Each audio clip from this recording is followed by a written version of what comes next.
Alrighty. So just was over at Mod's channel today and listening to the same old atheist claims, and it is difficult to make people realize after they've been through this educational system that does nothing more than puff people up, so that they develop an ego that somehow they're smarter than other people. And anyway, just refuse to even listen to reason. So I'm going to go ahead and put that in there. Hold on. Let me go ahead and pin the link real. Hold on. Put the channel here. Bada boom, bada boom. And pinning the link. So if any of my atheist friends want to come on in here and have a serious discussion and not sit there and just talk all over everybody, and then we can maybe have a productive conversation. Let's see. Alrighty. So we'll see if any of the people over on Mod's channel come on over. We got Sammy. What up, Sam? I've actually been thinking about this topic a lot recently, so I wanted to jump in. Nice. So what fascinates me is, so far, just from what we've acknowledged, we found 21 different species of human. And there was this point in time to where we became the only ones or whatever. But there's a lot of... So like they used to say the Neanderthals were like cavemen or whatever. They weren't. They were just built a lot differently than they were. Bigger and stronger than we are today. They were freaking tanks. Yeah, absolutely. And it's, because they lived like 900 years old. Total tanks. Yeah. And there's 21 of them that like we're part of 21 that have been found, but they just found Homo naledi in the cave of the, I think they call it the Cave of the Rising Star, or the Rising Star Cave. And something came out last week with them, and every single specimen that was found in the cave ended up being female. So it must have been a segregated, basically grave site for females only. And that's the only known example of that species even existing. But they just so happened to find one grave site. All the species are female. They look very humanoid, but they've got noticeably longer toes. But here's how they played the 3-card Monty here and claim different species of the same kind. That's where, you know what I mean? This is of course, that's absolutely true and observable, that kinds cause speciation because, you have to adapt to your environment in order to even survive. So yes, nobody's arguing that, but this is where you're trying to claim that these species are different kinds. It's a total, you know what I mean? I think they are. And I do not believe in evolution. I do believe in sexual selection. But I'm positive they're like, I mean, just time doesn't make sense to me at this point. Like, time is being linear. It doesn't make any sense. And I literally can't see how we were the only people that survived. It's just like we were shown something as like a presentation. There's probably like parallel Earths with those other species fucking going to war with each other and speaking different languages and being political. That's probably brutal, but then I didn't know this because I didn't know any of this was factual, but I was going through and like researching the giants and the giant skeletons. That's And hilarious because dude, here it is. Hold on. I was actually just queuing this up right now. yeah, Hold on. Because, here's something that throws a big time spoke in the tire of evolution. Please explain to me. We have all of these, bones and evidence of giant human beings. How do the giants fit into your evolution theory? You know what different I'm saying? species.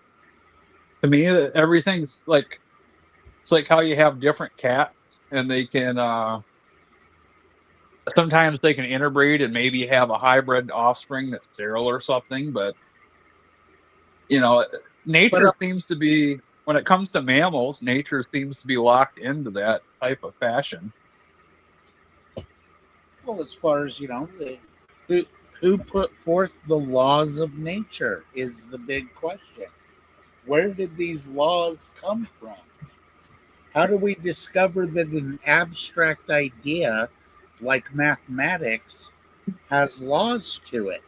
You know what I'm saying? Oh yeah. Where Oh do yeah, these no, laws come from? it's all programming in one way or another, and no doubt about that. Well, I don't know what you mean by programming, but anyway, this is where I was going to bring up this video here. 1800s, we will be reading about some wars that arose between the Paiute Indians when the white settlers began arriving in large numbers during the 1850s. We will also hear about a war between the Paiute Indians and another tribe of red haired cannibalistic Indians that occurred in the 15 or 1600s. We will be reading from this book, Life Among the Paiutes, Their Wrongs and Claims, by Sarah Winnemucca Hopkins. This book was published all the way back in 1883. Sarah Winnemucca was a member of the Northern Paiute tribe. She was born near Lake Humboldt in northern Nevada in 1844. Her people were initially peaceful toward the white settlers. Sarah's grandfather was Chief Truckee. He had befriended John Fremont in his 1843 expedition, and he was very friendly toward the white settlers. He assisted the U.S. Army in the Spanish-American War. This story begins in 1858 when Chief Truckee had sent his granddaughter, Sarah Winnemucca, to live with Major William Ormsby, who led the militia of settlers near Carson City, Nevada. The author, Sarah Winnemucca, was about 14 years old at the time. She tells of the peace that lasted for a couple of years between her tribe and the white settlers, but then she tells of the breakout of war. She also tells the legend of the Paiutes War with the red-haired Indians, who were cannibals. I will now stop writing about myself Yeah, but and family and they tribe weren't customs. Indians, they were giants. So hold on, let's see if this guy gets to it. They had a bunch of sites where they had red hair giants that were like 9, 10 foot tall, and they were able to identify that they were red haired, and it's fucking crazy, dude. Hold on, I'm gonna go to a different one. Let's see. Here we go. Just to make it a little. There we. Ooh, let's check this one out real quick. I'm a pastor, and years ago I felt like God said, "Go after finances." Pause there that he real went quick. after healing. But so basically, what happened with all that is, I think the Smithsonian had like something like 23,000 skeletons from giants that they were storing, and they actually issued an apology. Somehow they were lost or destroyed, which we're probably going to have to call bullshit on that. But Yep. for some reason, that's something that's, yeah, they're like, oh, those were lost or stolen. But for some reason, they don't want people to know about those. Because it proves the Bible true. Yeah, I guess. Guess who's the biggest donor to the Smithsonian? Who? The Catholic Church. Oh, that wouldn't surprise me one bit. Imagine what they have in their freaking vaults. Well, they don't want they want to claim that they have authority over the Bible. So obviously, they don't want people to believe that the Bible is telling you the truth. Yeah. That's the reality of it. So I mean, this is why we need to deal in facts. Because are we getting hoodwinked? Are our children going into indoctrination classes? Are they being brainwashed in the wrong way? You know what I mean? Are they being, programmed to be fucking slaves?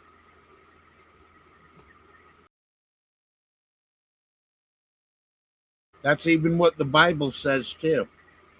They were the Nephilim. They were cannibalistic.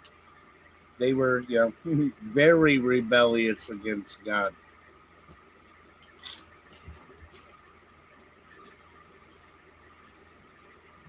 Hold on.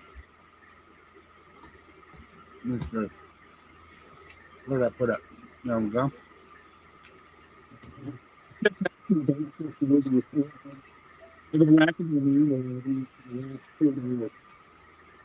It's like, what the fuck are we dealing with here?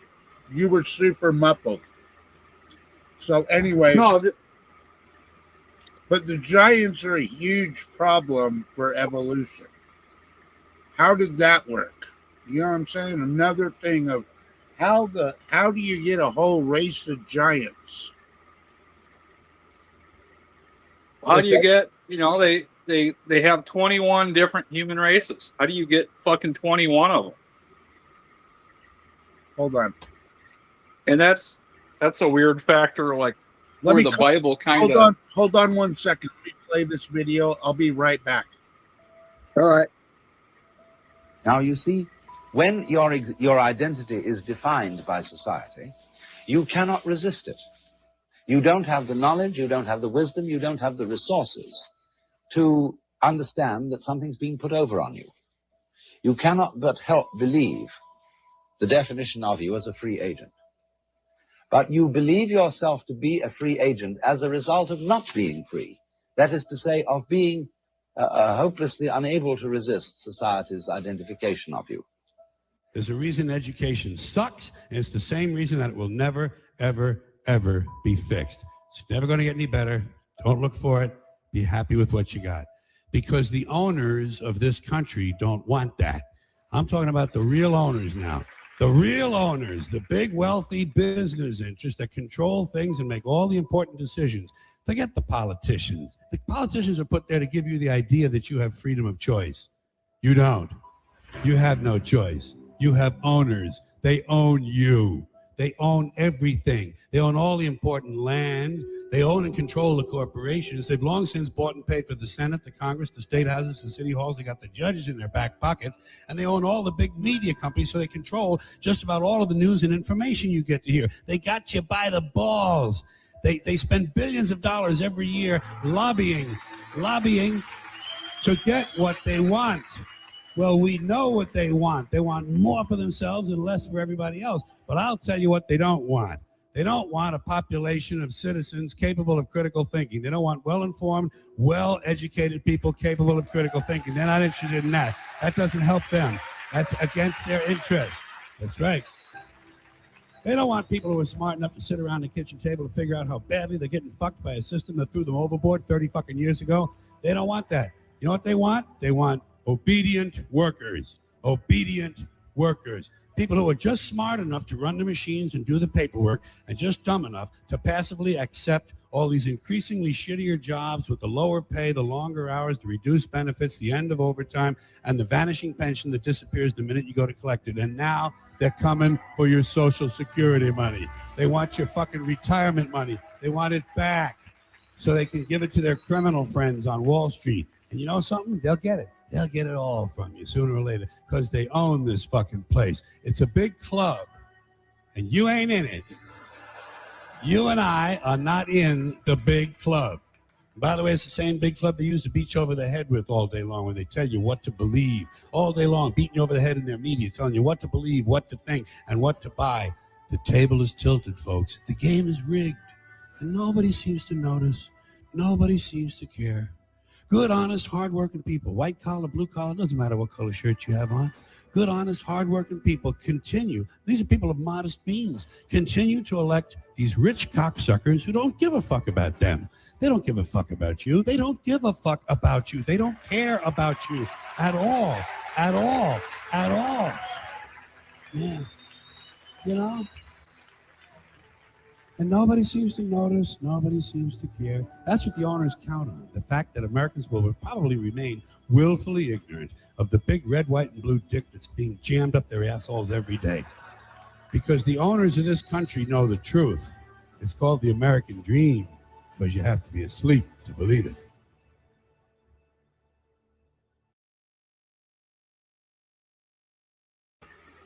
Well, George Carlin was correct on that one, dude.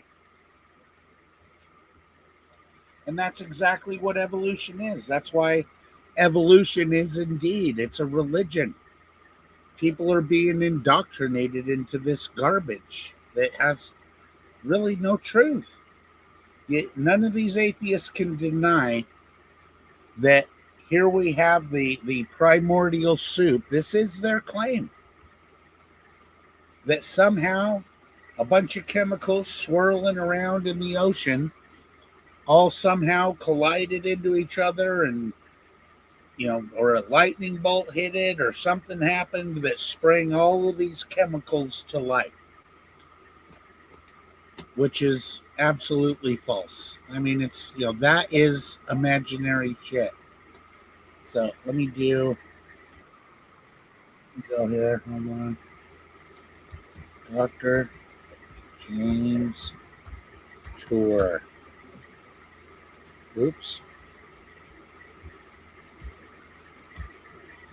Doctor.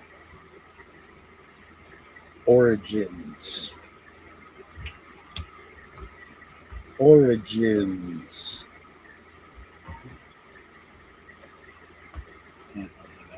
I misspelled it, but it don't matter. All right. Here we go.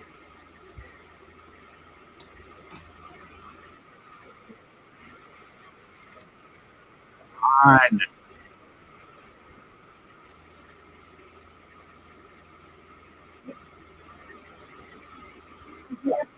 Oh, come on.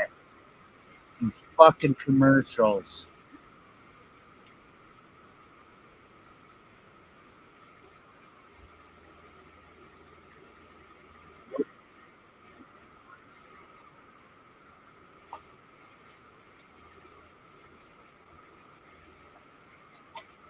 Hold on. Research. Hold on. It is. Come on. Yeah. This fucking thing is irritating the shit out of me. Hold on a minute. Hold on a minute. Add to the fucking stage, you piece of shit. There you go. So there's like a major delay here. Okay.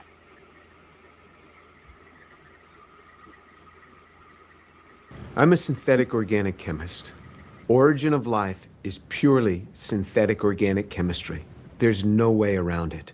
I'm perfectly situated to be commenting on this, to be critiquing the origin of life research. It is abiological. It is before biology takes over. This is purely synthetic organic chemistry. And making these compounds, it's very simple. 4 classes of compounds. You have to make them from what's available on a presumed prebiotic earth.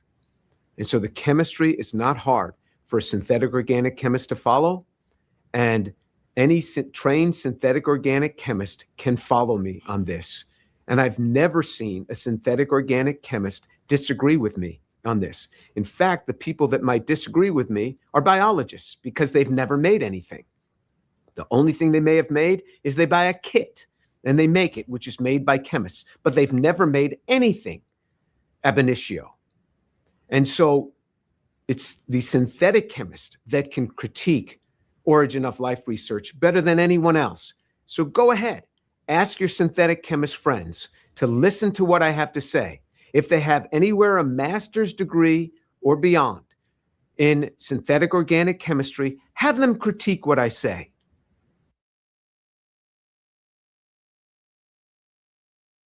We do not know how to build even a simple bacterium. The simplest bacterium with its 256 protein coding genes, we have no idea how to build it. First of all, we don't know how to build the molecules, the 4 classes of molecules that are needed for it. We don't know how to, even if we had those 4 classes of molecules, assemble them even into the simplest of bacteriums. We don't know how to do that. One can do that with the technologies we have today. We can make technologies, but we can't even make the simplest bacterium.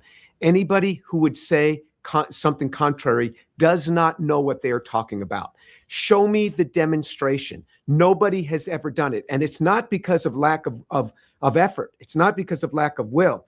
First of all, they haven't been able to get the molecules to do this. And if they could make the molecules, even if we were to give them the molecules, they wouldn't have the information.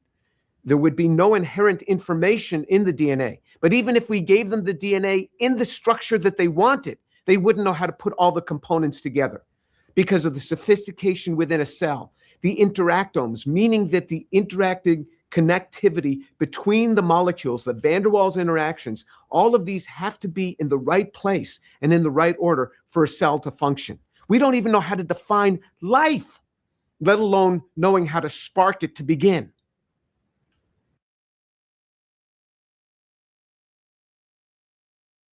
When one looks at a typical textbook, one will see some prehistoric pond and molecules, and those molecules coming together and forming a cell, and those cells coming together and some slithering creature coming out of this pond. That is fallacious. There is no truth in that. We don't even know how to make the molecules. We are lost on how to do this. We can't even make the basic building blocks. But even if we could, from prebiotic type environment to make these, with all the intellect that we put into this, even if we could make them, we have no idea how to assemble them. You say, well, we can make the liposome, the cell membrane. We cannot. There's over 40,000 lipids have been identified in cell membranes. You want to take some simple ones? It's not just individual lipid membranes. You have to have the inside and the outside of the membrane have to be different. You have to have this huge array of proteins, that transmembrane proteins, and you have to have carbohydrates on the surface as identifiers. Even in the simplest bacterium, we have no idea how to put the structure together. It's not there.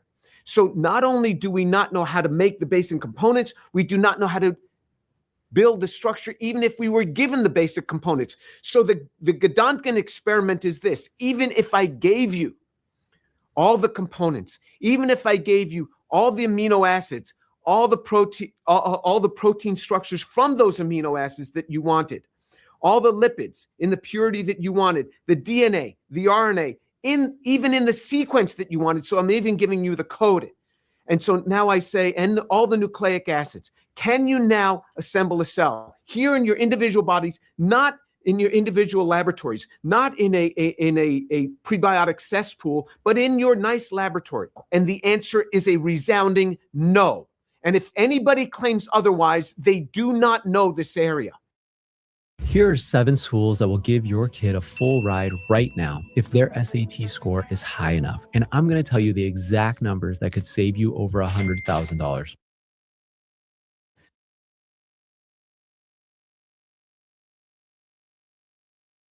This is how far the misunderstanding has gone. Even science professors, even biology professors, think that there is a near building of life, that we understand all the ways to build life. We do not. Not only have none of the molecules been made ab initio under prebiotic-like conditions to make the homochiral molecules that are made. Remember, we need 4 classes of molecules. We need the nucleic acids, and then the homochiral systems that for the amino acids, which then need to be built up into protein structures. We need the carbohydrates, which have to be built up into the polycarbohydrate structures. And then we need the lipids, which also are chiral. All of these we need in homochiral form. We don't know how to do this in any prebiotic type scenario at all. These have not been made. And then to assemble these into a cell, it's never been done. So there's a gross misunderstanding. And this misunderstanding has come because of the projections of those who work in the area of origin of life. They do one little thing and then they extrapolate it, and then they work with the press to ramp it up even more, and they project as if they really know it. And so the layperson reads this and says, you see, scientists understand. And then it's not just the layperson. Scientists think that other scientists understand all of this, but they do not. There's a great negative outcome of this beyond just leading the audience, leading the general public astray. What happens ultimately is you end up with 100 million people in the United States that no longer believe this. And then you have the scientific elite saying, why is there 100 million people that don't buy into this? And that distrust will go beyond just that particular topic. It will extend into other topics. And so it yields a distrust of science.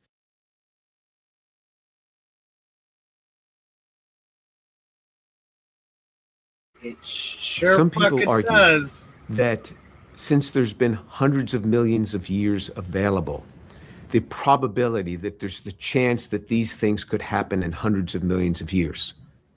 But that's not true. Time actually can be an enemy when it comes to organic synthesis. Prebiotic synthesis is before biology. So one has to make chemicals.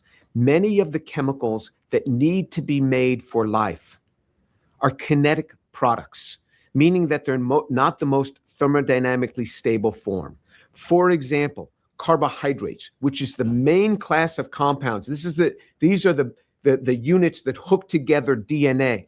These are the units that have identifying aspects on cell structure. These are the units that the cell is going to need for the energy of life. Carbohydrates are kinetic products, meaning that if they should form, they would decompose. They decompose over time. And relatively short amounts of time, they decompose. The very reactions that make them, unless somebody is there to pull them out, to fish them out, to stop the process and to put them in a bottle under inert conditions in a freezer.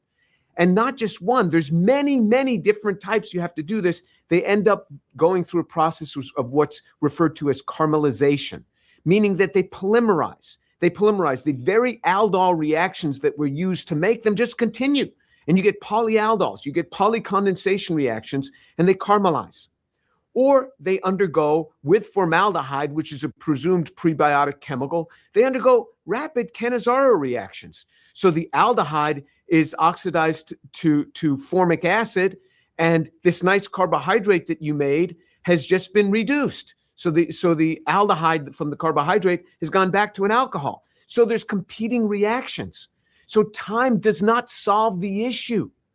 The other problem is if you had 400 million years to get to a certain point in the synthesis of a particular class of compounds, now you run out of material.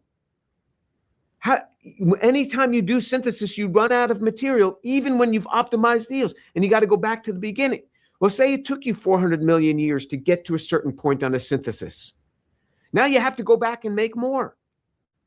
But how do you go back and make more? Because nature never kept a laboratory notebook, doesn't know how to go back, never kept a record. So even if it could make more, it doesn't know how to. So it's got to start all over again somehow. But it doesn't know how to start over again, doesn't know why to start over again, because it doesn't know what it's going toward. So if you look at it, people...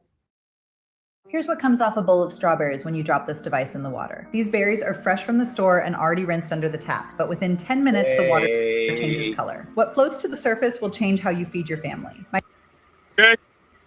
Have been trying... And it just sucks because, so many people in fucking YouTube land, as soon as you bring up Dr. James Tour, then they go on their little slander campaign as though this guy's just some fucking idiot when he absolutely is not. He holds like 56 different patents. I pay for YouTube Premium. I don't watch any ads. You don't watch any ads, you say? No, I just pay for YouTube Premium to get rid of it. Sure. Yeah, I'm not gonna pay for YouTube. You know what I mean? That's not my shit. Anyways, but it's what I'm pointing out here is an expert that is absolutely qualified to talk on this subject, and then they want to come in and try to claim he's some kind of quack when this guy is, holds several different patents, makes millions of dollars, is a professor at Rice University. You know what I'm saying? So this guy is the real deal, and little retards that don't want to believe that evolution is a fucking religion want to try to discredit the guy. That's their tactic. But yet you're still not even dealing with the man's arguments. You regardless, even if he was the biggest scumbag on the planet, you still have to address his arguments here. And none of you fucking idiots in YouTube land could ever answer his arguments. For a long time, if we just take Miller-Urey as the first example, where Miller and Urey took some basic chemicals that are presumed on a prebiotic earth, hydrogen cyanide, formaldehyde, and CO2, and they put those across a high voltage, simulating lightning, you can get some racemic amino acids out of those. But those racemic amino acids were racemic. Okay, that was in 1952. That was 2/3 of a century ago. What has happened in 2/3 of a century since Miller-Urey in other fields? Well, we've had human space flight. We have satellite connectivity. We have the internet. We have the entire silicon era of microchips, and we have computer technology. We have all of this. In the same 66 years, 2/3 of a century, we are still exactly where Miller and Urey were. We make a barrage of stereo scrambled chemicals, nowhere close to even knowing how to make them and hook them together. They got to get hooked together in the proper order.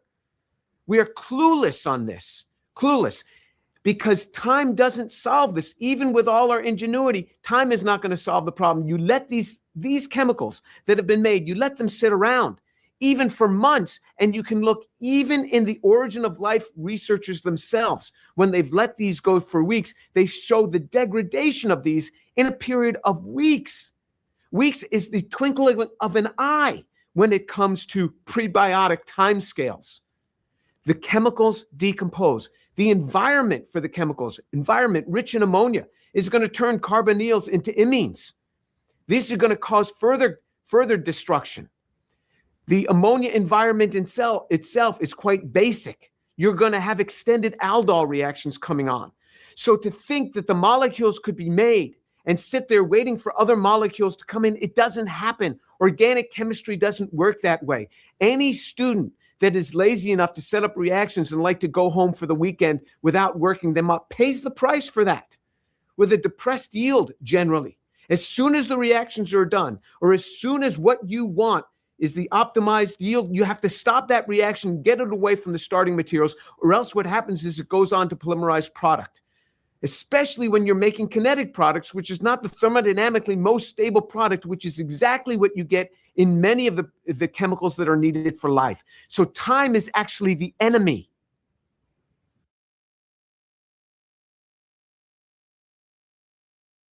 There have been many people that have tried in origin of life research to make the chemical building blocks for life. The vast majority of the chemical building blocks are chiral, which means that they have a non-superimposable mirror image, just like our hands. The left hand and the right hand are non-superimposable mirror images.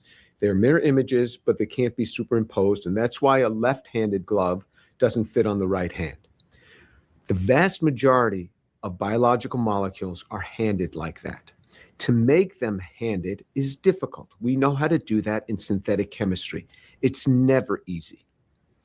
Using prebiotic environment, it's never been successful. Some have said, well, this could happen on a chiral crystal. One can get small enhancements, but not nearly what you need. And it's never been demonstrated, even with all the intellect that people have put behind trying to do this with chiral crystals and chiral layered environments and chiral clay environments. The chemicals that are needed for life are more than just carbon and water. The structures that are needed, one needs the amino acids.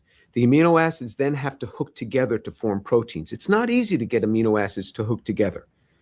One can get very small amounts if you just add a catalyst to it, but the yields are extremely low. There are many activation steps that are needed to get this efficiently. In nature, in biology, once you have life, this is all done with nature's little nanomachines called enzymes. But what we're talking about is prebiotic, long before enzymes themselves are made, and the enzymes themselves are made out of the amino acids and proteins. Then after we have the amino acids, we've got to have the carbohydrates. The carbohydrates are another class of molecules. And then you have to hook the carbohydrates together. The carbohydrate hooking together pattern is extremely complex. Just the carbohydrate, the simple carbohydrate, D-mannose. If you just make 6 units of that D-mannose can be hooked together in over 1 trillion different combinations, depending on how they're branched and what the constitution is of the primary linkage point. Over 12 trillion combinations, and only one works. Only one will work. How do you get that? Now, you also have to have the lipids. The lipids have to have 2 tails, not one. If you have the monoacyl lipid, that destabilizes any lipid bilayer. And these also have chiral centers. Again, how is that done in a prebiotic system? Nobody knows. And then you have to have the nucleic acids. So you have to have the nucleobases, and those nucleobases have to somehow hook very cleanly to a carbohydrate that had to independently be made. And then you have your nucleotide that then with a phosphate group on there that then has to hook together. Again, that's only done by enzymes. We don't know how to do that cleanly before there's enzymes. All of those pieces we don't know how to make, let alone hook together.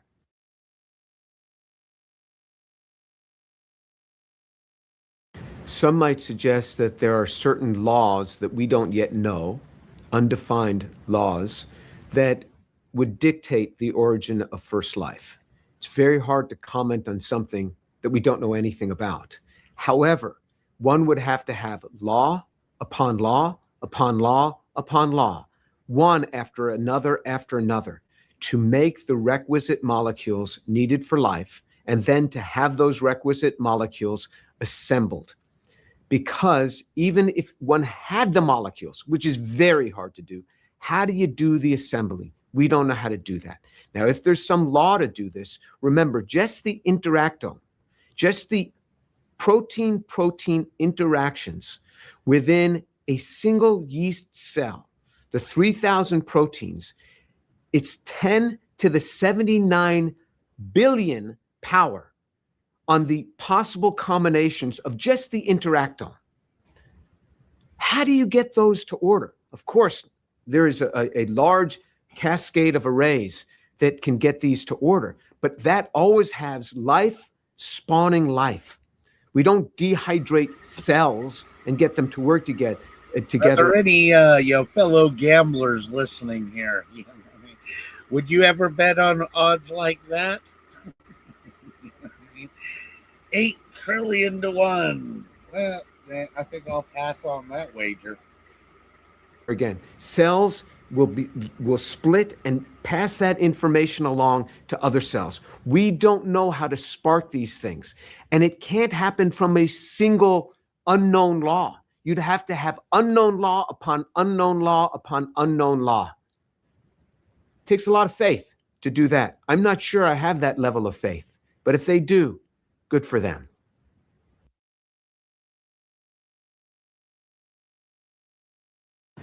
Every year, we understand more about the complexity. So we are more befuddled now than we were in 1952, because we found that this is not just a massive protoplasm, highly complex environment. So when a cell wants to move material from point A to point B. It's a factory. You go to a factory, what do you see? You see these overhead carriers carrying machined parts from point A to point B. That's exactly what happens in a cell. You want to carry material from point A to point B, a microtubule will form between point A and point B. And then materials will transfer across that. But then what happens is that microtubule then dissolves and then is reconstructed somewhere else where you need other material transferred between any other 2 points. Why does a cell go through this? Because if it kept all of those microtubules in place, it would become too rigid and it couldn't function, and it would run out of the building blocks to build more microtubules. So it has the ability to morph its structure of its factory on the fly, something we don't even know how to do. The complexity of this is so grand. And the complexity becomes more and greater every day when we start understanding the complexity of the interactome, which is not merely protein-protein. You have protein-DNA interactions, the interactomes between these, the van der Waals interactions between these the non-covalent bonds, just the way these two interact. And information is passed through these non-covalent interactions. Information is passed through something that physicists call virtual photons. The complexity is so great, and it gets harder every year. So in many ways, we're getting further from understanding origin of life every year once we understand the greater complexity of the cell. What families are going through today, Katie Hobbs doesn't just get it, she's lived it. As governor, she balanced the budget without raising taxes, reducing electricity bills, and cutting red tape to build more affordable housing. Katie Hobbs will keep working to make Arizona work better for you.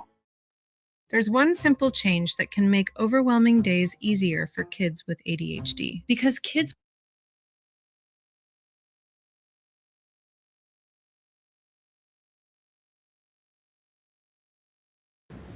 So if one wants to use a probability argument to say that there must be billions of inhabitable planets in our universe, or even going with string theory and suggesting that there are multiverses, so there's lots of universes like ours that go beyond even our universe, the numbers are still difficult. So remember, just the protein interactions in a single yeast cell are 10 to the 79 billion combinations. The number of elemental particles in the universe is 10 to the 90. We got 10 to the 90 elemental particles in our universe, let alone planets. Particles in our universe is the estimate is 10 to the 90. I'm talking, so that's a 1 with 90 zeros after it. Just the interactome combinations of just protein-protein in a single yeast cell is 10 to the 79 billion. That's a 1, not with 90 zeros, but a 1 with 79 billion zeros after it. These are the types of numbers we're talking about. It's hard to fathom. Then in addition to just those 3,000 proteins that are there in that single yeast cell, you still need all the DNA, all the RNA. You need to have all the carbohydrates. Remember, the carbohydrates have all their own definition order by the way they're hooked up.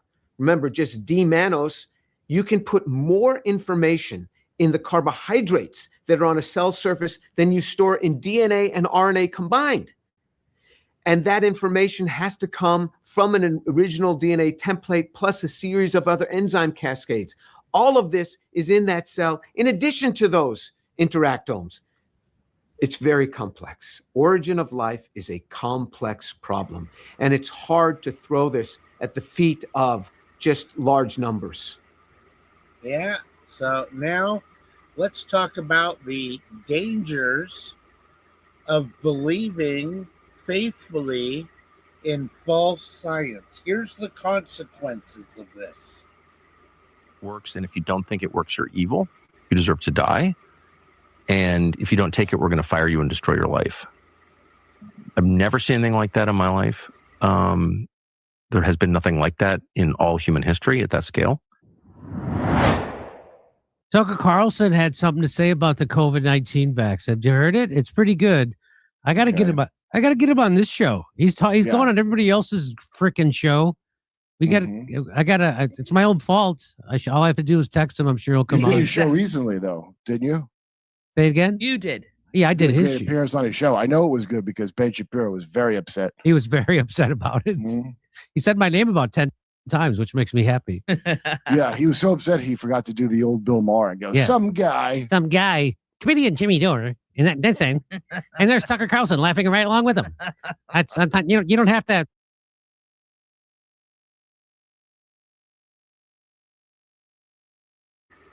What up, Smokey?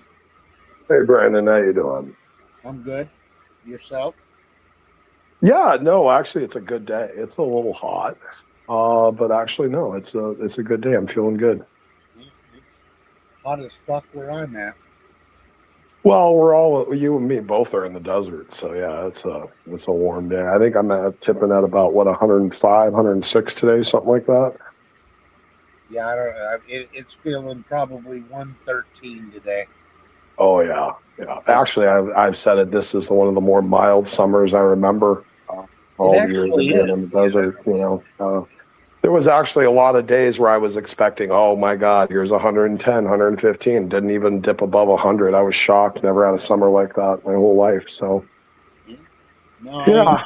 I have these mesquite trees on my property that at the end of June is when they're, the beans that come off of. Oh yeah, the mesquite beans. Yep, I got some of them too. Yeah. And then as far as about this time of year is normally when we touch like 120. You cook and eat them? You ever cook and eat them?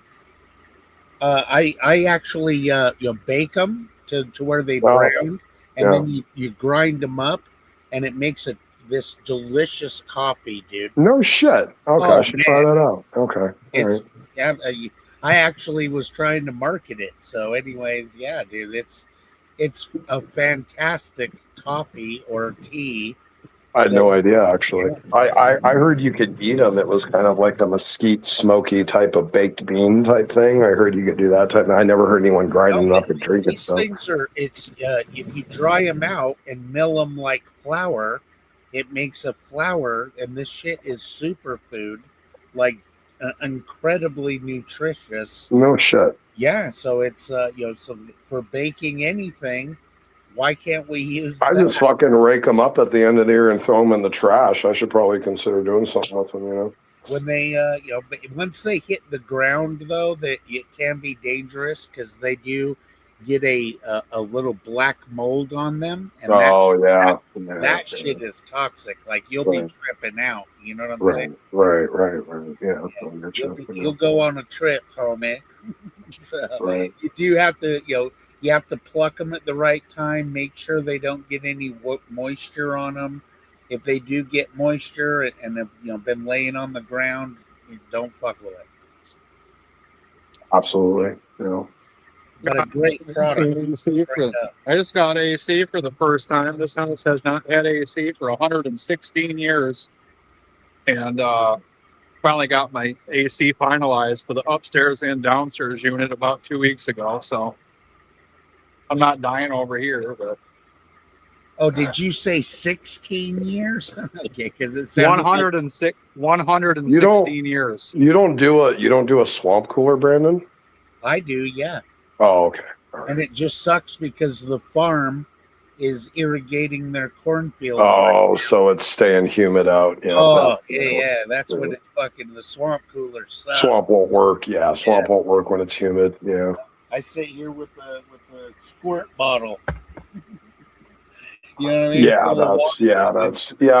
When it's humid, it just makes it even more muggy. It's actually even just more miserable. It really is. You walk out the door and you're sweating bullets in less than 2 minutes.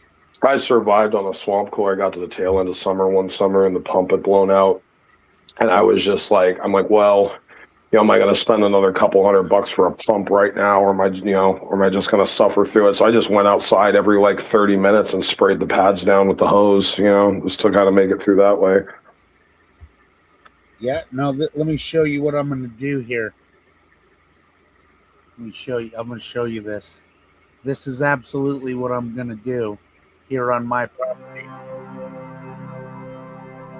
所以说地坑院里头啊，非常接地气，哎，它因为 Yeah, that underground shit is the king of insulation for sure.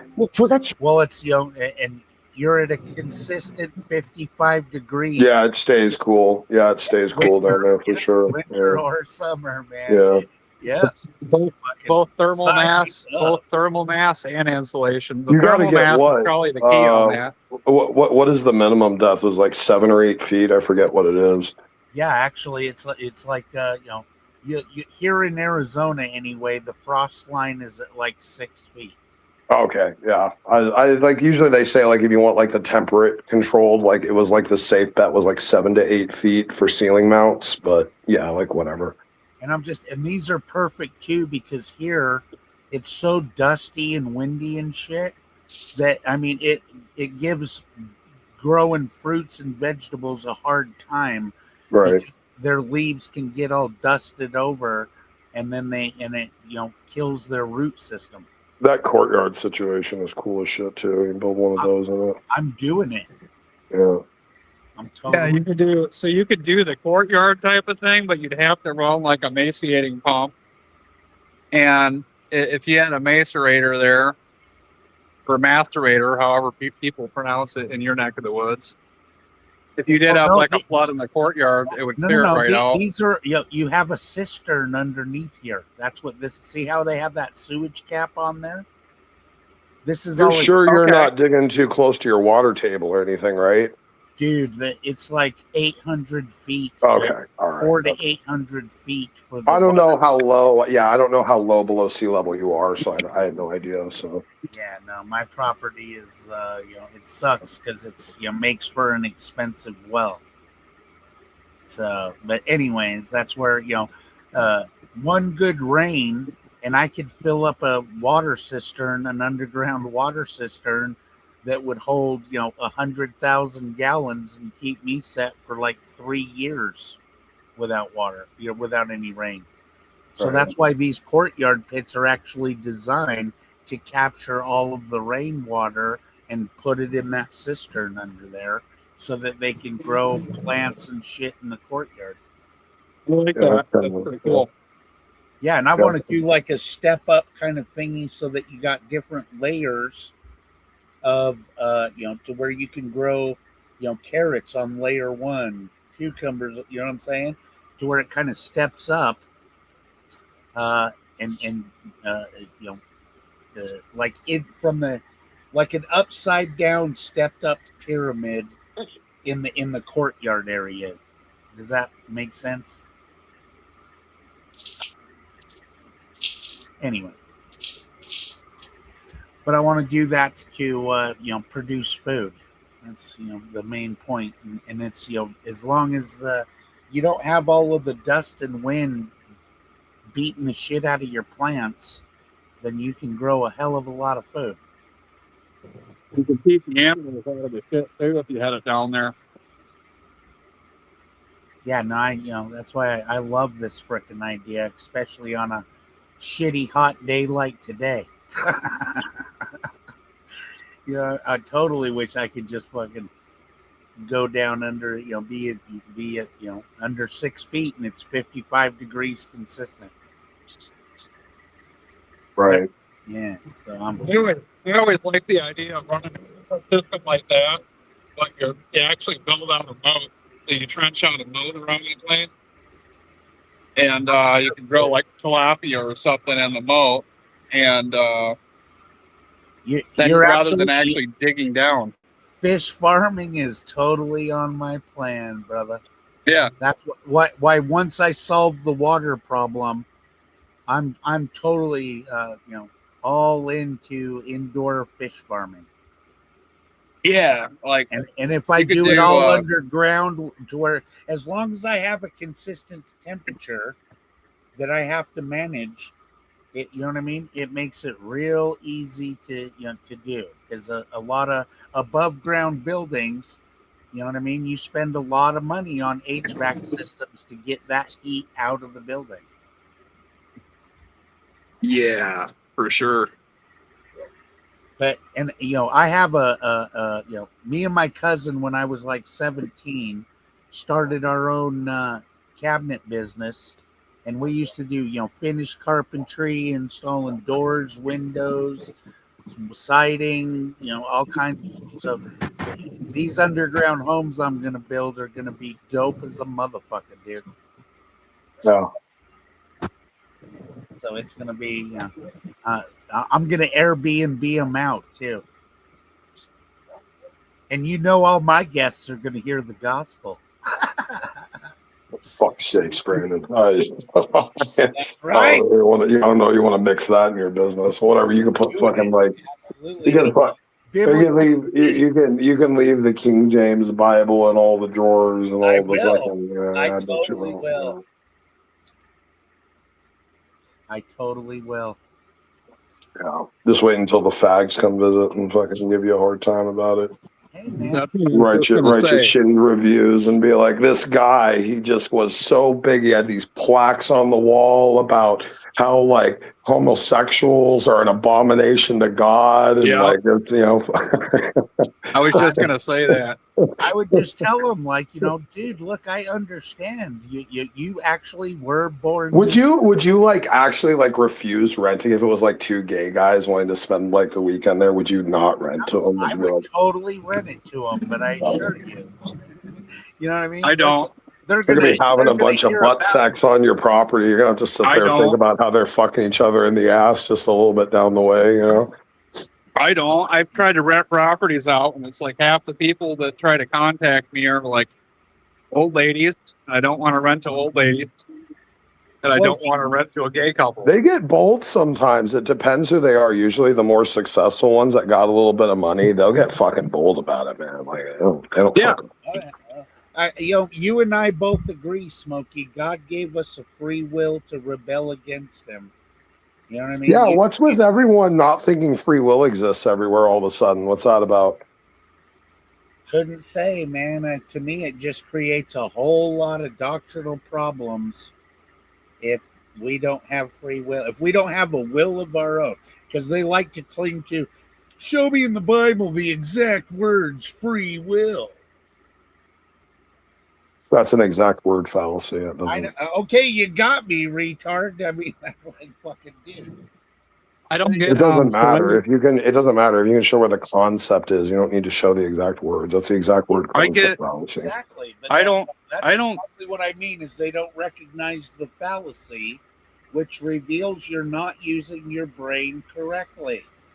I don't get how curiosity, like historically, it seems like curiosity was banished or something. And I'm like, we should be very curious about everything all the time. And it seems like there was some unknown law or secret law where curiosity is just entirely banished.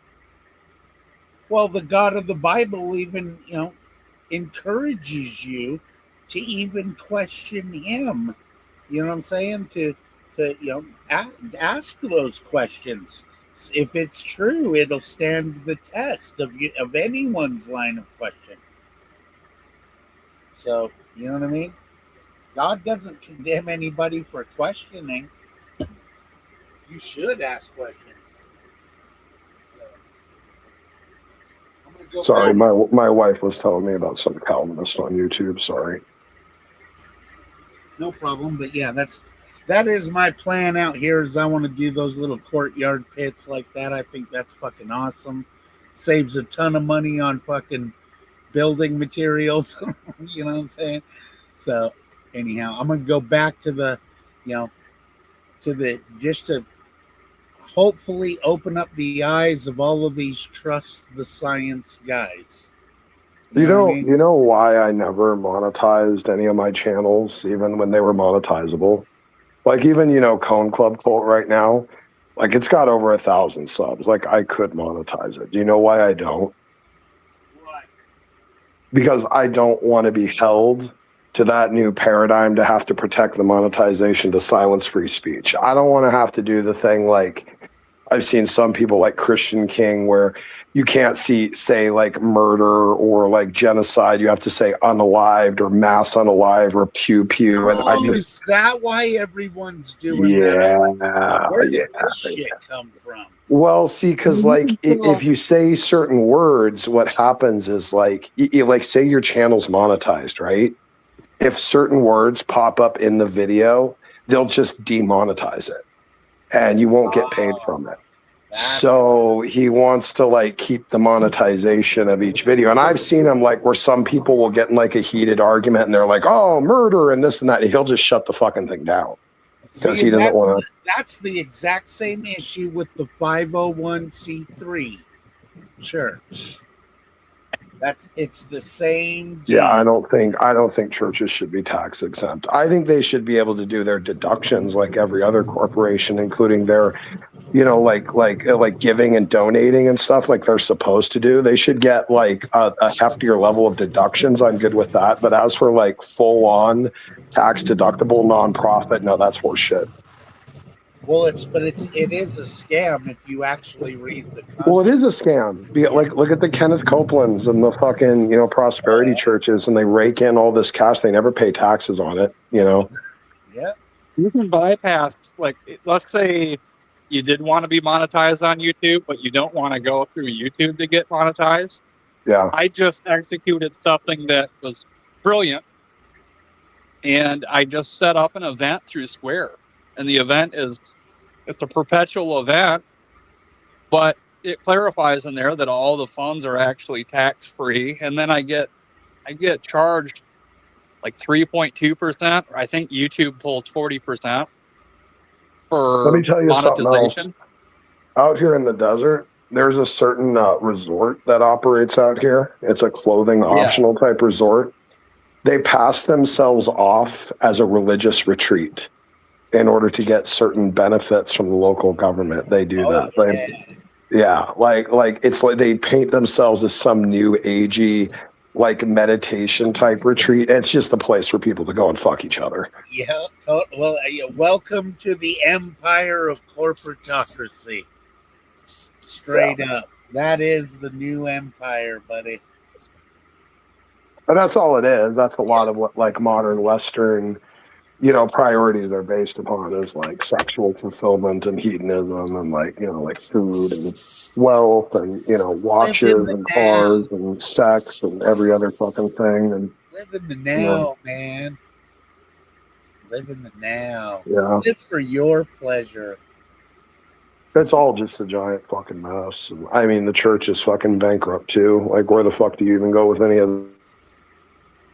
Well, I mean, that is my position, is that any organization that's going to put on all of these little religious costumes in order to portray authority, well, wait a minute. Well, if all of us are equal servants to the Lord Jesus Christ, who has authority over, we're not supposed to have authority over another.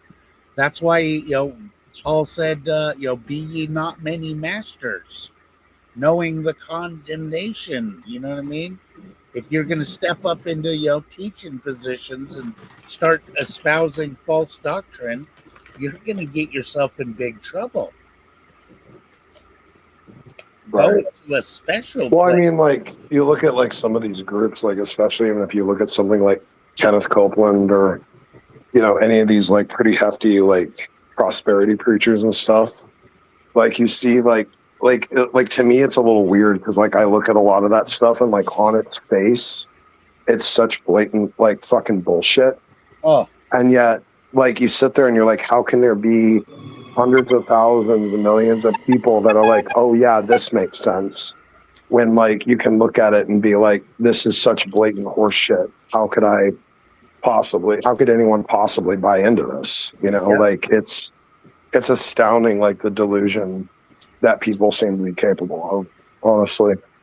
At this particular point in time, dude, the fucking delusion is out of control.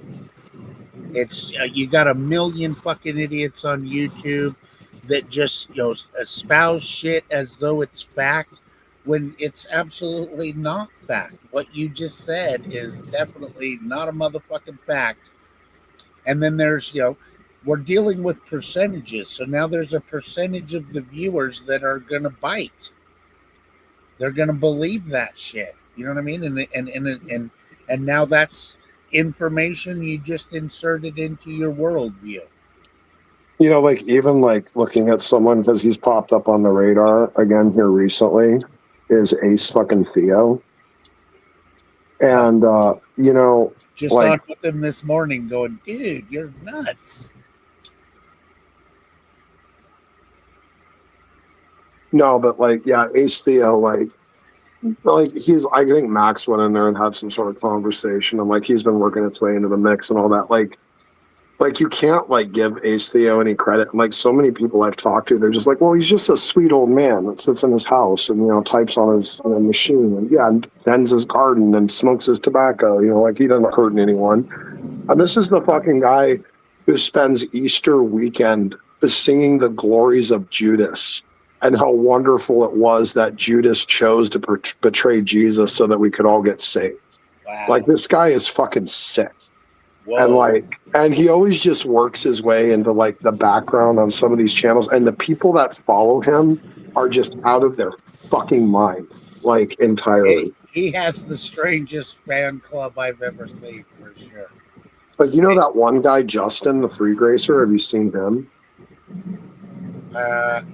Probably, but I'm not sure. I'm not. He's always on the verge of like threatening that he's going to kill himself because he had some fight with Ace or something. Like he's this radical, like he was this super crazy, like free gracer, like with Jack Smack. And then he did something to say something Jack Smack didn't like. And then of course he lost his salvation with Jack Smack, even though he says you can't do that. And then went off on the deep end, going out and going to everyone and losing his mind and talking about how he wants to off himself and everything. And this is like the character of person that Ace Theo like surrounds himself with. I hate that kind of shit, dude. I mean, even in high school, when people would pull that kind of shit, and who else pulled it's all that a shit? false ploy for attention. You know who else pulled that shit is fucking Kevin Biblical Discussions butt buddy Graham Gould pulled that shit. Like when he was getting roasted for being a fascist cunt that couldn't control himself and have a debate over his garbage theology. This is the guy who, when he read the Bible and he'd be reading the King James Bible, he'd skip over everything that was like italics or skip over everything in parentheses because it wasn't there in the original text. And he just would read muddled nonsense that made no sense to anyone because he's just like, well, I'm not going to listen to the translators and the words they added. And everyone starts clowning on him. He loses his fucking mind and does a stream, and we're all doing like streams kind of exposing him. And then he does this stream where he's like, if this keeps going, I'm going to kill myself. And so we all had to like pull back. Yeah. What a little pussy, dude. Yeah. So that's the current, men of God are not little pussies, folks. They're not these little half-gay fucking faggots you see like Kenneth Copeland and fucking Benny Hinn and little weak little men that in real life, if they ever went to the hood, they wouldn't survive. You know what I'm saying? They're fucking, real men of God, in my opinion, are fucking, they have their loins all girded up. You're never going to just punk one of these motherfuckers. That's, you know what I mean? That's how real men of God should be, with a fucking spine of steel. Can we go back to the introduction of this stream and the topic and get with Smokey on that? I'd be really curious in regards to what he has to say about on what? That evolution is not science; it's a religion. Yeah. I mean, yeah, kind of. Like, I mean, I wouldn't say that. I don't know if I agree with that. I would say evolution is one of the components of the naturalist religion. It's naturalism that is actually the religion, honestly. Well, dude. That's why I love that little scene in Devil's Advocate at the end of his speech on why you should hate God. At the end of it, he goes, "I never judge man because I'm a humanist." Probably the last humanist. I was like, oh man, that's so fucking true.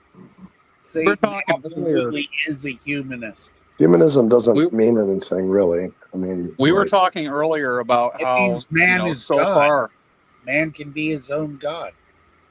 so far we've discovered 21 species total of humans, and they were all built in their own way. And it's weird that we're just sitting around killing each other now because we have different ethnicities and shit like that as human. But Fuck, I dislike agreeing with Jace. So there were some early Christian preachers that had a very perverse view of the thing that like Darwin is sometimes accused of like where black people were closer related to monkeys or lesser like inferior like genetic stock or like lesser human type thing. And actually, oddly enough, Ellen White also kind of had that view. But like early, and we're talking like 1800s, post-Darwinist kind of era, where there was this idea, even amongst like actual evangelicals and Protestants, that somehow black people were like a lesser form or like closer to monkeys. And like Darwin was kind of like plagued with that too, and like said that he kind of said that. I don't think that's true. I think there's some people that followed him that said that, but I don't think he actually held to that. Well, but yeah, I mean, he definitely had some problems, dude. You know what I'm saying? I mean, the Darwinian model has been roundly, I think, regularly kind of debunked in a lot of ways, even by other scientists. Like, and especially when you consider like, and I had a debate with Jackson Weed on this on Modern Day Debate years ago. Like the standard methodology of figuring out descendancy has to do with morphological traits. So like the ratites is a good example. The ratites are like the ostriches, the emus, stuff like that. And like early evolutionary Darwinian theory said that because they have similar functions and they have similar structures on their bodies, that they all came from the same lineage. But then later on, as they do genetic testings, they find out they actually have 7 different distinct separate genetic lineages that are all not connected to each other. So like the idea of how morphology was used to like decide common ancestry has all just been basically completely debunked. You can't rely upon morphology. It's like digging up a bicycle and a tricycle and thinking one evolved from the other. Right. It's like, how in the fuck are bats closely related to horses? And octopus have no common ancestor anywhere on Earth. Explain that. Yeah, exactly.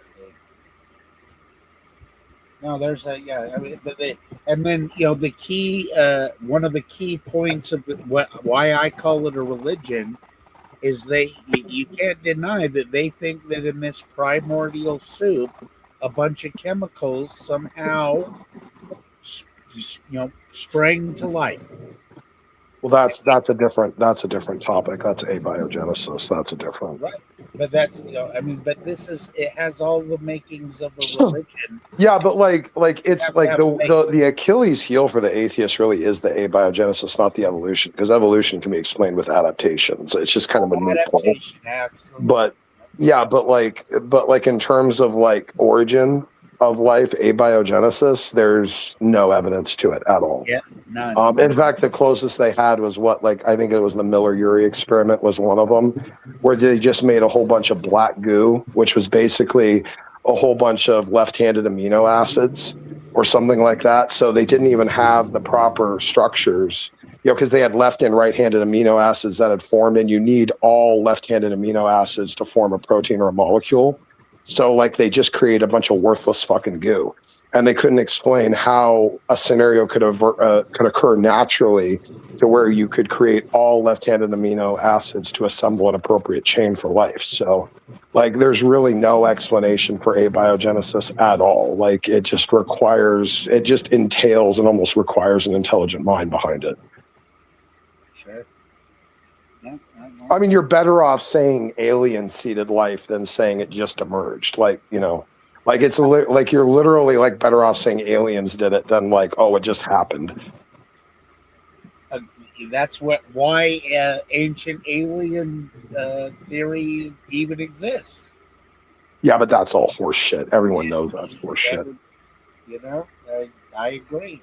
Michael Heiser did a great video debunking that years ago. He just ripped those guys apart. It was a fucking disaster. You know, they completely misquoted Anunnaki texts. Like, they completely fucking misquoted and just added shit to it that wasn't even true. It wasn't even there. That show was bullshit. Oh, it was. It was all pure horse shit. Like most of what the fucking History Channel puts out. No, I am, Jace. I don't know exactly what you're referring to, but yeah, I believe I am.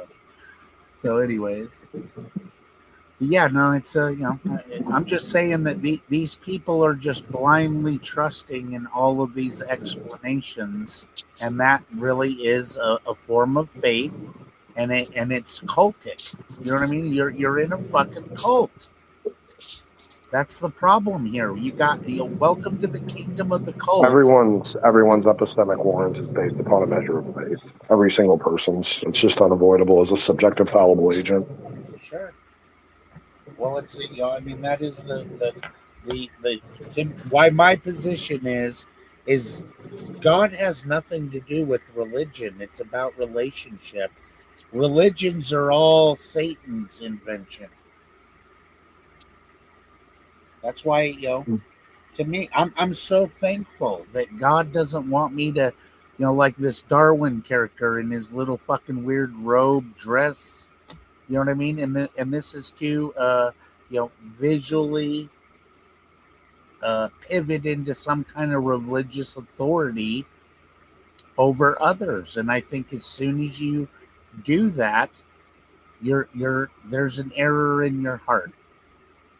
We're not to have any priest, not to call any man on earth father, master, rabbi, pastor. All of these titles just get people all puffed up, and vanity. It's my favorite sin. Is why even godly men get taken down is when they start allowing the flattering lips. Oh, great message, Pastor. Oh, great exegesis, Pastor. Oh, please, can you explain to me what this means, Pastor? That's what gets them puffed up and starts feeding that ego, and then boom, they get Satan takes them down. So that's I got a question. You guys study the Bible. How There's also a burnout because they get no appreciation at all. That's also a thing. Well, that's why do it for the Lord. You won't. Yeah, but like everyone is human and burnout. Like every human being has a certain threshold that they can handle, and it has a psychological effect if you're putting a lot of effort forward and you don't get appreciation. Helping people out of tough spots or getting their backs. For instance, when I threw my opportunity to debate Matt Dillahunty completely under the bus to defend a friend because Dillahunty was calling him a grifter. I didn't consider my own best benefit of getting the chance to take on Dillahunty. I helped him throw myself in front of a friend who stabbed me in the back and fucking joined in with a bunch of slander shit against me. That sucks. It sucks to not get recognized either. It can burn you out and make you think, well, fuck Christianity. After all, you're all just a bunch of posing fucks that all think that you're fucking secure while you do some of the dumbest things shit around. Well, but you and I have some doctrinal disagreements. Yeah, no shit. Yeah, well, that's why. I mean, number one, I think you and the Lord's relationship has a big problem if you're going to continue to bash the King James and claim that King James was gay and all this shit, because it's not true. Yeah, no, it is true. It's not true though, and that's my epistemic warrant that it's true. I'm if I poke holes in all of the historical narratives, where do I draw the line? Did Jesus actually go to that island and deal with the fucking demon infested infused man with all the legion of demons, or do I think that was just a remake of a section of Homer's Odyssey to be digestible to a ancient Greek audience?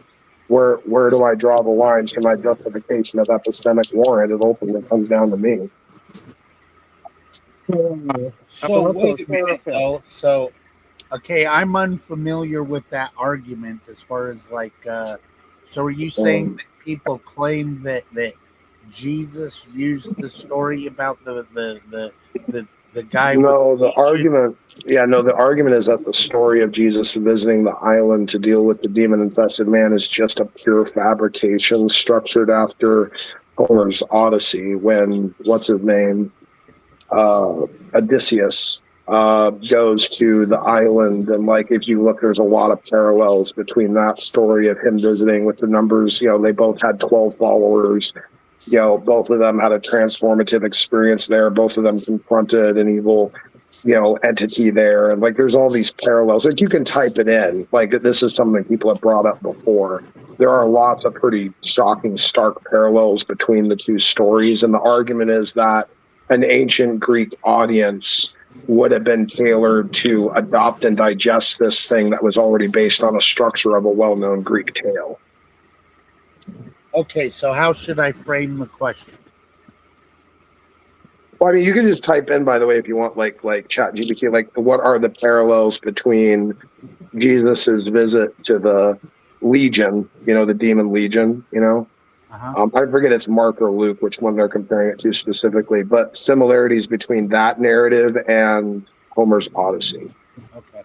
What are the similarities between the demon-infested man with Legion paralleled with Homer's Odyssey? Can I put an addition in this? So we got Isaiah dealing with the seraphim. The seraphim burned him with purifying coals. And yeah, that was my question. So we could probably connect all this. Hold on. So I don't know what that connects to. I don't know. I mean, so anyways, you can see the question right on the screen. What are the similarities between? No, I don't. You're not sharing your screen, right? And I don't see anything. Oh, I'm not. My bad. Hold on. There we go. Okay. It's a little small, but you can just read it to me. Okay, yeah. I just said my question is, what are the similarities between the demon-infested man with Legion paralleled with Homer's Odyssey? Is that a I mean, I guess. I mean, that should give you, I think, what you're we can looking for. reform the question before I hit enter. What are the similarities of the narrative? Okay. And what was the name of the island that Jesus went to? Do you remember? What was the name of that island? It was it wasn't Patmos. It was What are the? Hold on, you made me forget because I started. Sorry. What are the similarities? Say your question again. So, well, if I knew the island or the location he went to, because that's the specific narrative. So, what are the similarities between the narrative of Jesus? What island was Jesus on when he faced the man with Legion? Yeah, say that. That'll make it easier to form the query. Sea of Galilee, or in the region of Gerasenes. What island was Jesus on when he faced the man with Legion? Jesus was not on an island when he healed the man Legion. The event took place on the eastern shore of the Sea of Galilee in the region of Gerasenes, or Gadarenes. Okay. So try this. Put what are the narrative similarities of the narrative? That's what I want. Yeah. What are the narrative similarities between Jesus interacting with Legion in the Bible? Paralleled with Homer's Odyssey. Yeah. Got it. Cool. All right. This is a topic that's been discussed by some modern literary scholars, but is not a universally accepted conclusion. Some argue that the account of the Gerasene or Gadarene demoniac in the Gospels intentionally echoes scenes from the Odyssey. While many biblical scholars believe the similarities are either coincidental or reflect common ancient storytelling patterns rather than direct literary dependence. The Gospel account is found in Mark 5, verses 1 through 20, with the parallels in Matthew 8, 28 through 34, and Luke 8, 26 through 39. Mark 5 Legion, Jesus crosses the sea to Gentile territory. Homer's Odyssey, Odysseus crosses the sea to strange lands.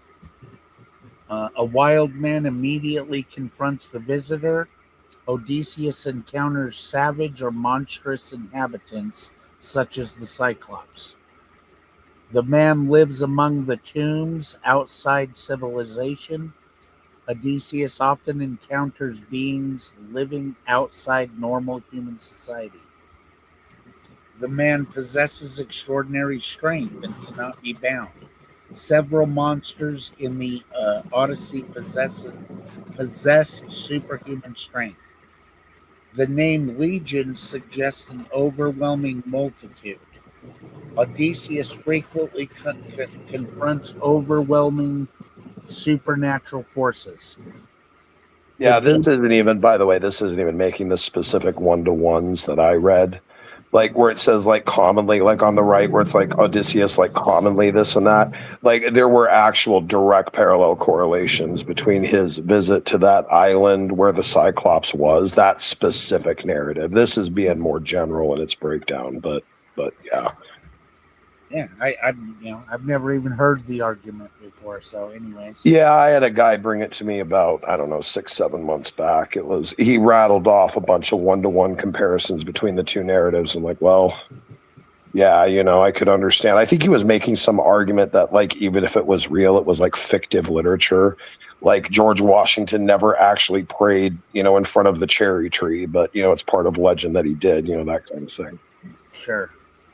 And who knows who he was praying to if he did. Yeah, right. Yeah, sure. Yeah, Mason. Yeah, whatever. Yeah. So, anyways, let's see. Some scholars also point to the irony of names. In the Odyssey, Odysseus tells the Cyclops that his name is nobody. In Mark, Jesus asks the demon's name, and it replies, "My name is Legion, for we are many." They argue that both stories place unusual emphasis on identifying a name. Why some scholars think there's a connection, a few scholars, especially Dennis R. MacDonald, argue that the author of Mark deliberately imitated Homer because Greek education commonly included Homer, and literary imitation, mimesis, was a respected practice in the ancient world. Why many scholars are skeptical. Many New Testament scholars reject or question this theory for several reasons. The similarities are fairly general and can occur in many stories. The central themes are completely different. In Mark, the emphasis is on Jesus' authority over demons and the arrival of God's kingdom, not on heroic adventure. The account contains numerous distinctly Jewish and biblical themes, especially spiritual uncleanness, demons, tombs, pigs, and God's power over evil. While we're on that, what is your opinion on, when the demons jumped into the pigs and they ran off into the water? My interpretation, I see that the pigs were like something so unclean just came into an unclean animal and that's the reason why they ran towards the ocean, because even the pigs were like, fucking, this is unclean. Whatever just entered into me is seriously unclean. Would you agree with that? killed a lot of people over brucellosis historically, and they have historically. So pigs carry, I think it's technically a parasite. It's called brucellosis. And if the meat's not perfectly cooked, you will get brucellosis and you will fucking die. I've heard different interpretations. I've heard people even kind of relate it to the whole thing of like how like if a demon is cast out, it like goes and wanders, and like when it returns, it finds like the house clean and brings 7 more of its others, friends, and then the end result is worse off. Like I almost feel like the idea was to die quicker to be released back into the ether to continue on their crusade of evil type thing. But again, these are all just conjectures. I don't have like some solid, like stance on that as to why.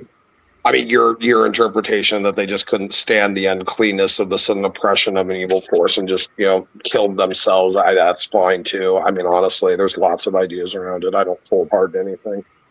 Sure. So, but I mean, that whole fact that even the unclean spirits must obey him. Man, I find that to be an extremely powerful verse, and why, and to me it lines up with, the law be good if a man use it lawfully. You know what I'm saying? They tie together. So, anyways, from a Christian perspective, even if Mark's audience was familiar with Homer, recognizing literary echoes would not necessarily mean the event was fictional. Ancient authors sometimes alluded to well-known literature while recounting what they believed to be real historical events. However, whether Mark intentionally echoed Homer remains debated and has not become the scholarly consensus. So the proposed parallels exist and are worth knowing about, but they are literary hypotheses rather than established facts. And many scholars remain unconvinced that the gospel narrative was intentionally modeled on the Odyssey. So, anyhow, sounds like by majority, most scholars don't buy that shit. Well, yeah, I mean, if you're a Christian, you can't anyway, unless you gave up your faith, really. I mean, because what are you going to say? I mean, I guess you could say it's like fictive literature, like it's like a loose telling or like a dramatization of an event. Like, I mean, that's possible. That's not even like, devoid of cultural norms of the day. But, like when you have this idea of like, well, everything the Bible records is specifically and exactly what it's supposed to be, perfect and non-contradictory and all that, like you get locked in a certain paradigm. Like you can't really consider ways of like fictive literature or like representation of things, not necessarily explicitly how they happen one-to-one, but with the presentation of something with a tail to it, or like Joseph and Potiphar's wife, like that may have really happened. A version of that may have really happened. But it's also a common ancient Near East motif of the spurned mistress that showed up in a lot of, common literature, about a lot of things that are, almost semi-historical genre, and like there's these motifs that just tend to pop up, like a bitch gets scorned, and what does she do? She does some dastardly, crazy, conniving fucking shit, to try to get even or something like that. And it's something that every culture just knew, hey, this is something bitches do. So, it works its way into common literature. You know what I mean? Like, so did it really happen? Well, yeah, it was a common thing that happened enough to make its way into being a motif for, the cultures. It was common enough there. So could it have happened? Yeah. Or could it be a representation of a common motif to tell a narrative tale with an important lesson? That kind of thing. So, I don't. Huh.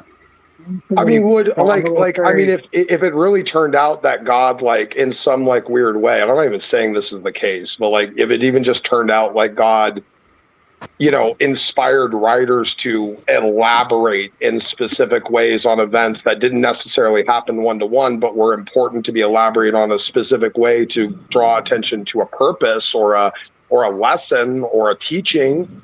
Is God really at fault for not representing things exactly in a one-to-one and inspiring it to be correlated in a way that teaches the most important lesson? I don't know.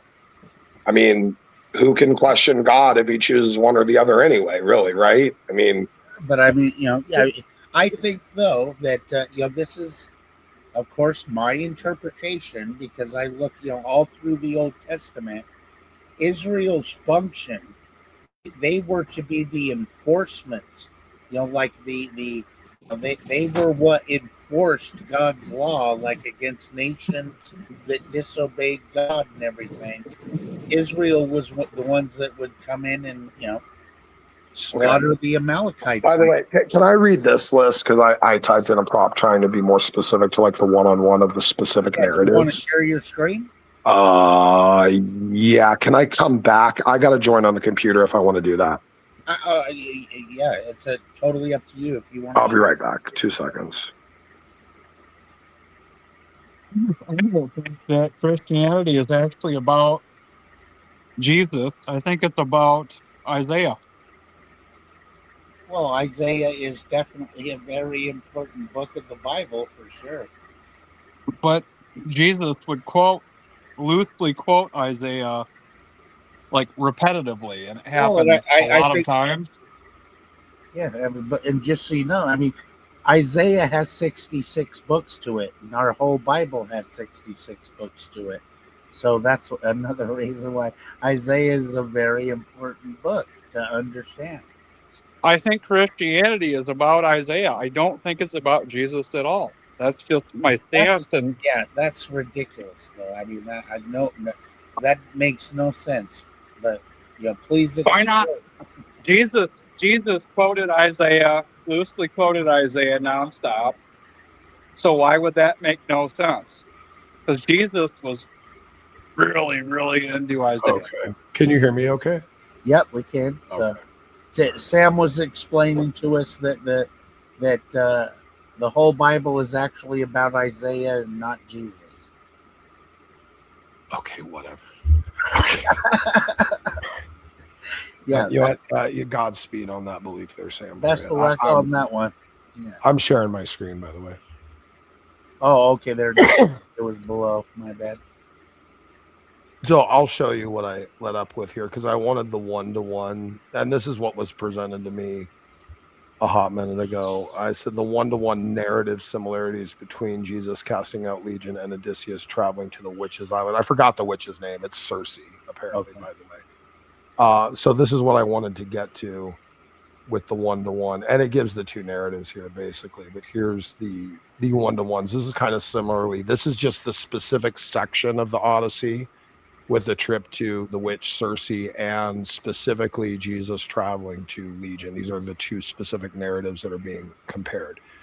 So the first one-to-one, sea voyage to a foreign shore/island, followed by immediate encounter with a powerful supernatural being.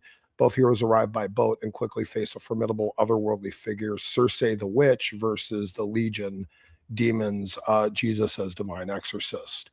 The pig/swine as the central vehicle of supernatural transformation or possession.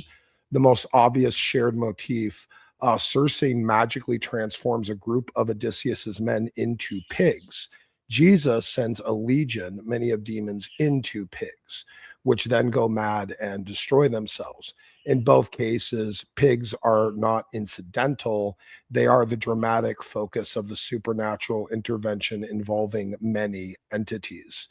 Recognition of the hero's superior power plus pleading, begging by the supernatural force.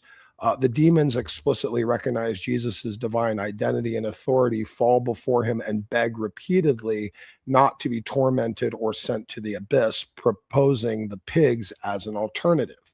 Circe recognizes Odysseus's resistance, aided by divine help, is astonished, kneels before him, clasps his knees, and begs for mercy while swearing an oath.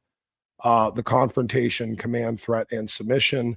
Odysseus draws his sword and threatens Circe. She submits and swears an oath. Jesus repeatedly commands the unclean spirits to come out. They ultimately obey and go into the pigs. In both cases, the supernatural power yields to the hero after direct confrontation. Restoration of the affected humans to proper human state. Circe restores Odysseus's transformed men back to human form. At his demand, they are even improved.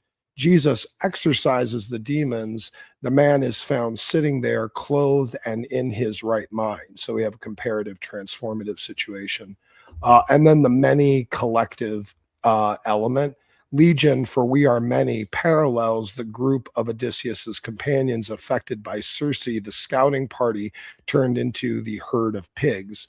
The large herd of pigs, 2,000 in Mark, echoes the collective herd aspect in the Circe scene. And then the final one here is dialogue and power dynamic in the confrontation. MacDonald and others note that the pleading, recognition of power, and negotiation in the demoniac's dialogue with Jesus echoes Circe's dialogue with Odysseus. Have you ever by any chance seen the movie Willow? Oh yeah, a long time ago. I used to love that show when I was a kid. Yeah. Yeah, that's ancient. That's way back in the day. Yeah, when they turned all the guys. Oh my god, I had nightmares of that as a kid, getting turned into pigs and shit like that. That was fucking. Oh, that was frightening. Well, God, that was a frightening movie. I think a You're lot. watching that when you're like 6 or something. What did that movie? I loved that movie. Like I even 81? killed Like, I even played the Nintendo game and fucking beat it and shit. I loved that movie when I was a kid. when did that come out? Movie Willow. But I'm just saying though that I think 1988. Yeah, back in the day, Holy yo. fuck! I was like what, 9, 10 years old. Holy shit. Yeah. Yeah, I remember being a little boy seeing that. Yeah. I would have been. I was like. That was a frightening thing for kids to watch. All those people getting turned. Well, into I was pigs like that. 14 or 15 at the time, so I mean that's why. I mean, when it came out, I was already almost ready to drive, dude. Yeah, it's crazy. Yeah, I loved that movie. But anyhow, yeah, that's where I'm just trying to say that I think a lot of cultures considered pigs very unclean just by their natural behavior, even. Yeah. They are Could filthy motherfuckers. They love rolling around in the shit and the mud. So, but anyways, yeah. Me personally, I mean, I'm not really seeing it. You know what I mean? I don't. Are you? So, is that your position that you do see similarities, or what? You know, I don't know. I got a lot of things rattling around in my brain. You know, the thing is, I do realize, and like this has been a progressive thing for my whole life. Like, you know, I kind of grew up in like a fundamentalist, sassy type of faith. You know, like God's got, God's got the wheel. Jesus, take the wheel. You know, that type of shit. You know, like that's kind of, you know, where I came from, and very, you know, a lot of young earth and a lot of literalism and a lot of fundamentalism and a lot of, you know, sassy type talk and things like that. I mean, still the idea of, you know, sanctification. Was your dad essential. a preacher? Fuck no. Oh, okay. No. Nothing close to that at all. But so who was yeah, who was the one that took you to church all the time? Then your mom?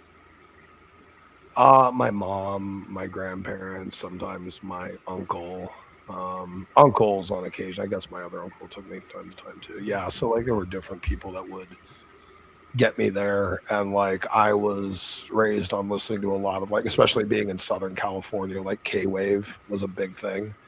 You know, like Southern California, and you know the Calvary Chapel radio. Was that like Chuck? Chuck Smith. You know, they had like the Bible Answer guy on there, and had like, you know, scholars from time to time and interviews, and every once in a while a debate and lots of sermons, and like that was, that was something that was drilled into me. Was Dr. Moray on that show all the time? I don't remember that specifically. I think it was Hank Hanegraaff. I think. Yeah, was the Hank guy. Hanegraaff. Well, because Dr. Moray was the one that was going to take over Bible Answer Man, but Hank Hanegraaff ended up being the choice. Yeah.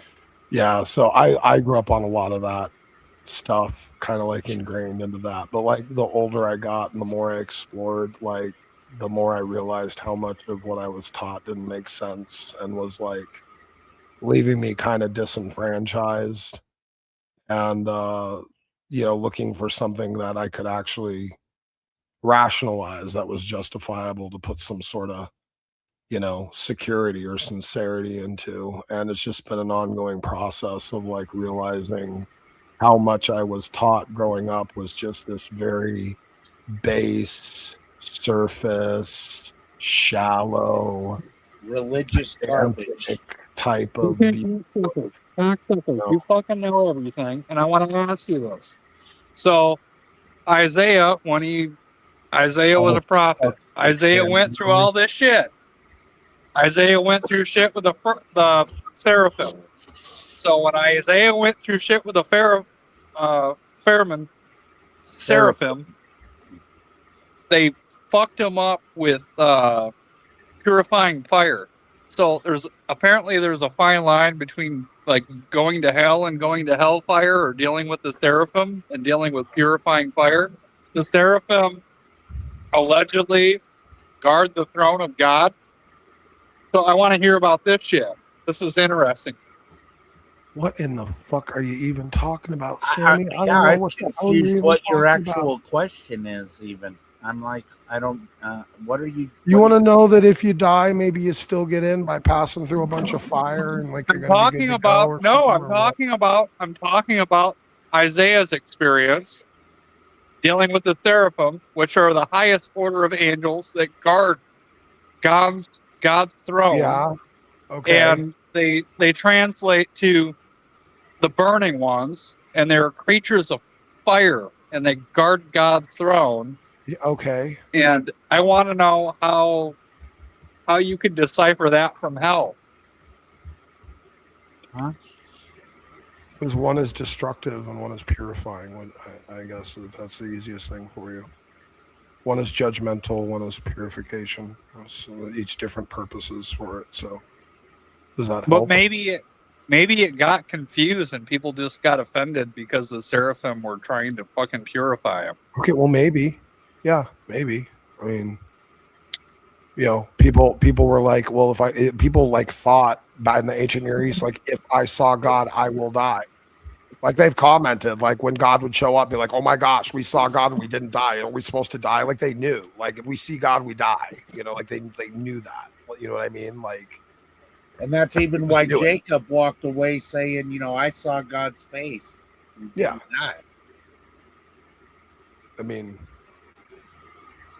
like there's like a fire that's a judgment that's for destruction, and there's a fire that's for purification and cleansing. Like you have a certain fire that you use to forge metal, you have a certain fire that you use to burn fucking trash, like I mean, I got it. Yeah. Yeah. I mean, as far as the book of Isaiah. I mean, if you're forging a knife, do you stick it in a fucking fireplace with a bunch of fucking garbage, or do you stick it in a hot space with coals blasting? Like there's different fires for different purposes. Yeah, I got it. Yeah. I would highly recommend checking out Alexander Scorby's. You know what I mean? It reads it. It shows it. You know what I mean? I think Ryan's gonna go with a fire where you use the fire to put the trash out. I think they're gonna use Ryan for that. Put him in there. That's Gehenna. Gehenna, yeah, right. So yeah. All right. Well, I've had my fill of this, so I'm gonna go do something else for a little bit. It was fun, guys. Thank you. Take care. Yeah. Have a good day. Anyways, yeah, you should check this out, Sam, because it's the book of Isaiah is very important to claiming the coming of the king. That's why Isaiah is considered a major prophet. So because he's pronouncing and revealing who the Messiah is going to be. Yeah, but that is why the Dead Sea Scrolls discovery was so fucking significant, because they're like, holy shit. Well, yeah, I mean, the book of Isaiah was intact and all of that, but please understand, though, that the people that stashed all of those scrolls in the cave were the Essene, and they were basically kind of like Old Testament Jehovah's Witnesses, who absolutely altered all of their scriptures. They altered the scriptures to fit their doctrine. So that's why a lot of their, like their New Testament stuff, it was very bad. It was, you know what I mean? I don't know about you, Brandon, but I don't like to be spoken for. And what if you're misspeaking for them? For who? The Essene? The people that put the fucking shit in the fucking cave. Yeah, those are the Essene. I'm not, there are historians that have explained and revealed what these people actually believed, and they were absolutely a weird cult back in those times. So, anyways, but yes, but the book of Isaiah, from the best of my understanding, I do not believe that they altered or messed with that particular scroll. But many of the other scrolls, they absolutely went in and butchered scripture to fit their doctrine. So, but it's still, it's good historical find and all. But yeah, I wouldn't base any doctrine off of what's said in the Dead Sea Scrolls. In fact, it was a really big deal. Constantine wanted to he wanted to run the whole show on that, and sounds like he sure did. I don't know. Anyway, for old Spider here, yeah, this isn't a Bible study so as much as proving that evolution is absolutely a religion. That's the point of this discussion. Evolution is not science. It's a religion, man. It's another cult. Welcome to the kingdom of the cults. Satan's kingdom. So Brandon,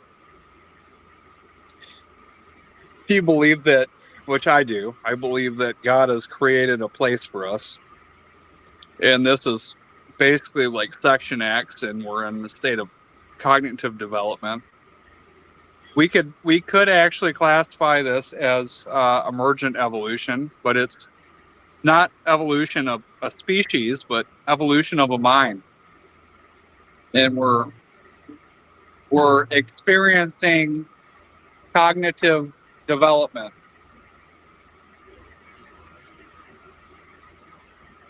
So what is your claim? I don't. Are you making a claim right now? I'm making a claim that we're not here in the first place, and we weren't ever here in the first place. We're just perceiving that we are, and we're experiencing cognitive development as newborn children. So we're in the Matrix. Oh, fuck yeah, we're in a matrix of sorts. Yeah. Okay, that's what you believe, is that this is all a big computer simulation. No, it's a truth. It's a truth. It's not what I believe. I've been shown a lot more. And I've been relating with Isaiah a lot lately, because I realized that I am a prophet. Oh, you're a and prophet. It's like, I am. Yeah. You're fucking tripping, bro. Sorry. I'm not tripping. Dude, I was shown what a prophet is. I was told and shown everything. I was told and shown everything that has happened over the course of the last 10 years. Just I couldn't predict it. I was unable to predict it. But I was told about everything 10 years ago. And now everything's coming to fruition. So I am a prophet, and I'm identifying with Isaiah right now, not with Jesus, because so the prophet Sam declares that Jesus is not the focus of the Bible. It is Isaiah that is the focus of the Bible. Is that your claim? yeah, if anybody's coming back to Jerusalem, it will be Melchizedek. And yeah. Anyways, yeah, this is totally fucking cookie puts, brother. You know what I mean? You don't know, you don't understand the significance of Melchizedek? Of course in the I Bible? understand. I absolutely understand the significance of Melchizedek. I do not get the impression that you do, my friend. Why? Because what saith the scripture? What does the scripture say about Melchizedek? Yeah, but what does the actual older scripture say about Melchizedek? And then we're gonna go back into the Dead Sea Scrolls rather than what was written by the fucking Roman Catholic shit that you actually fucking hate. What does the actual scripture? So wait a minute. That Now was you're Dead Sea dude. Scrolls. Okay, come on, man. Now you got red herrings flying all over. So now you're claiming that the Catholic Church wrote the book of Isaiah? I'm saying that they assassinated the translator for the book of Isaiah. And I'm saying that when the Dead Sea Scrolls came out, the Dead Sea Scrolls, when they were discovered, which was the oldest version of Isaiah, it said that Melchizedek or Okay, you sound Eliam, like you or sound Eliam would be. okay. You sound like you have a fucking giggle in your voice, like you're just saying all of this shit, just to be funny. Is that your I'm intention? actually serious, and you're free to look into it. I'm not at all afraid to look into it. I'm just what you're saying is No, according to the Dead Sea Scrolls, the actual Messiah, the Messiah that's coming back, is Melchizedek. And why is Melchizedek relevant to But where do you Jerusalem? get this shit from? Okay, it's from It's the definitely actual. not from the Bible. It's from the Dead Sea Scrolls. And where was Melchizedek in the Bible? When he met with Abraham, you mean? Where was he? That's after. Let me see. Where was Abraham when he met Melchizedek? In the valley of Shaveh, known as the King's Valley. It's known as Salem or Shalem, now known as Jerusalem. No. Yes. Melchizedek is known as the King of Salem. That means peace. That's what Salem means. Salem was never a town over in the Middle East.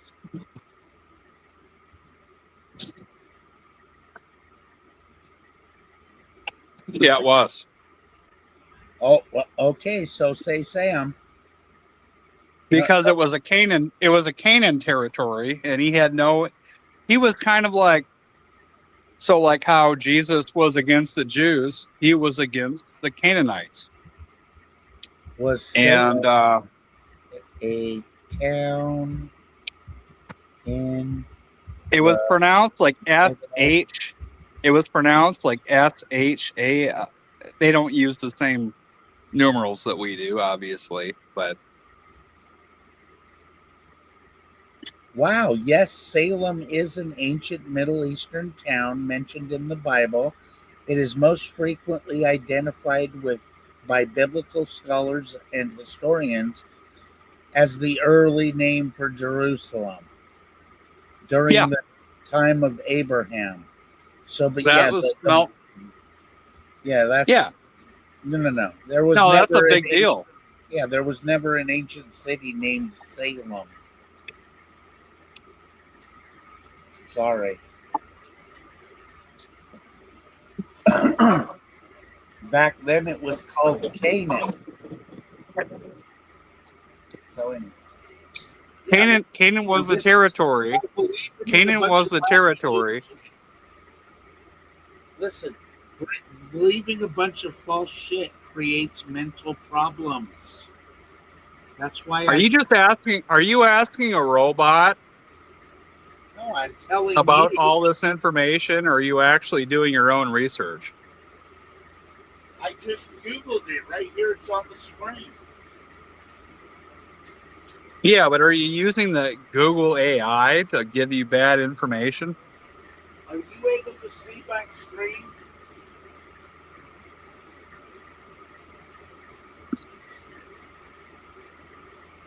Hold on, I'm on my mobile. I'll try to pull it up. Come on, Bodie. You want to do it. You can't sit there, Bodie. Come on. Yeah, so you just read the whole damn thing. It has everything to do with fucking Melchizedek.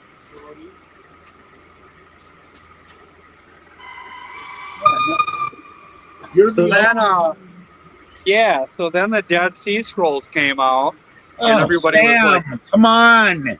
You're a total fucking waste of time. This is absolutely nonsense. This is no, it's not. It really No, is. it's not. It No, really it's not. is. Okay. It's not. All right, I'm done with this. This is fucking retarded. That Melchizedek. Yeah, hey, Andy. So I disagree about Melchizedek. He's wrong about that. But I do agree. I do agree with him about the city of Jerusalem being named Salem way before. So I believe it's the Book of Samuel that says that King David, he came upon the city. The city was named Jebus. After he conquered the city, he renamed the city Jerusalem to mean City of Peace. And that was around the year roughly 1000 BCE. That's when King David's reign was. We have these letters that have been recently, not recently, these letters that have been discovered roughly in the past century, I would say. They're called the Amarna letters, and it's a bunch of correspondences between the Egyptian pharaohs and the other kings around Canaan and Mesopotamia. And one of the common kings that the pharaoh was talking to is the king of the city called Uru Shalim, which means, so Uru Shalim, well, it's actually Uru. It would be pronounced with a Y, Uru Shalim. Uru means foundation of, or like city of, or foundation of. And then Shalim does not mean shalom. This was before Hebrew even existed. This is 1300 BCE. This is almost 400 years before King David even was alive. It was called Yerushalim, and Shalim is an ancient god in the Near East. There was a pair of gods that were brothers. They were named Shalim and Shahar. Shahar was the god of dawn, and Shalim was the god of dusk. And so the city was named. Real quick, Andy. I just want to say, because it's really hot here today, and if my inverter trips, I'll be kicked out of the room real quick. I just want to let you know I will be right back. If that happens. Yeah. And All also, I just want to point to my boy Illuminati Land here. I do not believe that Melchizedek is Jesus. I believe Melchizedek is a picture of the Holy Ghost. Sorry, go ahead, Andy. So yeah, my point is that in Samuel, when it says that King David named that the city was named Jebus and that King David named it Jerusalem, that's just blatantly not true.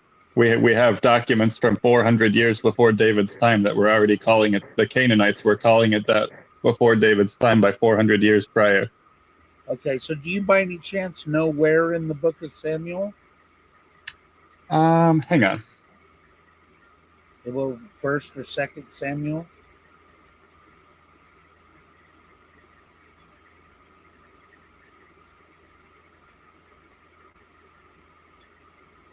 Here, let me just do this too. I'll just put in Salem. And we'll see where it pops up in the Bible. 4 times Melchizedek was the king of Salem, the king of peace. That's what it's supposed to mean. So Psalms 76:2. In Salem also is his tabernacle and his dwelling place in Zion. For Melchizedek, king of Salem, priest of the Most High. What was the name of that city you said? Shafar or something? What did you say?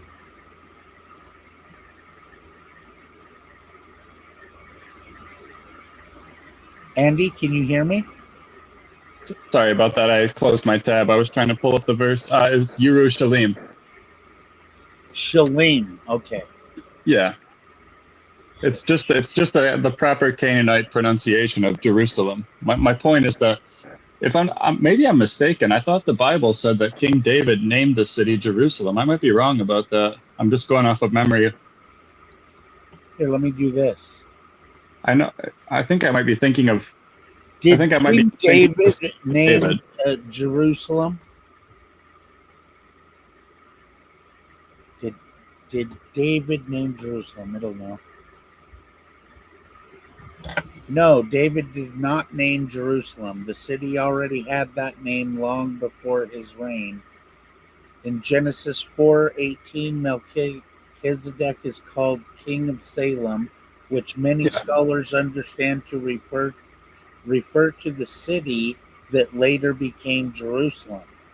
By the time of Joshua, the city is explicitly called Jerusalem. For example, Joshua 10:1 says, "Now it came to pass when Adonizedek, king of Jerusalem, had heard." This is several centuries before David. What David did do was capture the city from the Jebusites. Nevertheless, David took the stronghold of Zion, the same as the city of David. 2 Samuel 5:7. After conquering it, David made it his capital, and the fortress of Zion became known as the city of David.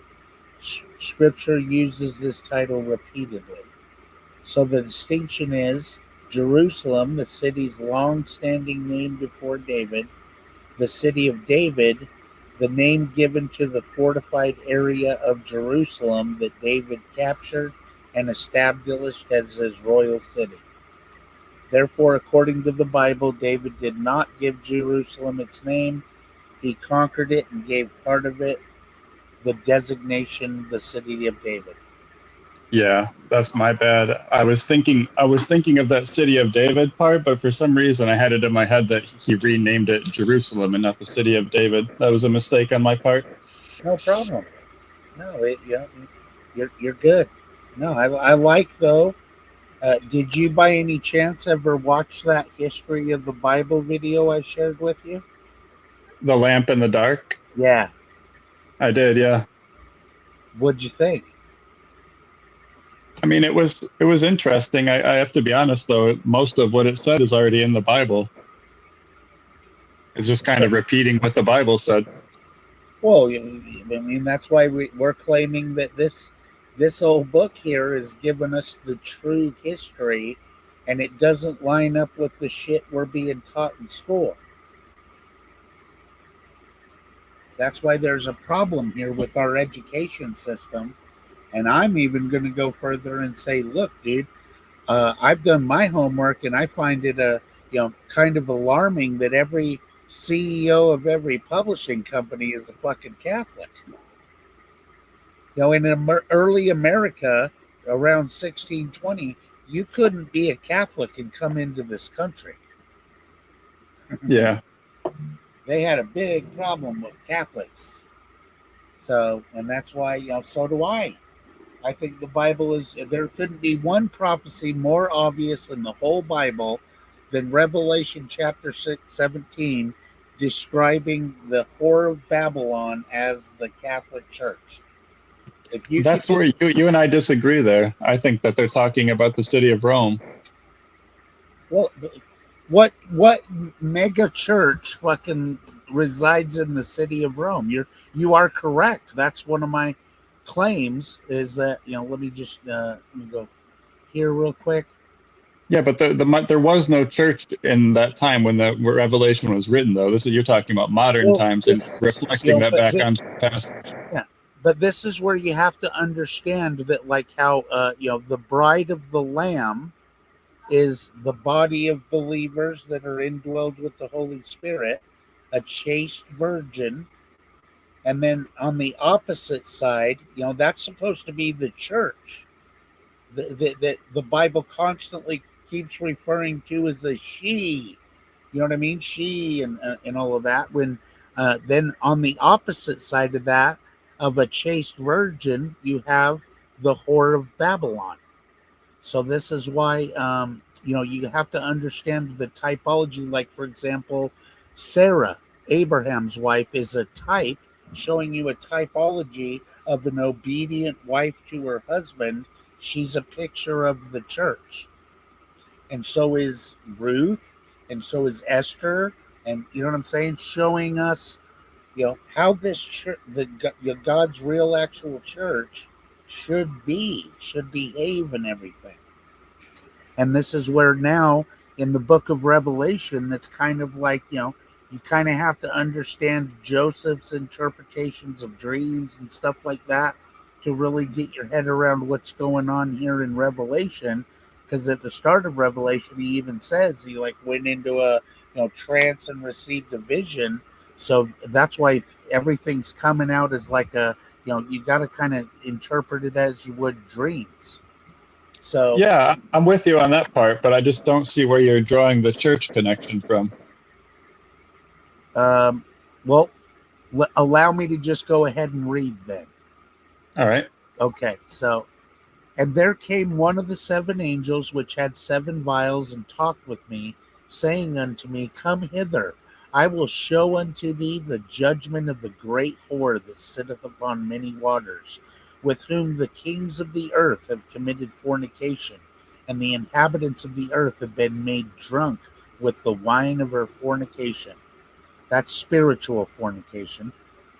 So he carried me away in the spirit into the wilderness, and I saw a woman sit upon a scarlet colored beast, full of names of blasphemy, having 7 heads and 10 horns.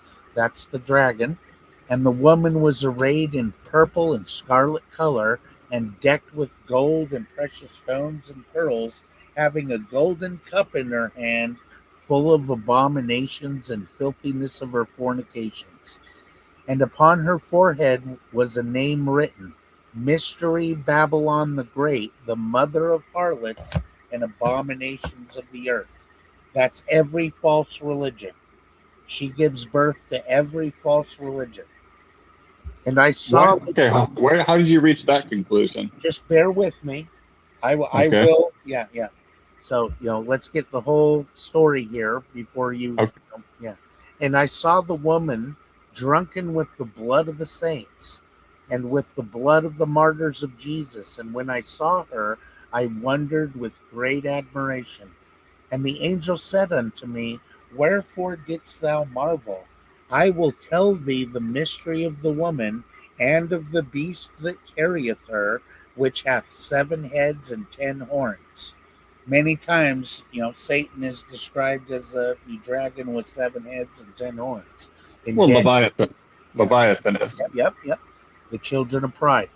The beast that thou sawest, and is not, and shall ascend out of the bottomless pit, and go into perdition, and they that dwell up on the earth shall wonder, whose names were not written in the book of life from the foundation of the world, when they behold the beast that was, and is not, and yet is. And here is the mind which hath wisdom. The 7 heads are 7 mountains on which the woman sitteth. And there are 7 kings, 5 are fallen, and 1 is, and the other is not yet to come. And when he cometh, he must continue a short space. Just Quick caveat, I believe that's talking about popes. And the beast that was and is not, even he is the eighth, and is of the seven, and goeth into perdition. And the 10 horns which thou sawest are 10 kings, which have received no kingdom as yet, because they're corporations. But anyway, but receive power as kings 1 hour with the beast. These have one mind, and shall give their power and strength unto the beast. These shall make war with the Lamb, and the Lamb shall overcome them, for he is Lord of lords and King of kings, and they that are with him are called and chosen and faithful. And he saith unto me, the waters which thou sawest, where the horse sitteth, are peoples, and multitudes, and nations, and tongues. And the 10 horns which thou sawest upon the beast, these shall hate the whore, and shall make her desolate and naked, and shall eat her flesh, and burn her with fire. For God hath put in their hearts to fulfill his will, and agree, and to give their kingdom unto the beast, until the words of God shall be fulfilled. And that woman which thou sawest is that great city which reigneth over the kings of the earth. Okay, so now when we're talking about spiritual fornication and everything, this is Wait, so what you agree with me? Are you? This seems like you agree with me. Like, are you saying that the woman is Rome? it says. The woman which thou sawest is that great city, Which is Rome, right? which is Rome. There's no other location that fits this description that we just read Yeah. of a great church. That's what the woman represents. See, that's where we disagree. I don't agree that the woman is a church. I think it's just the city of Rome. It has nothing to do with the church. Let's do this. Hold on. Let me just go boom. Is the woman in Revelation chapter 17 a church?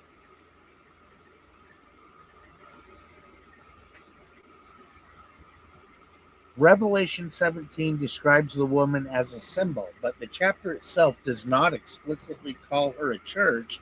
Instead, it identifies her in other ways. The woman is described as the great whore, Mystery Babylon the Great, the mother of harlots and abominations of the earth, drunken, blah, blah, blah. We just went through all that. So if we let the chapter interpret its own symbolism, the woman represents that great city. Why do some people say she is a church? In scripture, women often symbolize corporate bodies. A faithful woman can symbolize God's people or his covenant community. For example, Israel is pictured as God's wife in the Old Testament, and the church is described as the bride of Christ in the New Testament. Yeah, we're on the same page there. I understand like the personification and metaphorical language, but like I would be on the same page as you, but the Revelation verse specifically said that the woman is the city, not a church within the city, but the woman is the city. Sure, but it is talking about this woman that's committing, spiritual fornication with all of the kings of the earth, with all of the merchants and stuff. Rome. Yes, Rome. Yeah. And Rome is that empire, is the fourth empire in the book of Daniel, and its head got wounded. That's why Rome was forced to change from a military empire into a religious empire. But it's still the same beast. You know what I'm saying? Yeah, we agree on everything you're saying except for the fact that the woman is a church. I don't understand where you get that from. Because of it's an opposite parallel, because the bride of the Lamb is a body. It's the church, and now Satan has his church too, but it's exactly the opposite description of the chaste virgin that is the bride of the Lamb. So let me just continue, and let's see if Chat GPT helps us understand here. Okay, an unfaithful woman or harlot often symbolizes spiritual unfaithfulness or idolatry. The prophets frequently describe Israel as committing spiritual harlotry when she worshipped other gods. See Hosea, Jeremiah, and Ezekiel. Because of this biblical imagery, many interpreters conclude that the woman in Revelation 17 symbolizes more than just a geographical city. They see her as representing a religious, political, and economic system centered in that great city. I totally agree with that. Different But interpretation. why? It's just saying that people think that. It's not telling us why they think that, though. Because of the spiritual fornication that's happening. Yeah, but why does that require a church? Why can't the whole city just be doing that? Because it's religious systems that that require that has the spiritual aspect to it. Yeah, but Romans had religion. Like they had their spiritual systems. Okay, but I mean, as far as economics doesn't have any kind of spiritual aspect to it. It's money. It's just a medium of exchange. There's no, you know what I'm saying? There's no spiritual. How would you commit spiritual fornication with a fucking dollar bill? You know what I'm saying? This fornication matter is where we know now we're talking about religious systems, a belief system, or a philosophy. Yeah, I'm with you there. Of thought, you know what I'm saying? And that is what is more prevalent in the city of Rome than the Vatican. Now, but not back then. But this is telling us of a future event. It does, yeah, but how long into the future? Until close to the end of the world, into the future. And me personally, I will, I feel like we're getting close, but I certainly, every generation has felt like, man, the Lord's not going to put up with this shit for too much longer. Yeah, but the people that are writing the Revelation are hearing Jesus saying that, the end of the world will be in their lifetimes. So it's not like they think it's hundreds of years or thousands of years from now. They think it's soon. Now, to that particular passage, I've argued this several times with atheists and stuff like that. That Jesus said that this generation, would still be here. No, if you read everything in context, he's describing this generation that's going to be dealing with this time of great tribulation. And when he says this generation shall not pass until all these things are fulfilled, he's talking about the generation he was just speaking about, not to the people that he's talking to. That's not the passage I'm referring to.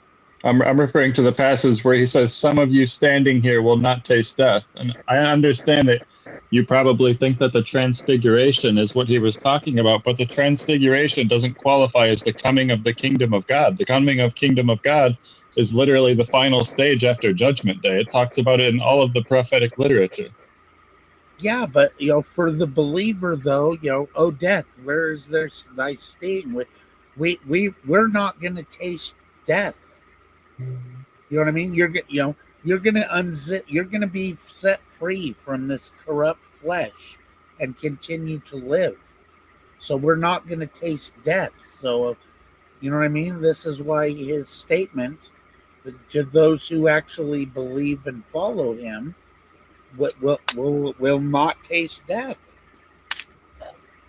Right, before. Well, it will not taste death until. Like, it gives a time frame. It doesn't say you're just never going to taste death. It says that you won't taste death until this happens. Okay. Are you talking about Matthew 24 or Luke 11 or excuse me, Luke 21? Which one are you talking about? So it's from Mark, but I'm sure Matthew probably iterates the same verse. Mark does it in a couple places, though. I'm pretty sure it's Mark 13, yeah. Yeah, it's in Mark 13 for sure, but there's another place. Yeah, it's in Mark 13, Matthew 24, and in Luke 21. Oh, no, there's two places in Mark where he makes the same statement, I mean.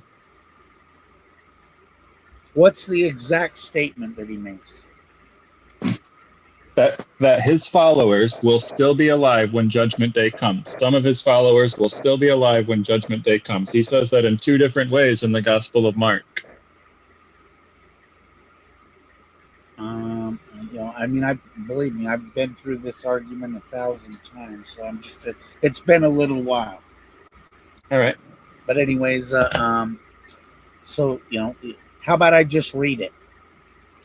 The whole verse, or the whole chapter. Do you want me to or no? Well, we don't need to, because most of the chapter is him talking about Judgment Day. We could probably just skip part. Let me go back over to here. So he talks about the false messiahs and false prophets coming, moonlight, heaven, power shaken from the heaven. Okay, so he's literally describing Judgment Day. He says, and the stars will be falling from heaven, the powers in heavens will be shaken. So they will see the Son of Man coming in the clouds with great power and glory. Then he will send out the angels and gather the elect from the 4 winds. So he's literally talking about like Isaiah's Judgment Day, like the Judgment Day that Isaiah and Ezekiel and Daniel are all talking about. Yeah, this is actually talking about, when just before the Lord comes and raptures us out of here. So, and then we get raptured out of here right before the vials of wrath get poured upon the earth. So we're Can I say one more thing, Brandon, really quick? I'll let you finish, but just so in Mark 13, after he just gets done describing Judgment Day,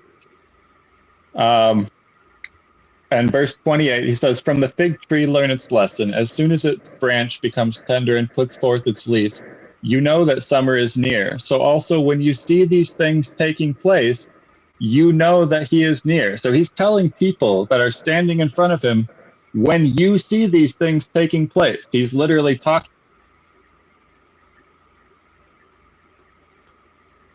Hey, you cut out. Andy, you cut out.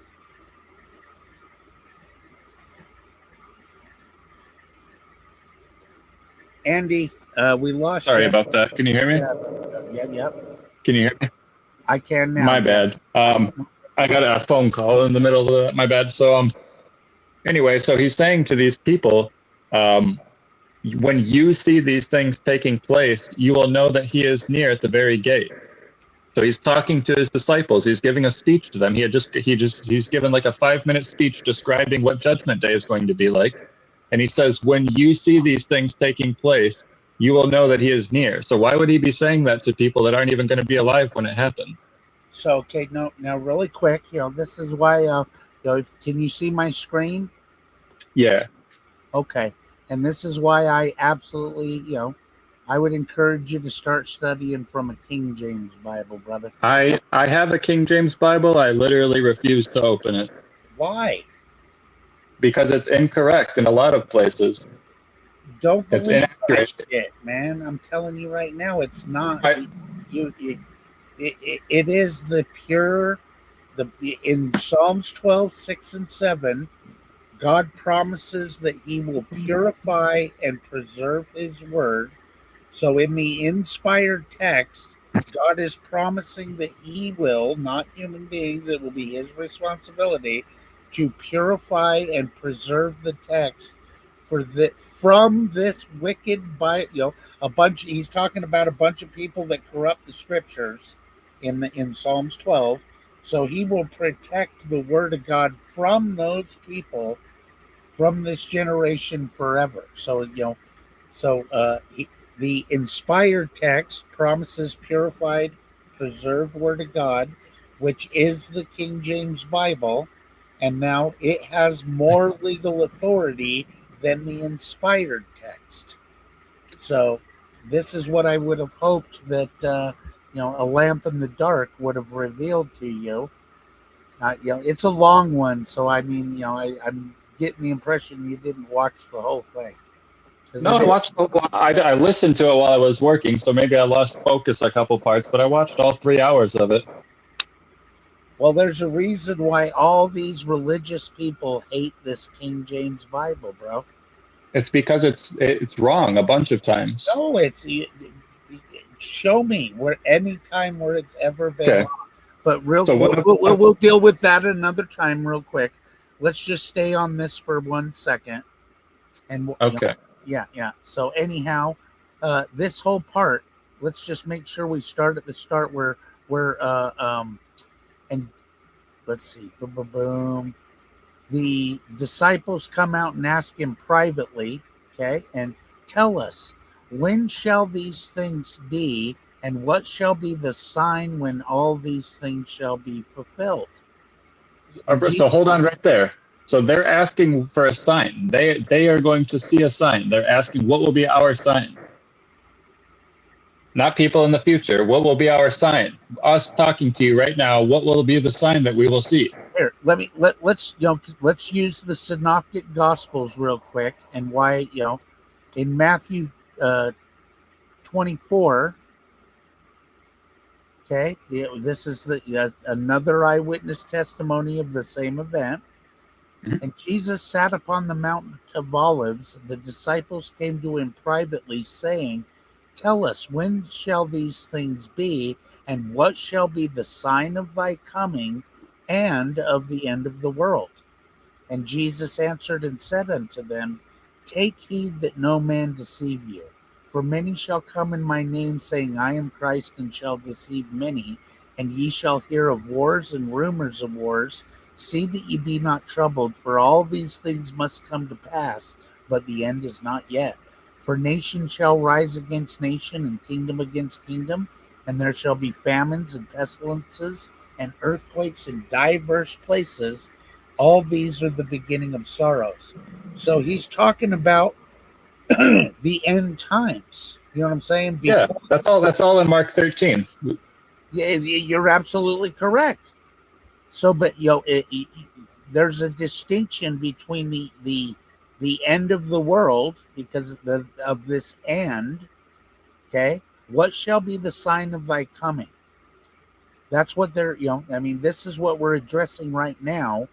That so obviously this is way off in the future, because none of this is his. Then why are they asking for a sign? Then why are they asking what the sign will be? They're going to be dead. Why would they care what the sign's going to be? Well, because all of this is written more to us at the end times than any. But he's not talking to. He's not talking to us. He's talking to his disciples. Of course, and we are his disciples, so he is talking. No, he's talking to his disciples on the Mountain of Olives. It literally specifies they came to him privately. Yes, I understand that, but this is why what he said was written down. We know, unless you're a preterist. Are you a preterist? I'm an atheist. Okay. Well, preterists believe that Jesus already showed up and nobody fucking noticed. It's insane. Yeah, it is insane. I agree. Yeah. So, anyways, because all through this, he's talking about this is going to happen during the perilous times. You know what I'm saying? And also in the book of Daniel, where it speaks of the abomination of desolation, is the Antichrist being revealed. We disagree again. I think the abomination of desolation was Antiochus Epiphanes taking over in the book of Maccabees. It's almost exactly the exact same thing. Okay, but the book of Maccabees is not canon for good reason. And also, again, if that was it, you know what I'm saying? If that happened already in 70 AD, then we got some fucking huge problems. It didn't happen. The abomination of desolation absolutely has not happened. That part did happen in the book of Maccabees. Antiochus Epiphanes sacrificed pigs on the altar, and made them sacrifice to Zeus. I've heard this shit many times, brother. And I'm So I mean, the fact that you're saying it's not canon, I get it, Brandon. But I mean, the fact that you're saying it's not canon means nothing to me. I don't love people telling me what's canon. Keep reading. Let's keep reading, and you tell me if this has already happened yet. Okay, this already occurred, and nobody fucking noticed that the sun and moon went dark. No, it did not happen. Judgment Day has not come. The prophecy failed. Okay, but all of this is all totally tied together right here. As far as the this abomination of desolation is in the middle of the the 70 weeks of Daniel. So when did the 70 weeks of Daniel start? Right, the Babylonian exile, 605 BCE. Oh no, man, no. Absolutely, it did, because at the end of 70 years, the We're angel talking Gabriel about came to Daniel. the week of Jacob's trouble, okay? Because you have a huge, gap of time. That is this whole period of grace, where the mystery of the church is revealed, where the doors are now open to the Gentiles, and then this time of Jacob's trouble is a future event that is right before the Lord's actual appearing. When he actually appears is the moment we're raptured up out of here, and now the vials of wrath start getting poured out. So this is why I'm saying is all of this this point from the abomination of desolation, within 3 years from that moment, the sun and the moon have to go dark. Are you saying that already occurred in 70 AD? No, I'm saying that prophecy failed. Then that's a huge problem. You're right. It is a huge problem. The New Testament's wrong. No, this is why I'm saying no. Whatever little history story of the fucking Roman emperor that came in to destroy the second temple, him doing whatever he did was not the abomination of desolation. You can believe that if you want to, but it's not true. Well, I mean, you would have to convince me of that. I'm not just going to take your word for it. But if that were the case, then roughly 3 years from that day that whatever fucking Caesar did that, the sun and the moon would have went dark, and all of the stars would have fell out of the sky. And that's what I'm saying. That part of the prophecy failed. That's why they think Daniel wrote this right after the book of Matthew. I'm telling you that's not, you absolutely have misinterpreted scripture, that whatever Tacitus did with the pigs was not the abomination of desolation. The abomination of desolation has to occur in a third temple. There has to be a temple number 3. It never says a third temple. It never says the third temple. It does. It says that there will be a fucking decree to rebuild the temple. If the temple if the second temple was still standing when Jesus is telling the second temple wasn't built. It wasn't built yet. It wasn't even built. What are you talking about? Jesus, look, right here on the screen. And Jesus We're talking about Daniel. And Jesus went out and departed from the temple. If the Babylonians came and destroyed the first temple, hold on. I thought you were talking about Daniel. My bad. I'm talking about in Matthew 24 and Mark 13 and then Luke 21, they're all the same eyewitness accounts. Okay? Yes. So Jesus is saying, as he departed from the second temple, because we know the first temple was destroyed in Babylon.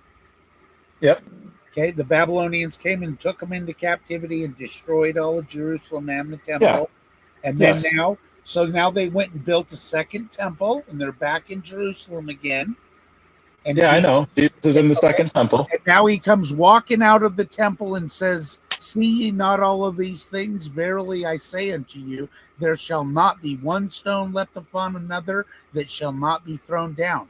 It happens to be a historical fact that because of the gold plating on all of the bricks in the temple, that the Romans literally plucked that fucker down brick by brick and scraped off all the gold for their reward. So, yep. So I'm with you. So now in order for this abomination of desolation event to take place, there has to be another temple built, a third temple. So this is why, we all know there's going to be a third temple built. In fact, in my estimate, Why do you think that? Why do you think that about the abomination of desolation?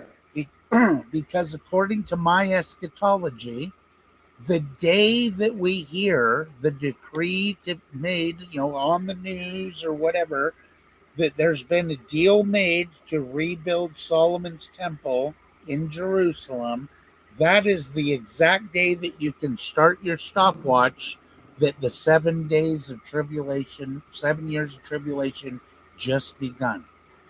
That's the official date. No, I'm asking, why do you think that there needs to be a third temple? What was that? I was asking, why do you think there needs to be a third temple for the abomination of desolation to occur?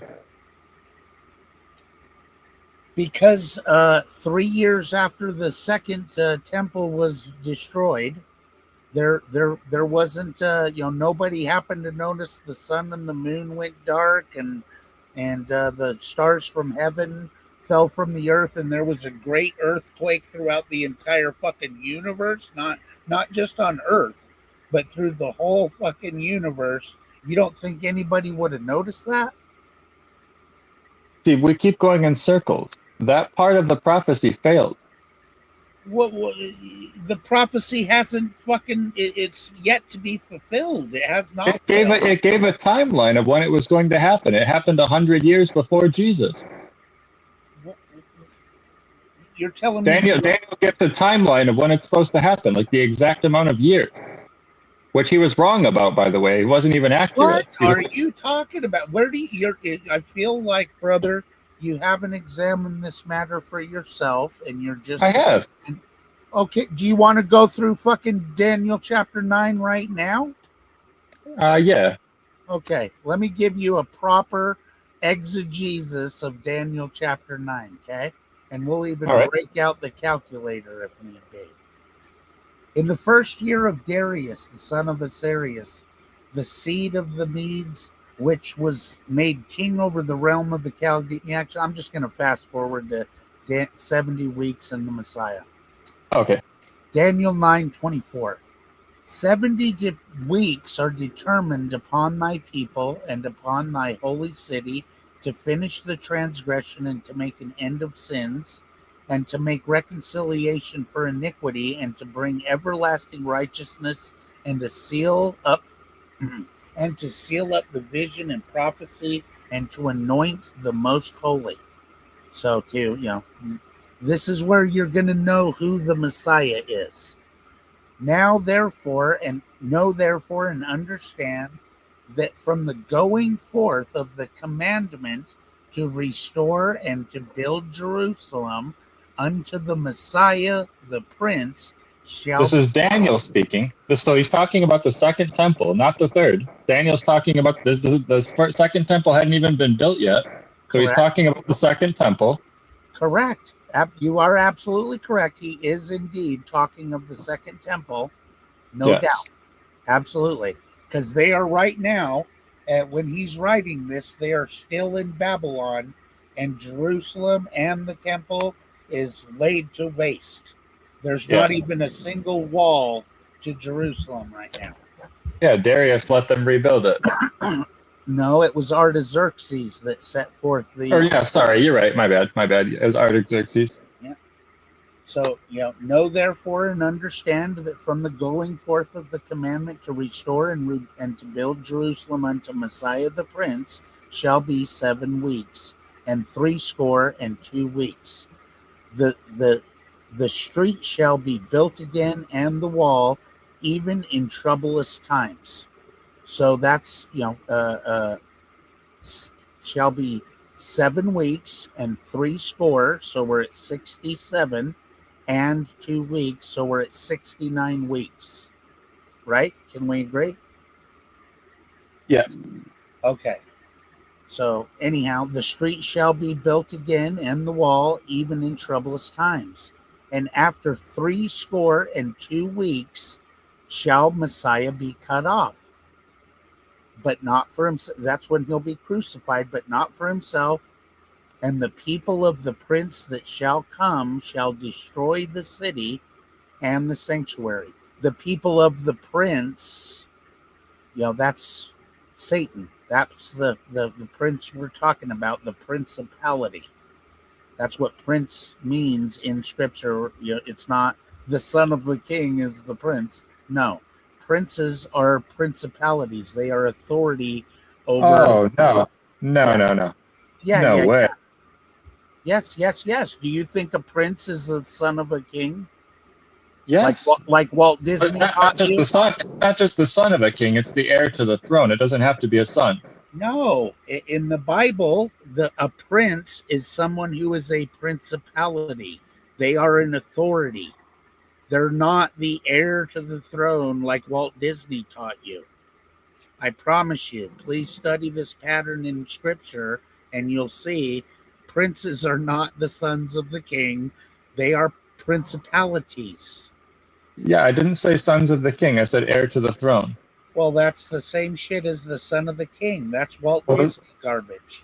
yeah, but the king didn't always leave the throne to his sons. Sometimes he left it to slaves, just whoever he wanted to. It's his choice. Yeah, Jerusalem had many princes that were the heads of certain sectors of their, you know what I'm saying? Like you had a principality over, like a sheriff was a principality, like a governor was a principality. You know what I'm saying? That's what princes were.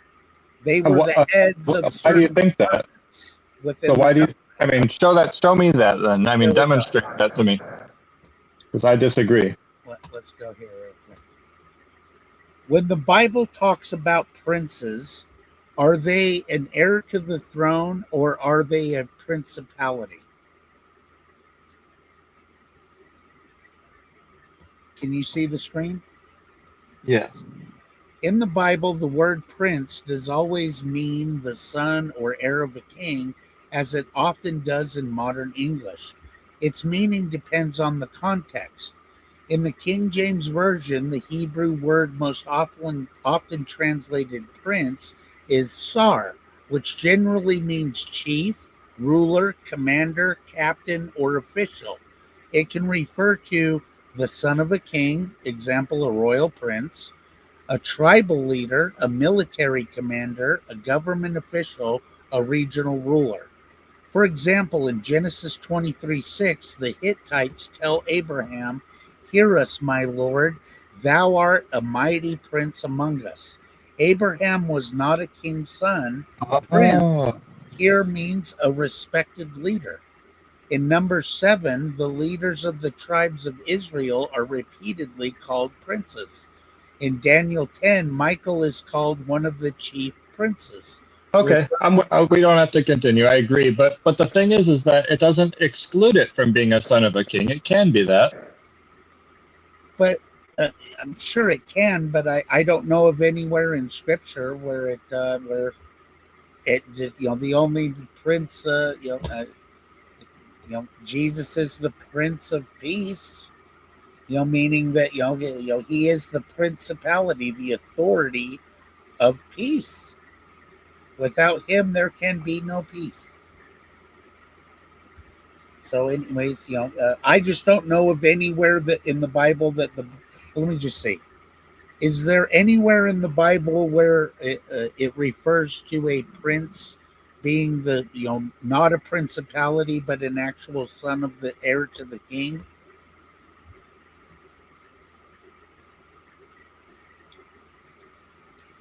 Yes, there are places where prince clearly refers to a king's son, although, as we discussed, that is not the most common meaning of the word in the Bible. The son of David, 2 Samuel 8:18, and Benaniah, the son of Jehoiada, was over both the Cherethites and the Pelethites, and David's sons were chief rulers. The word translated chief rulers here is the same word sar, often translated princes. In some English translations, it is rendered princes because these are David's sons. They are royal princes. You want me to keep reading? Duh. No, we agree. We already agree on that. But what I'm getting at is that it can be. What verse were you talking about in Daniel again? That used that word prince? Daniel Oh, chapter 9. hey, Yeah. Brandon, I'm sorry. I have to jump off of here. I didn't even realize a buddy of mine started his stream. I promised him I would be there. Okay. All We'll right. have Well, to I carry hope we this. can chat again, man. I like you. Yeah, I'll come back and talk about it. I didn't realize time had flown by so quickly. I apologize. I'll come back. No problem. All right. Take care. You too. Thanks. Anyways. Yeah, I mean, this is where, why we have so many fucking problems today with, I mean, and I get it, dude. These atheists, they are logical and rational people, and then they don't realize they're using corrupt Bibles. You're getting inaccurate definitions in all of these fucking. Oh shit! Sorry, move, dumbass. Anyways, but they're getting inaccurate definitions and all of that stuff. And sorry, Bodie, you can't sit there, dumbass. I rolled back on his foot or his tail or something with my chair. I didn't know he was sitting behind me. But anyhow, this is where we have all of these clever little fucking tricks that keep misleading people, with misinformation and shit. So, anyhow, I respect these guys for critical thinking and going, man. All I see is a bunch of religious garbage, and that's what's turning them off. It's false Christianity and false religious garbage that is turning people off. So let me just go here and let this play for a minute. I got to go do something real fast. So, because, this video is a great example of, the perils of trusting false science. Defend a widow. A widow. That's great. What am I in the Freemasons? Can a widow's son not get what? He gave him not 1 point. He had not 1 point where he lied. He just said Tucker's letting him talk. That's it. Tucker's letting him talk. He didn't say I lied. Okay, let's do this. In a recent appearance on Jack Neal's podcast, Tucker Carlson argues that the COVID vaccine rollout was probably the greatest crime ever committed. It's hard not to conclude something's going on. Because some of the behavior doesn't make sense if you view it through the conventional formula of like what government does or big companies do for the population. They serve the population. Government does it for votes. Companies do it for money. So when you see behavior that doesn't fit that template, you're like, what is this? The COVID vax was the one that I've never gotten in my mind. I've never understood what that was about. There'd never been a coronavirus vax that had been successful. They tried. It didn't work. The last time they tried it, I knew that. And this one didn't work. And it was obvious immediately that it didn't work. And rather than kind of pull back a little bit or be defensive, well, actually, it does work. They took a Stalinist line, which was, it works. And if you don't think it works, you're evil. You deserve to die. And if you don't take it, we're going to fire you and destroy your life. I've never seen anything like that in my life. There has been nothing like that in all human history at that scale. Well, in the military. And it didn't work. And in fact, it killed a ton of people, including someone I know. Gave another close friend of mine a heart attack, but it killed a lot of people around the world. It caused cancer. It lowered female fertility. It was a disaster. It was probably the greatest crime ever committed, honestly. And even now, there's like no conversation about it at all. None. It's still required. The Trump administration still has it on the schedule. They're sending money to Pfizer for more COVID vax, mRNA vax. It's like, that's so bonkers that it's hard to conclude. It's not like they don't know. The numbers, excess mortality numbers alone tell you this, but it's like obvious that net, it's poison and it killed people. And yes, it does change your DNA, actually. Like, actually, that's not a conspiracy theory. So, given all of that, I think the people who did that specifically, which would be U.S. government officials and business leaders internationally and foreign governments, capable of literally anything. And that, by the way, that's such a huge scale, like a a mass immunization project is like it's bigger than a war mobilization. It's like the biggest thing a government ever does. And they did it on false pretenses, knowing that it harmed people. And they did it anyway, and they still haven't admitted it, and they're still doing it. So just on the basis of that experience and the evidence that we all saw, I think it's possible to believe absolutely anything about these people. Would you do that? If you were behind the COVID rollout, the COVID vax rollout, and you found it was killing people, would you be like, no, kids have to have it anyway, even though the death rate from COVID for people under 30 without comorbidities was zero. But the death rate from the COVID vax was much higher than zero. You would never do that. I mean, ever. Didn't matter how much they paid you, you would never do that. What kind of person would do that? Well, fill in the blank yourself. So why aren't there more people saying some stuff like that out there? Why is it only people like us and Tucker Carlson? Why aren't there more? You would have to, I mean, just think of the shattering of your worldview to understand that, it's not just human competence. They're actively trying to kill you and traffic kids. A lot of people don't want to accept that, and they become Dottie Sandusky, who still thinks Jerry Sandusky is innocent to this day. Yeah. It's as I've described before, it's because people's belief that ivermectin is horse pace and you're a moron if you take it for a human. People's belief that masks work. People's belief that shutting down schools was a smart thing to do. People's belief that COVID was deadly, even though it had a 0.04% death rate. Even Bill Gates admitted it was just like the flu, but a little different. Affected most of the elderly, had a low death rate. People's belief that vaccines are the greatest invention in human history, which is what Jon Stewart said.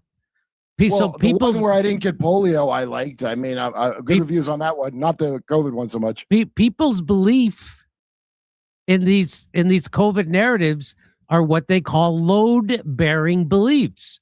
Well, I call it that. And if you take away those beliefs, their entire self-image will collapse on them. And so they have to keep propping them up, which is when you run into people who say things like this.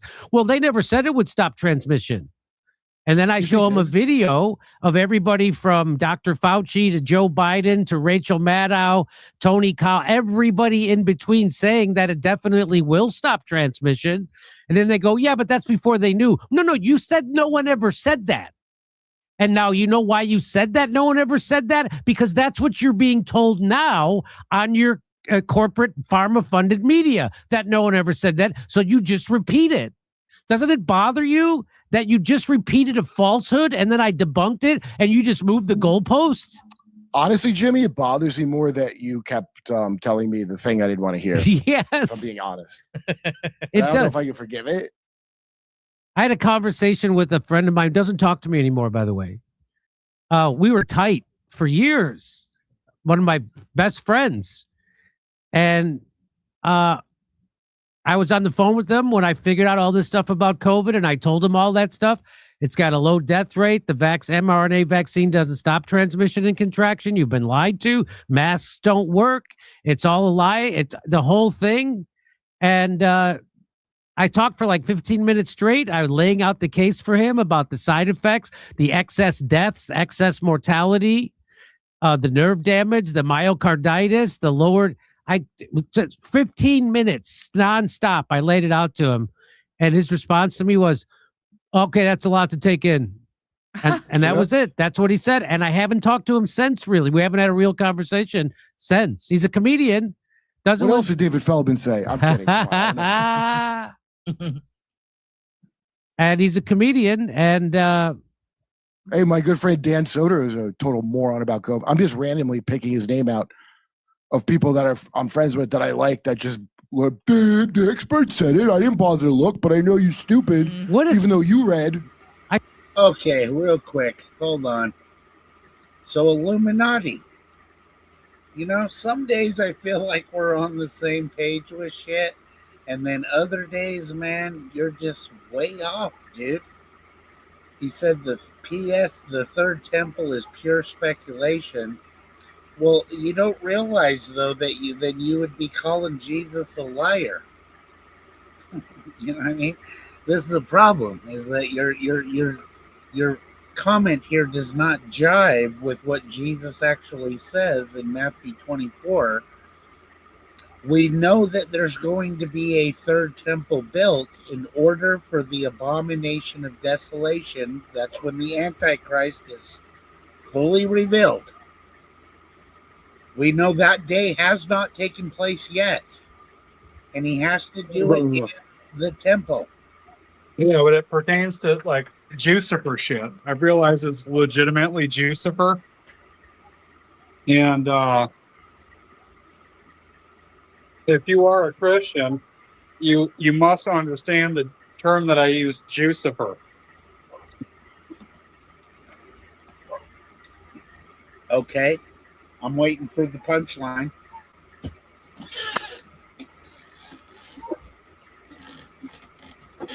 Well, it doesn't. The punchline is it doesn't start with an L. It starts with a J. It's Jucifer. Okay, great. Thank you. You're welcome. Fucking, you know, Well, that'll be $500. Weird random shit. I like gerbils, Bill. You know what I mean? Just weird out of nowhere shit. Anyhow, go ahead. I don't read because of me smart. I saw somebody in the comments under one of our videos we did about COVID, and they said, "What a silly thing to base a friendship on." Someone's belief in vaccines. What a silly thing.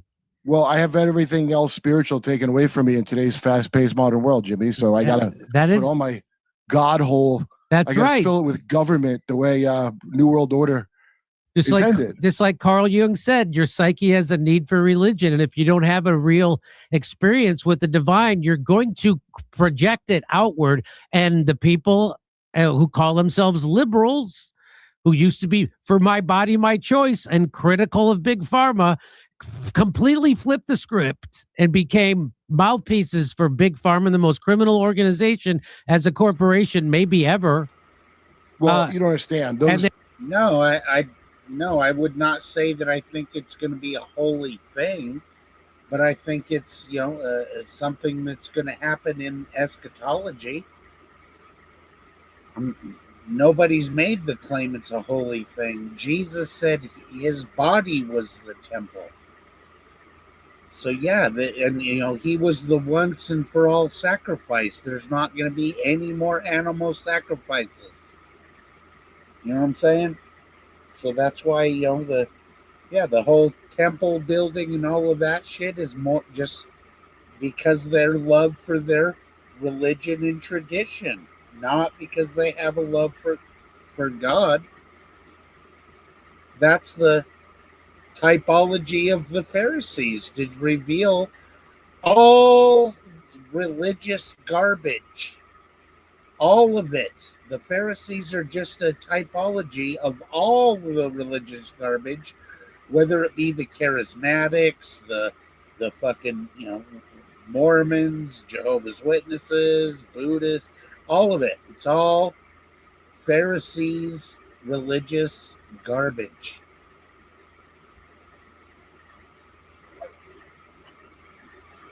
Then why the man of sin entering it would be an unholy thing? I'm not sure what point you're trying to make here. I've never. Nobody thinks that the third temple is going to be a holy thing. So I don't even know who you're shadow boxing, dude. The man of sin is unholy, and he enters an unholy temple. Sure, Jesus already declared, when he said, I will destroy this temple and in 3 days raise it up, talking about his body. That's what the Jews didn't understand. Will you destroy this temple and build it back up in 3 years? It took 46 years to build this temple. So, yeah, man, you're just shadow boxing, man. And they turned science into religion. Science works on questioning. It always has, always will. There's no such thing as settled science, but they turned it into it. And if you question science, you were a heretic. And they turned people like Dr. Fauci into deities.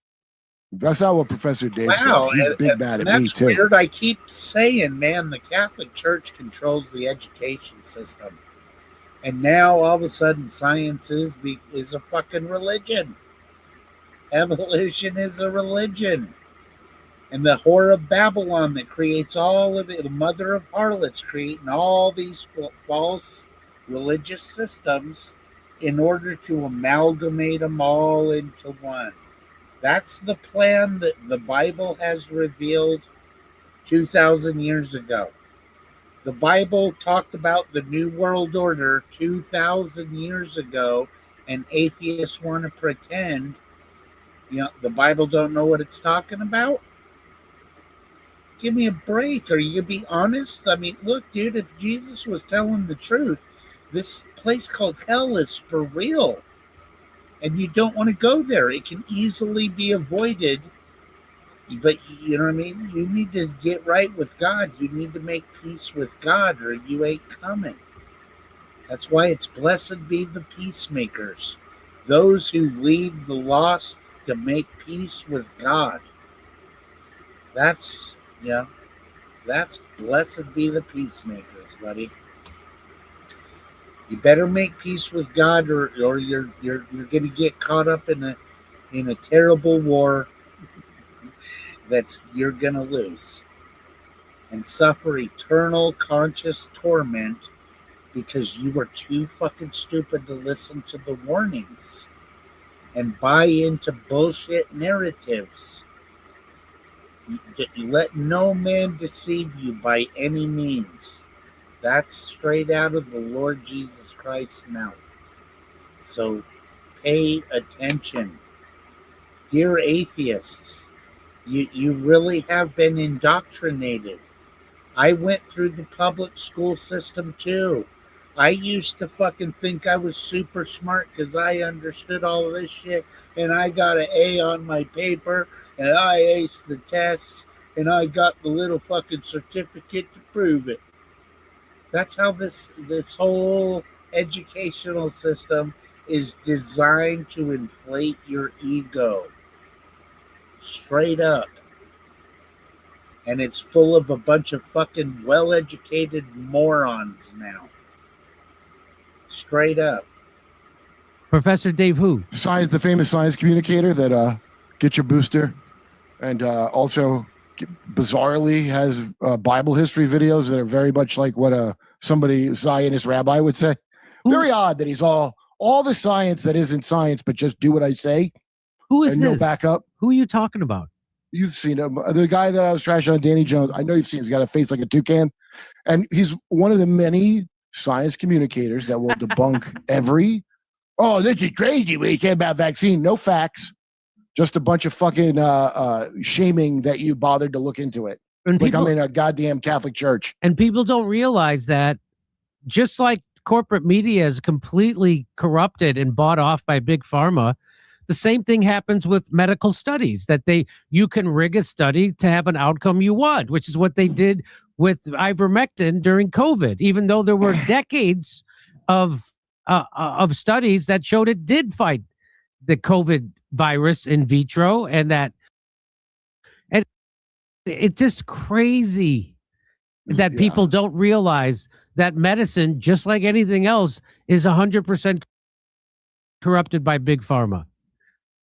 When it was taken over by Rockefeller in the early 1900s, people don't know about that. Do you know about that, Kurt? You know about this kind of stuff. Oh, I know all about it. Just like communism and Nazism was funded by Rockefellers and all the gang. Yeah. All the things that you don't like. Oh, it's like Stalinists, like Tucker said. Well, guess who else helped us with that? Guess who else gave the world these gain of function experiments, if you will? Because they look at you as a different species. Billionaires look at you like you're a different species that it's okay to experiment on. And can you blame them? Because nobody does jack shit, right? Nobody's going to go, I'm not saying never kill anybody. You don't have to. You could just not cooperate with this shit and it falls apart. But everybody's going to keep their head down and Dave Rubin it out for their career like a real genius. And you talk to people. Now we're 5 years, 6 years out after this rollout of this novel vaccine, which again does not meet the definition of what a vaccine was until they changed the definition of what a vaccine is. Now people walk around going, well, vaccines aren't supposed to stop you from getting it. It's just supposed to lessen the symptoms. Really? You mean like polio? So if you got polio after you got the polio vax, you'd say it still worked? Really? I would thank them for their service, Jimmy. As the great John. So right there, he's got a sitteth in the temple. You see what I'm saying? In the temple of God, showing himself that he is God. It's the third temple will absolutely be a temple dedicated to God. You know what I mean? That all of the Jews, they can't sacrifice for sins unless they're in a temple. That's why it's really important for them to build another temple. It's coming about. That whole day can't happen until first there has to be a temple built for that man of sin to be revealed, the son of perdition. We'll be back in like 2 hours, but StreamYard, when I'm using it from my phone, it really tears my phone battery up. So I got to put my phone back on the charger, and I might be back in 2 hours if you're around. Okay, cool. All right, man. Bye. Bye. Jacob Fugelsheimer Schmidt said, arguably, Trump's Operation Warp Speed was the one good thing he did. Wow, John, you should write a book. That is such a smart take. I'd like a whole book of your take on that, and also how Christianity supports transgenderism. Please write a book with your fucking really wise words and get boosted. Get boosted. And if you ask people, when did you stop taking your boosters?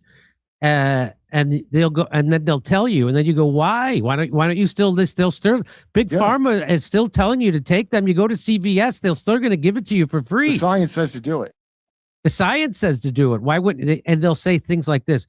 Well, I took it when it was an emergency, when we were trying to stop a pandemic, but there's no longer a pandemic. How would it stop the pandemic, though? If I'm never going to get an answer to that question of how me getting the shots and you not getting the shots, how I'm in any danger since I got my shots. Right. We will never get the answer to that. Because there is no answer to that. How do you think mind control? How does anybody think mind control is not real when you just watch this shit happen? It's just unbelievable. You're right. The main point? You see how easy it is to get the people who call themselves skeptics, people who I worked with at the show for years, call themselves skeptics of the establishment, who don't believe we landed on the moon and still think Elvis is alive, bought the hook, line, and sinker everything they said about COVID with no skepticism still to this day. Yeah. Well, as a secular materialist, I have to make scientism my religion, and those are my priests. Yes. I have to have no lateral thought of any kind because that would be schizo, and I have to just, as I said, just blindly follow. That's why you're a problem, because if you weren't making noise, we could just get back to our lives that were going so great before the pandemic. And now they're even better, but you keep complaining. Dad's sleeping. He's drunk and he gets cranky. Shh. So you talk to these people who bought the COVID narrative. They don't even know what the term excess death is. They've never heard it. Not only do they not look into it, they don't even know what it is. They don't even think it's a thing. And yet, and even more so, Kurt, they don't want to know. Again, we go back to, because those are load-bearing beliefs. And if they found out that everything they believed about COVID was a lie, then who are they as a person? Then they're actually the dumb idiot moron, and the people who question. This is why I'm telling you, man, what he's talking about right there is the cult of personality. Who am I if all this shit is false? Because I believed it and assimilated this shit to my fucking personality. And that's why now when you fucking threaten my belief system, I have actual neural paths changing locations in my fucking brain physically, and I feel like I'm having a fucking nervous breakdown because you're spitting facts that are challenging my fucking worldview. They literally are having a miniature like nervous fucking breakdown, bro. That's why they react that way. In COVID were the smart ones, and so then they're the thing that they hated for 5 years. That's worse than a child molester. Literally, in the world of Hollywood, it's better to be a child molester, literally, than write about COVID. They'll defend it or any kind of victimization of children to the ends of time. They'll make excuses for that. But we're not wearing a mask. My friend Charlie from South by, who's a smart guy, still thinks masks worked. Didn't bother looking into it. Thinks I'm making it up. I'm like, look, I'll be happy to send you the 3 years of coverage. Are you even going to look at it? I bet you won't. The virus is smaller than the holes in the mask. It's like trying to stop sand with a chain link fence. It's like wearing a lambskin condom. Doctors don't wear. You see people say, well, the next time you go to the dentist, have them spit in your mouth. That's exactly what a mask is for, to stop spit. It's not there to stop a fucking virus. I had my old roommate tell me, Jimmy, when you go to the hospital and tell all the doctors to stop wearing masks. They don't wear masks to stop a virus. They're wearing a mask to stop literal spittle from coming out of their mouth when they're operating on you. Yeah. That's what it's there for. I still like that Ignatius Semmelweis, the guy that invented washing your hands before you put your filthy hands in people's bodies. He died in an insane asylum. Because they demonized how much him. the guy was hounded who said, wash your goddamn hands, because he went against the science. That's right. With science. The settled science. It's just authority. And the only reason we have these terms, again, pseudoscience that just means fake science. Why does it have that term? That's marketing from the Carnegie Foundation. That's what that is. That's why we have that term. And the first step of mind control is controlling your language. I'm going to tell you what words to say. I'm going to give you a limit of acceptable discourse called the Overton window. And then you've already got a veal cage around your brain to start with. And that's how I control people. That's called magic. That's what we learn in Kabbalah, and it works. So if you use the WHO and the CDC data, you will find out that even they say there's been 7 million confirmed excess deaths. Probably because they're fat. But they'll also tell you none of those deaths are from the vaccine. Well, I would. So it's just a mystery. Like all of a sudden we have 7 million excess deaths since the rollout of a novel mRNA vaccine, which never worked. All the times they've tried it, never worked. It's my Israel, that vaccine. You better not criticize it, because I will take that as a form of genocide, but not the genocide that it actually did. Okay. Hey, and I'll see you August 30th for our next live.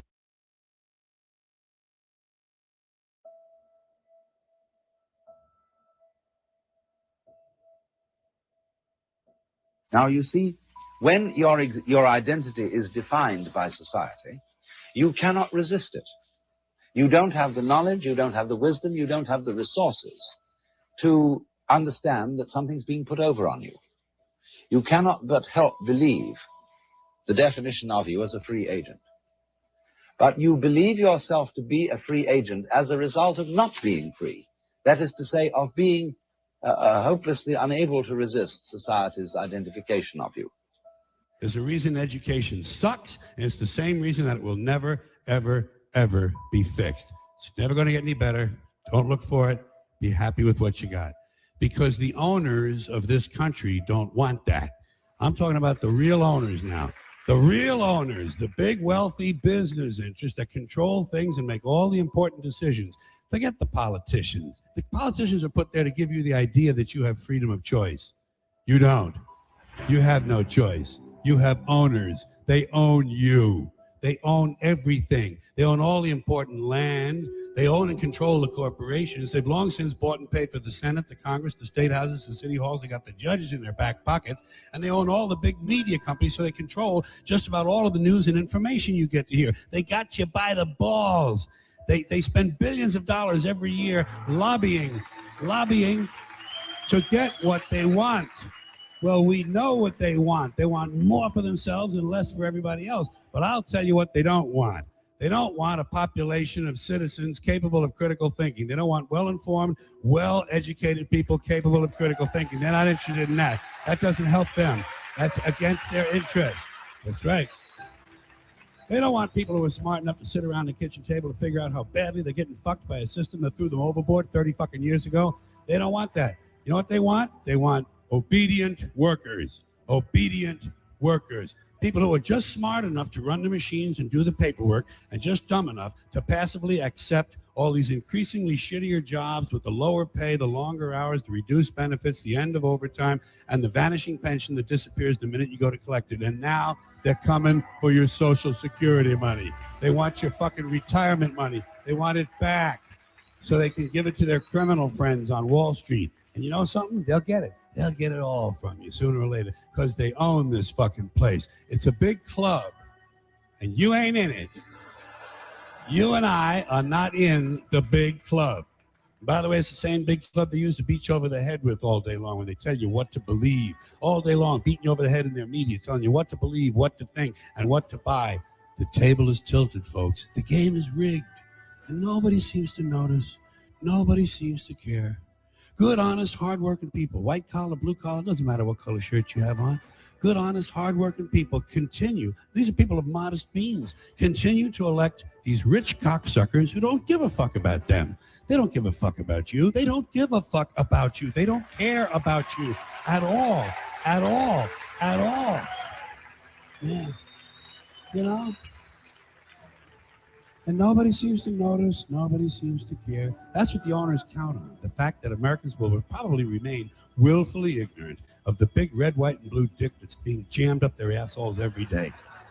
Because the owners of this country know the truth. It's called the American dream, because you have to be asleep to believe it.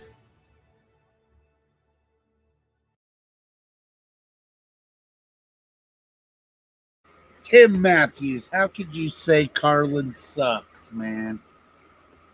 Unbelievable. Carlin was awesome, dude. I've seen him 3 times live. Man, how I wish I could have witnessed to that, dude. Anyhow, let's see. Where is my other one? Hold on. Bam. Here we go. All right. Everybody needs to know who the fuck is IG Farben. If you don't know who IG Farben is, you need to know. You know what I'm saying? Fuck the science. This. A single corporation so powerful it could synthesize fuel from coal, manufacture. Keep in mind, Hitler was a Catholic. And Catholics are cool with whatever other weird spiritual shit you want to get into. I don't practice Santeria. I ain't got no crystal ball. That's witchcraft, homie. Explosives from air and produce poison gas in quantities that would redefine industrial murder. This wasn't science fiction. This was IG Farben, the chemical colossus that became the beating heart of Nazi Germany's war economy, a corporate empire built on patents, profits, and the systematic exploitation of human life itself. When most people think of World War II, they imagine tanks rolling across Europe, bombers darkening the skies, soldiers locked in desperate combat.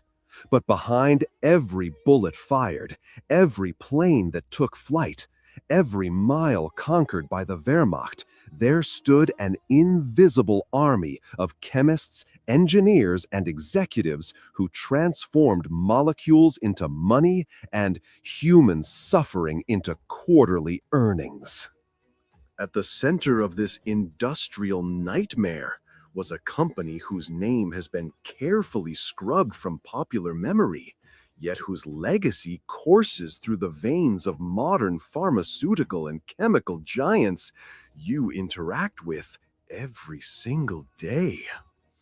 This is the story of IG Farben, Interessengemeinschaft Farbenindustrie, the cartel of death that made the Holocaust chemically possible and the Nazi war machine economically sustainable.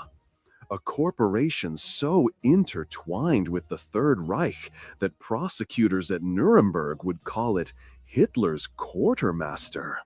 A business empire that didn't just profit from genocide, it engineered it, patented it, and billed for it with Germanic efficiency. But here's what makes this story truly disturbing. They almost got away with it. And in many ways, they did. The seeds of this corporate monstrosity were planted not in the chaos of war, but in the prosperity of peace.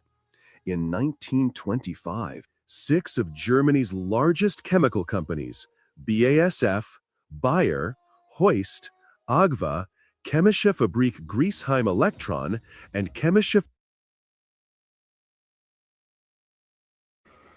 Okay, he meant to say Bayer, like Bayer aspirin, when he said Bayer. So I didn't, this is AI, obviously, but fuck it. They did a good job. We're going to roll with it. Fabrik form Weiler Termeer merged to form what would become the 4th largest corporation in the world. The name itself was deliberately opaque. Interessengemeinschaft Farbenindustrie, or Community of Interests of Dye Industries. Dyes. It sounded harmless, almost quaint. But this was misdirection at its finest. These weren't just dye manufacturers. They were the titans of German industrial chemistry. Companies that had pioneered synthetic indigo, aspirin, and the Haber-Bosch process that could pull nitrogen from thin air to create fertilizers and explosives. The merger created a behemoth controlling over 90% of Germany's chemical production, with tentacles reaching into pharmaceuticals, photographic material. Okay, so Love's bringing up a good point. The 7 heads and 10 horns. These symbolize immense political power, specifically representing 7 hills, historically linked to Rome, a succession of powerful rulers or empires. But when it talks about those kings that didn't have a kingdom, I believe that's talking about corporations. The head of major corporations. They don't rule nations, but they do. You know what I'm saying? Anyways. Synthetic rubber, and most critically, synthetic fuel and explosives. The architect of this consolidation was Karl Duisberg of Bayer, a man who understood that in the modern age, chemistry was power. During World War I, Germany had been strangled by the British naval blockade, cut off from Chilean saltpeter needed for explosives and from global markets for raw materials. Duisberg had watched as Germany's chemical prowess kept the Kaiser's armies fighting years longer than should have been possible, synthesizing nitrates for gunpowder when natural sources dried up. He learned a lesson that would echo through the next war. A nation that controlled chemistry could wage war indefinitely, regardless of geography or blockades. By the late 1920s, IG Farben employed over 100,000 workers and operated factories across Germany and abroad. Its research laboratories were temples of innovation, where scientists pursued everything from miracle drugs to synthetic materials that could replace natural resources Germany lacked. They developed Prontosil, the first commercially available antibacterian. They perfected processes for creating gasoline from coal, a technology that would prove absolutely critical when Germany found itself, once again, cut off from oil supplies. But beneath this veneer of scientific progress lurked something darker. The company's leadership, men like Karl Crouch, Fritz Tamir, and Heinrich Butefisch, were not mere businessmen. They were industrial strategists who understood that chemistry was This is fucking gay. I don't want to listen to AI reading me shit. So, hold on. This is not what I wanted, but I think it's very important. These are good to watch, the Nuremberg trials. But anyway.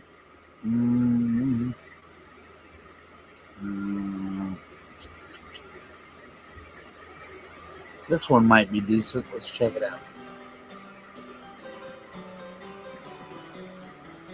It makes no sense whatsoever and isn't true and won't be true. And to Do you want to believe their lies? issue seems to me to be irresponsible. Stop it! Why do you want to die? No, no. What I've told you is my opinion. Well, you're the man. It is important to note, Nazi Germany's war effort was largely supported by two organizations, one of which was called IG Farben. IG Farben produced 84% of Germany's explosives, and even the Zyklon B used in the concentration camps to kill millions.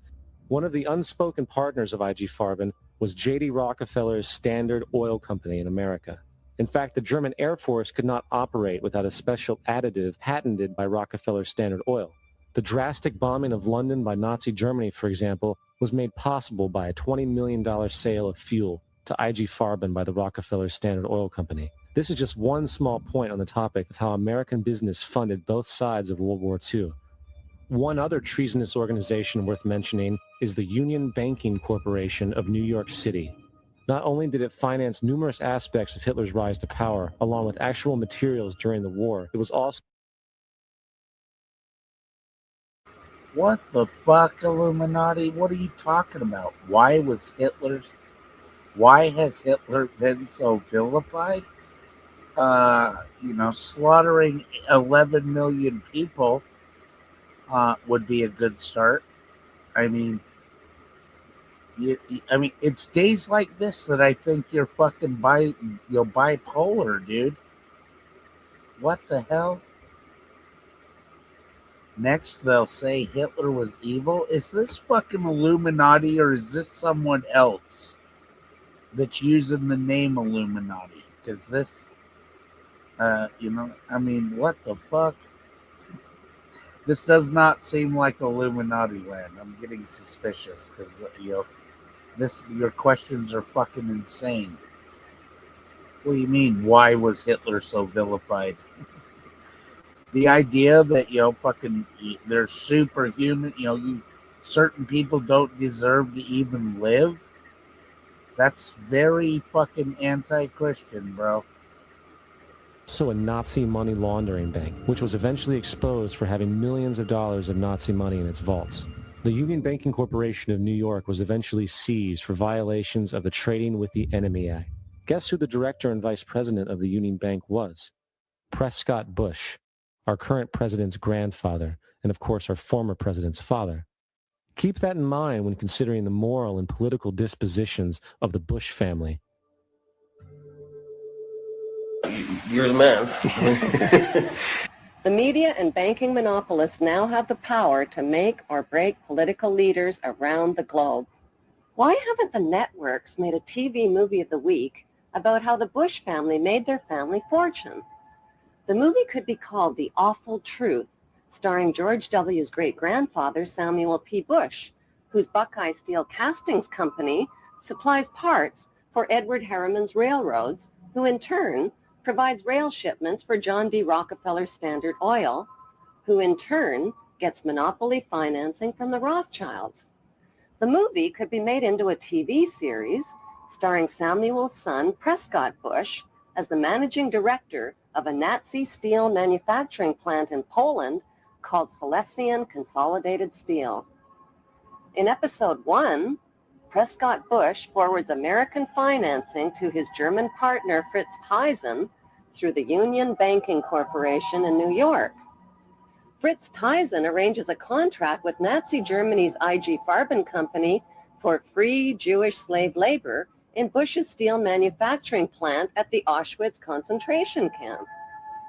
Episode 2 shows Skull and Bonesman Prescott Bush and Avril Harriman getting caught under Trading with the Enemy Act as the U.S. government moves in and seizes all of their shares in Union Banking Corporation.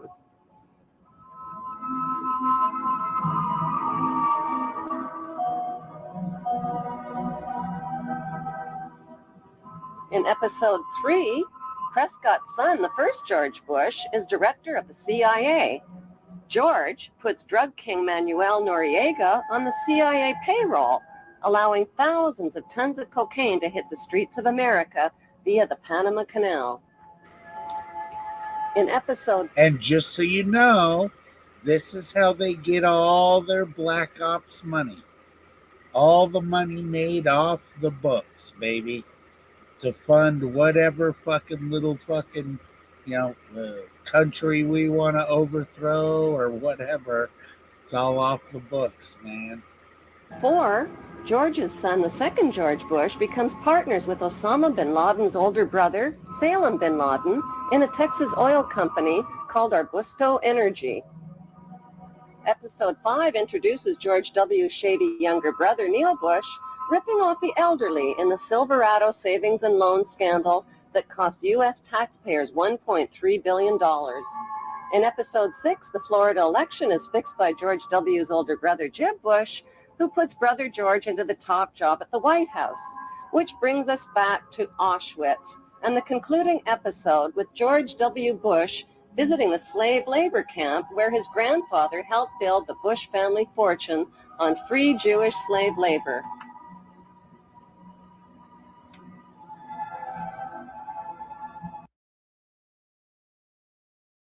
And I'd like to add that, all of the chemical companies, all of the little chemists of IG Farben also had themselves human lab rats. That's why the propaganda campaigns against the Jews was to depict them as rats.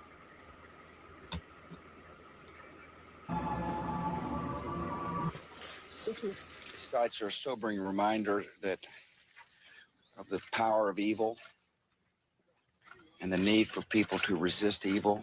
What opened Skull and Bones, the secret society? It's so secret we can't talk about it. What does that mean for America?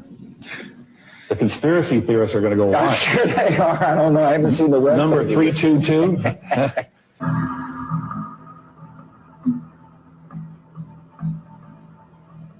The Skull and Bones Brotherhood is rooted in Jewish Kabbalism and in European Freemasonry, which practices similar death and rebirth rituals. Freemasons are blindfolded, symbolically slain with a noose around their neck, and lowered into an open grave. Once raised from the grave, they must look towards a light called the morning star.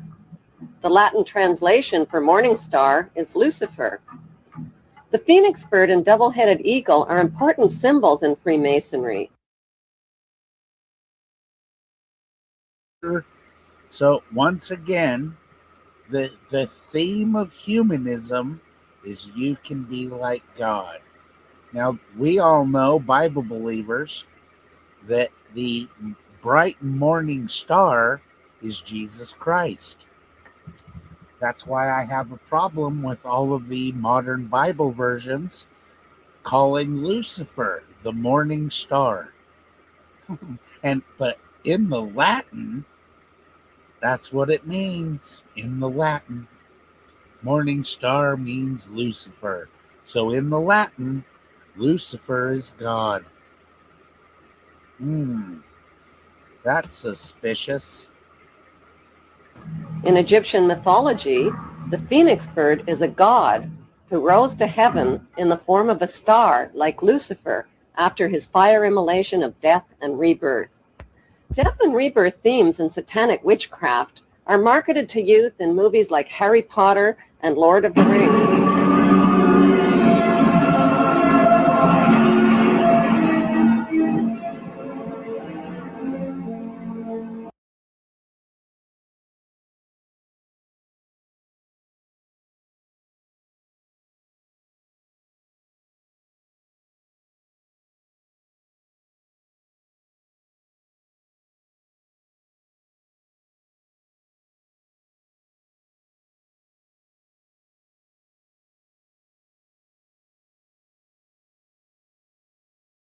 located at the 33rd parallel.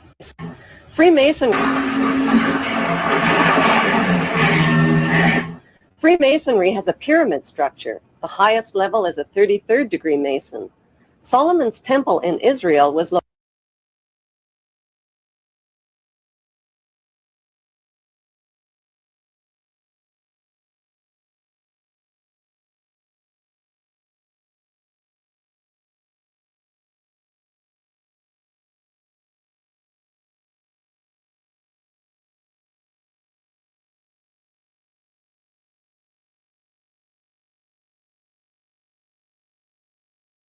located at the 33rd parallel. Most Masons remain at the 3rd degree and provide a cover through their community charitable activities. Man, that sucks. Okay, I have my mic muted.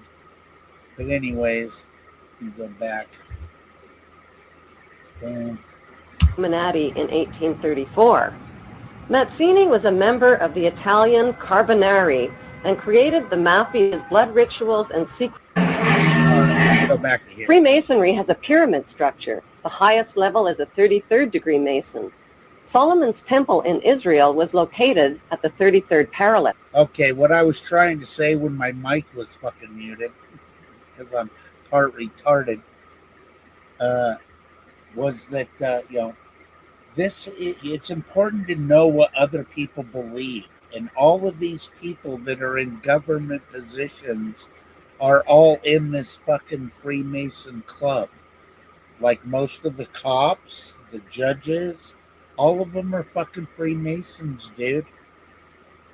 I mean, this is for real. So, it's important to understand what these people believe, because these are all of the people that, have this granted by society authority over us. And I'm just telling you right now, dealing with the states and cities and all of the stuff, it's fucking, the bureaucracy is retarded. It's so fucking out of control. You know what I mean? Even just to get a fucking building permit, it's ridiculous. And they're fucking all of them are part retarded. It is very frustrating to I mean, and it's hard to not get your little ego fucking puffed up when you really, I mean, I feel like I'm surrounded by fucking morons and retards. This is the lowest IQ area in the fucking country I've ever lived in. So, and it's full of fucking Masons and Eastern Order of the Eastern Star women and shit, and it's a cult. A fucking cult. More religious fucking nonsense. Garbage. Most Masons remain at the 3rd degree and provide a cover through their community charitable activities. The Illuminati at the top of the pyramid is the all-seeing eye. At the bottom are the unthinking, hardworking, law-abiding, tax-paying, God-fearing debt slaves called the Goyim, or sheep. Giuseppe Mazzini of Italy was a 33rd degree Mason who replaced Adam Weishaupt as head of the Illuminati in 1834. Mazzini was a member of the Italian Carbonari and created the Mafia's blood rituals and secret oath. He gave the dreaded Cosa Nostra the name Mafia. Mafia is an acronym spelling the names of the original mafiosa godfathers: M for Mazzini, A for Otto Riza, F for Ferti, I for Incendi, and A for Avaligmenti. The Mafia arrived on American shores in the 1890s with Illuminati financing to establish underground networks and the black market system. Mazzini appointed America's Albert Pike as sovereign pontiff of Universal Freemasonry and the coordinator of the Illuminati U.S. activities. Pike was a Tennessee Ku Klux Klan judicial officer. A known Satanist, Pike indulged in phallic worship and the occult. He wore a satanic Baphomet symbol around his neck and used his bracelet to summon Lucifer. Pike used the KKK to keep blacks out of the Masonic lodges. In August 1924, Imperial wizard Hiram Wesley Evans organized a parade of 40,000 Klan members down Washington's Pennsylvania Avenue to the Washington Monument. This event proved the Klan had achieved power, not just in the South and Midwest, but on a national level. In a letter to Mazzini dated August 15, 1871, Pike graphically outlined a blueprint for 3 planned world wars. World War I would weaken, topple, and destroy the powerful Tsarist government in Russia. World War II would pit Great Britain against Germany, destroy Nazism, and create the Zionist state of Israel. World War III would be ignited by fueling aggression between the Zionists of Israel and the Arab world, who would eventually destroy one another. Social, political, and economic chaos would then force the masses to accept one world army and one world government ruled by the Illuminati. Well, I'm afraid I have to start with what you recall. I don't recall that I have said, and I don't think I really feel, that we need a world government. We need governments of the world that work together and collaborate, but I can't imagine that there would be any likelihood or even that it would be desirable to have a single government elected by the people of the world. So I think whatever you heard was misrepresented my feelings. Okay. Yet he just double talked right out of his fucking mouth that, you know, if all of the governments of the world are all sitting there collaborating, then you're just a whole bunch of corporations that make up really one corporation. So let's do this. Ned Beatty Network monologue.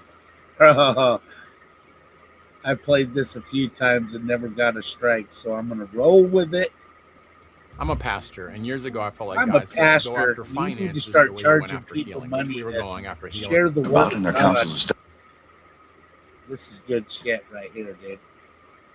This is where Hollywood loves to hide the truth right in your fucking face. So now it's when you see it with your own eyes in the real world, now there's a part of your brain going, but wait a minute, I saw that shit in the movie. It's confusing. Let's see.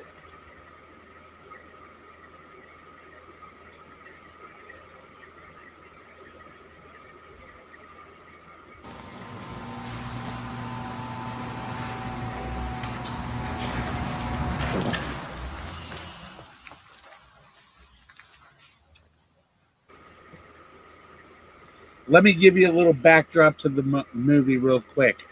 This guy, Mr. Beale, is like a Tucker Carlson. That, you know, and the network, this movie, The Network, is talking about the programming network. You know what I mean? The TV network. So and anyways, so this guy is like a Tucker Carlson that was protesting some big deal that was going down. It's been a while since I watched the movie. So now this is the head of the network now that's telling it, that's pissed off about, what he did or whatever. So, but he's going to drop some mega truth bombs. You have meddled with the primal forces of nature, Mr. Beale, and I won't have it. Is that clear? You think you merely stopped a business deal? That is not the case. The Arabs have taken billions of dollars out of this country, and now they must put it back. It is ebb and flow, tidal gravity. It is ecological balance. You are an old man who thinks in terms of nations and peoples. There are no nations. There are no peoples. There are no Russians. There are no Arabs. There are no third worlds. There is no West. There is only one holistic system of systems. One vast and immane, interwoven, interacting, multivariate, multinational dominion of dollars. petrodollars, electrodollars, multi-dollars, Reichmarks, rims, rubles, pounds, and shekels. It is the international system of currency which determines the totality of life on this planet. That is the natural order of things today. That is the atomic and subatomic and galactic structure of things today. And you have meddled with the primal forces of nature. And you will atone. Am I getting through to you, Mr. Beale? You get up on your little 21-inch screen and howl about America and democracy. There is no America. There is no democracy. There is only IBM and ITT and AT&T and DuPont, Dow, Union Carbide, and Exxon. Those are the nations of the world today. What do you think the Russians talk about in their councils of state? Karl Marx? They get out their linear programming charts, statistical decision theories, Minimax solutions, and compute the price-cost probabilities of their transactions and investments, just like we do. We no longer live in a world of nations and ideologies, Mr. Beale. The world is a college of corporations, inexorably determined by the immutable bylaws of business. The world is a business, Mr. Beale.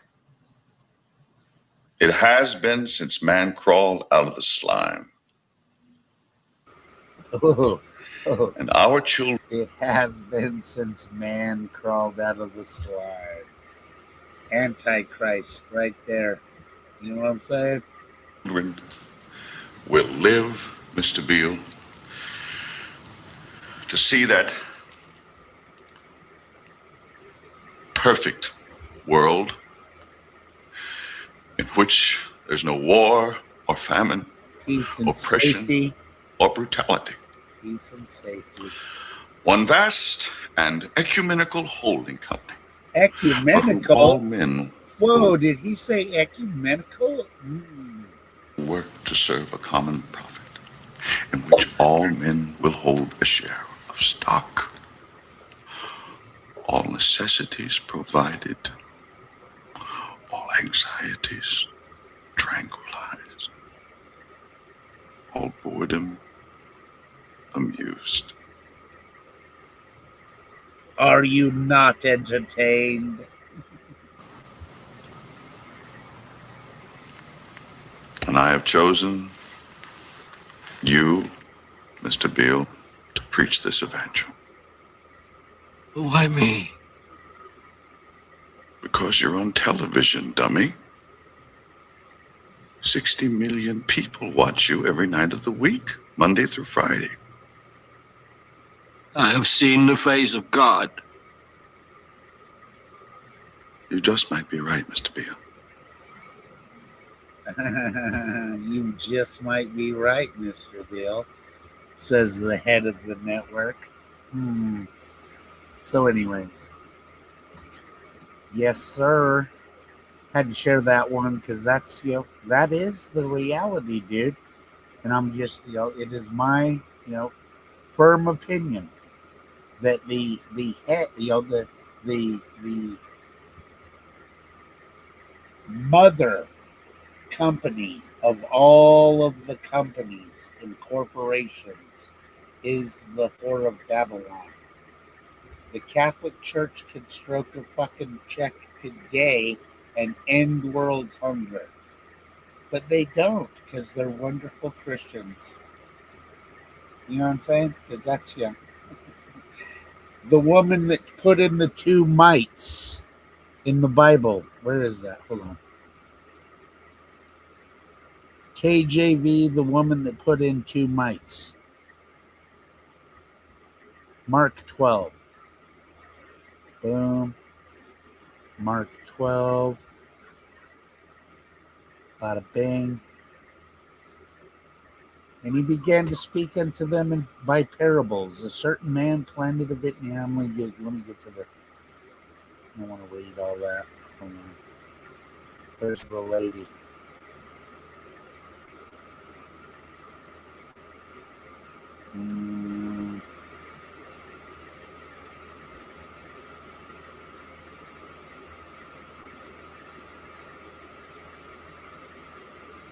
Some bitch. There it is. Okay. And Jesus sat over against the treasury and beheld how the people cast money into the treasury. Tithings were done away, was an Old Testament thing, just so you know. So all of these fucking pass the plate preachers are why atheists are going, this is all religious bullshit. You're right. You're right. It is. And many that were rich cast in much. And there came a certain poor widow, and she threw in 2 mites, which make a farthing. And he called unto his disciples and said unto them, Verily, which means truly, I say unto you, that this poor widow has cast more in than all they which have cast into the treasury. For all they did cast out of their for all they did cast in of their abundance, but she of her want did cast in all that she had, even all her living. This woman right here is a picture of the bride. She is a type of the bride of the Lamb. So any fucking so-called church that can sit on the fucking massive amounts of wealth of the big corporate beast system, you know what I'm saying? And allow people to fucking starve to death and call themselves Christian is fucking deception, dude. It's all religious garbage. The truth will set you free. His name is Jesus. You should open up a King James Bible and get to know him. Do yourself a favor for eternity, buddy. Know the facts. Do not participate in delusion. It is not good for mental health. You know what I mean? And shit's about to get fucking crazy, nigga. So you might want to pay attention. It's going to get, we're getting into real crazy times.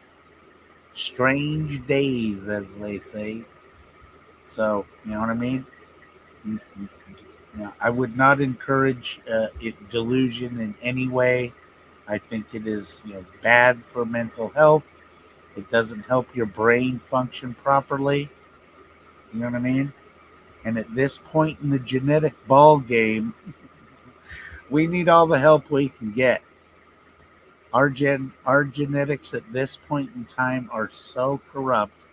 We are so, I'm straight up in reality. My grandpa's generation were fucking tough motherfuckers compared to the pussies I see today.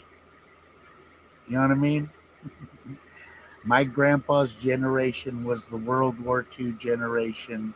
That was the last generation of actual manly men that believed this old Bible, that had the balls to jump off of those ships like in the start of Saving Private Ryan there. So, that's fucking courage and bravery to, What? Dr. Lords, Brandon has me questioning if I am me.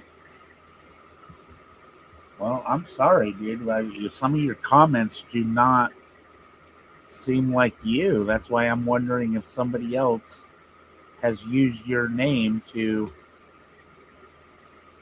make all of these weird ass comments you've been making. Why is Hitler being villainized? Because he's absolutely a fucking type of Antichrist. Again, if Satan could you know, kill off every Jew on the planet. Let me see. Where is it? In Jeremiah 31. Let me go to Jeremiah 31 real quick. Bada boom. Go to Jeremiah 31. Damn, why do my eyes keep blurring? That ain't cool. Jeremiah 31.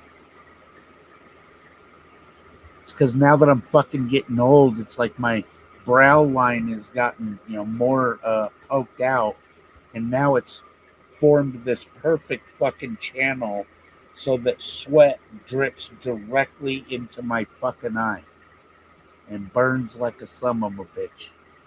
So, anyways, so after a few times of that, it's like I keep getting these little, sleep in my eye fucking blur jobs. And, let's go to. Okay, so just so you can see the spiritual action that's taking place, thus saith the Lord, which giveth the sun for a light by day, and the ordinance of the moon and the stars for a light by night, which divideth the sea when the waves thereof roar. The Lord of hosts is his name. If those ordinances depart from before me, saith the Lord, then the seed of Israel also shall cease from being a nation before me forever. So, if Satan had the ability or could wipe Israel off the face of the planet, then right here, God would be made a liar and not to be followed. You know what I'm saying? So, this is why a guy like Hitler that wants to exterminate Israel, the Jews, is because he is inspired by Satan to do so. That is the objective in this spiritual war that's happening that, humans can only see through a biblical lens. They're spiritual goggles, man. That's what this Bible is. The right side is the New Testament, the left side is the Old Testament. Put your goggles on, dude, and look at what's happening right before your eyes. Prophecy is being fulfilled right before your eyes. So, but you got to get right with God before you're going to see what a guy like me sees. You gotta, you gotta understand. Look, you gotta know and be real and dig back in your memory of all of the filthy shit that you've done. And God saw everything. He saw every wicked little fucking perverted thought that ever crossed the ticker tape of your mind. You know what I'm saying? He saw everything. So you got all kind of fucking charges racked up.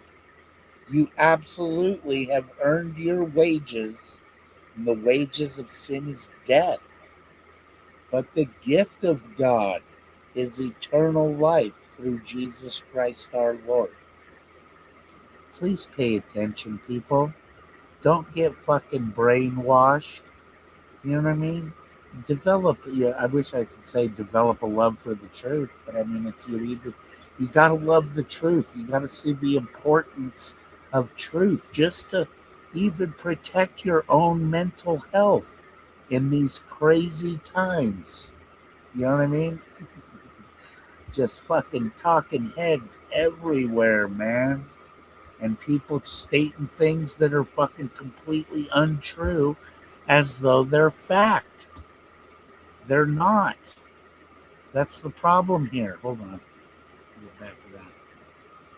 That's why it's all they're just a buffet of fucking religious philosophy, philosophical motherfucking ideas. And that is, Satan doesn't give a shit. Play anyone that you want to. You know what I mean? You're going to lose. Their only goal is to make sure you do not get born again and adopted into God's family. Then you're no longer Satan's property. That's the whole gig here. That's, but it takes spiritual discernment to understand, to be wise and hip to the motherfucking scam. Because it is, it's a scam. They want to rob you of your inheritance, man.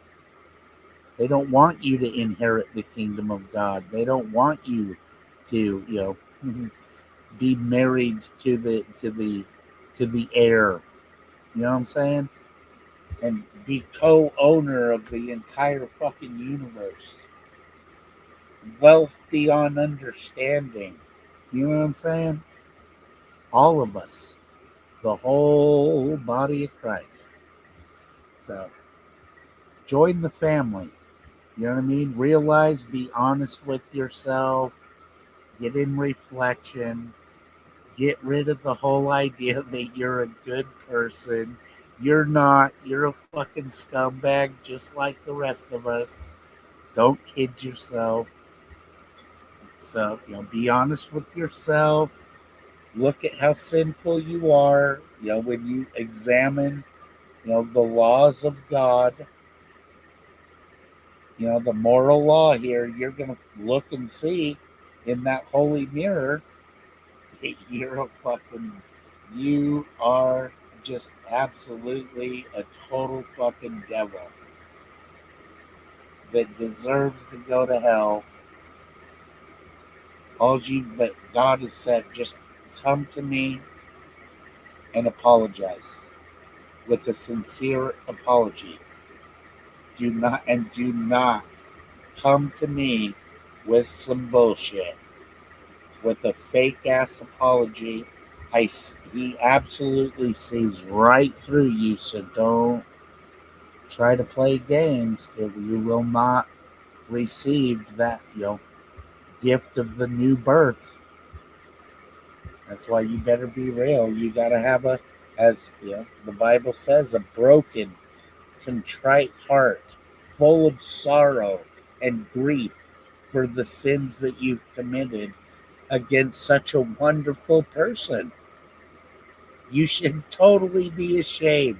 You should totally, absolutely, I hope with all of my heart that any listeners weep those fucking cleansing tears, man. You have no idea that when you're broken and see yourself for who you actually are in God's eyes, I hope that happens to everyone listening, because it's going to break your ass. You know what I mean? And those tears that you weep are the most cleansing tears you'll ever experience. You know what I'm saying? It'll wash that old dirty ass heart clean, boy. So, anyways, that is my prayer. Awake and rise. No, all right, so let's go back to another trust the fucking science.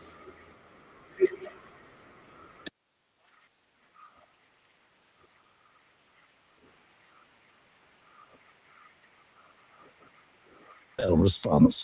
The first two will increase it a bit, but a booster suppresses. Why would a booster allow a cancer to come back? Well, it turned out it's very simple that boosters suppress the T cell response. The first two will increase it a bit, but a booster suppresses it.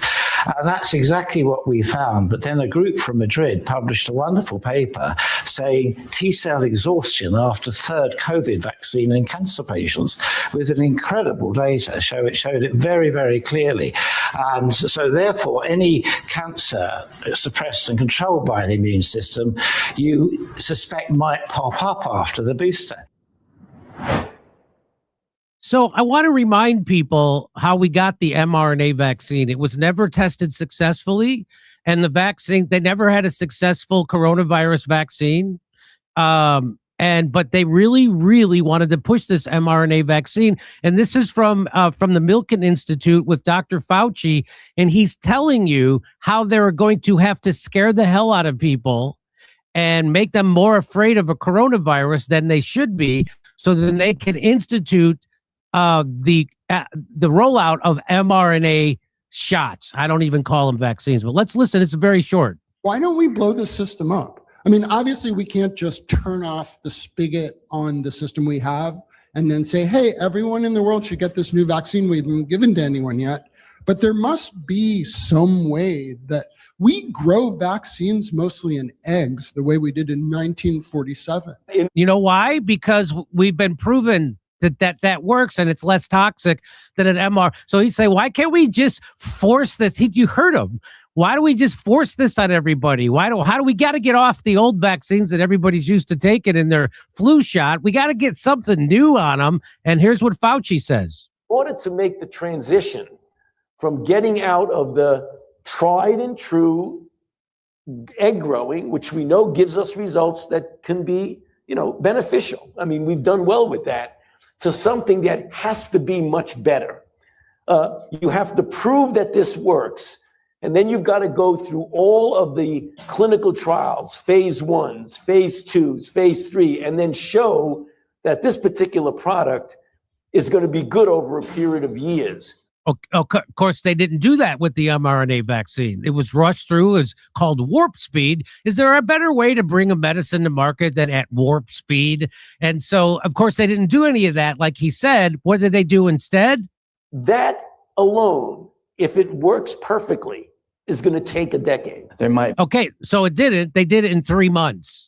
So they didn't take a decade to study the vaccine. They just rushed it through, and here we go. Be a need or even an urgent call for an entity of excitement out there that's completely disruptive, that's not beholden to bureaucratic strings and processes. Okay, so I know it's, I'm getting close to where my inverter's going to trip and stuff, so I'm going to, encourage everyone to look at, where is, boom, bang. This is a documentary called The Viral Delusion. You should totally watch this. It contains a bunch of very important information so that you can review the information and decide for yourself what's real, what's not. So, hold on. Who's coming in? Yeah, hey, Sam. Hey, how's it going? Yeah, I'm pretty sure we're going to get cut off here shortly, so.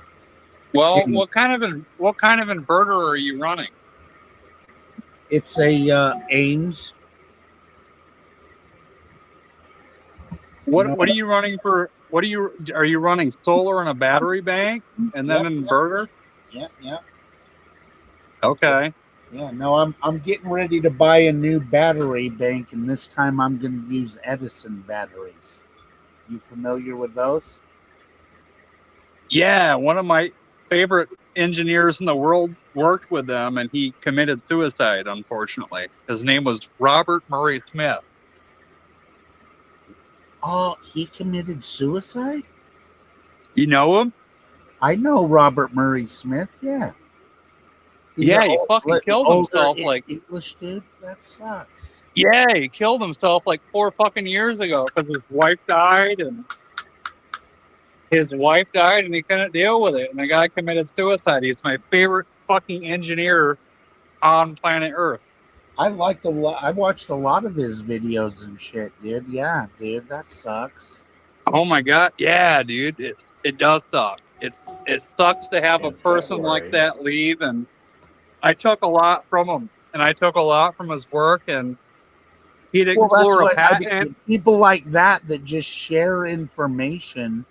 You know what I mean? That stuff is super valuable. I got a lot of great ideas because of that fucking guy.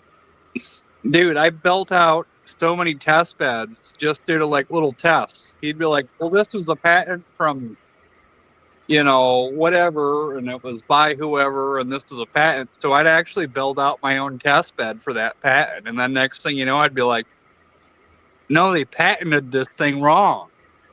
And I'm like, this wasn't a battery. It was a piezoelectric generator after like further testing. And yeah, dude, that guy was sick as fuck, and the world lost a lot when he committed suicide.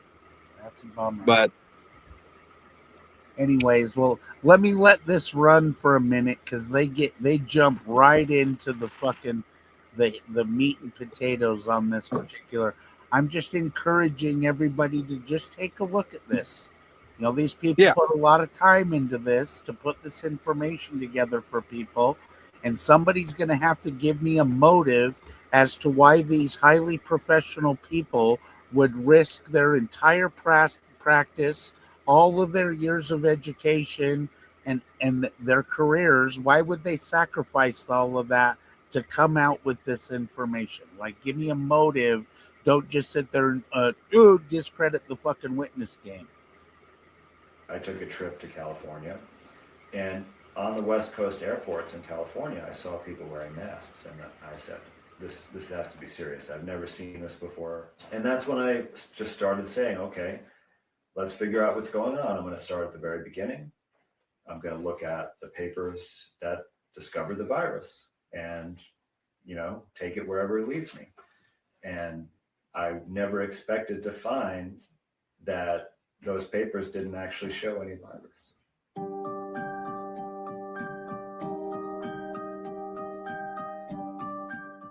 I was really surprised that the experimental techniques that they were using, it couldn't possibly show a new organism.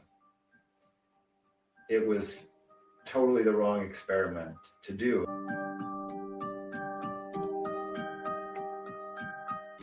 At first, I was just confused. I'm like, I must be missing something, because why would it be so far off?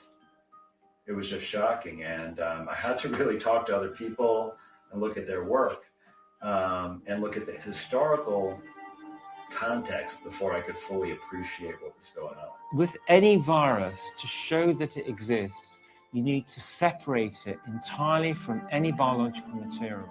And the studies, and the most important studies, claiming that they have proven SARS-CoV-2, they haven't purified the particles. Without purification and finally isolation, you cannot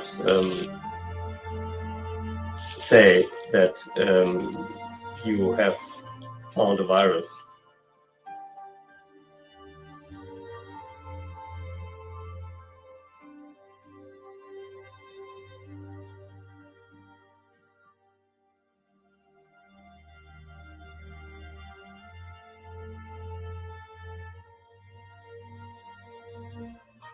When somebody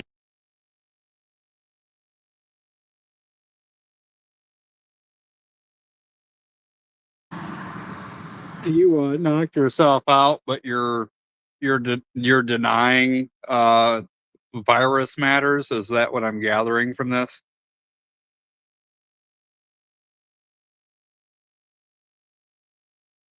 If you watch the whole documentary, yeah, there's a big problem here. That they've changed the definition of isolate. So in truth, they have never isolated a virus. No one has ever seen a virus under a microscope. We've seen little computer generated images of a virus, but that's, you know what I mean? No one has, this is all fallacious. It's not true. It's a lie. That's a big problem. There is a weird, so I get what you're saying, but there is a weird factor of us as Homo sapiens. So we used to only have one layer, one protective layer around our womb. And around our womb, like a woman's womb. Yeah. And the what they're claiming is there was an adaptation to a virus to where we developed a secondary layer. Yeah, that sounds like evolution nonsense.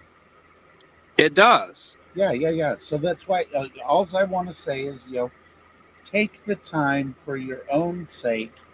This is talking to the audience. You know what I mean? Please take your time for your own sake to just watch this, look at, observe, examine the evidence shown to you. You know what I mean? And either accept or deny. To me, I'm absolutely convinced after reviewing the evidence, and this was a very eye-opening documentary to me, and it really makes a whole lot of sense when you understand what the Nazis and shit believe, and all of their little fraternities and what they all believe. This makes a lot of fucking sense to me. Yeah, but you're talking about like Vril and stuff like that. You're No, I'm worried about talking like about IG Farben. See, like you're all over the place, brother. You know what I mean? yeah, but you're not talking about Vril at all.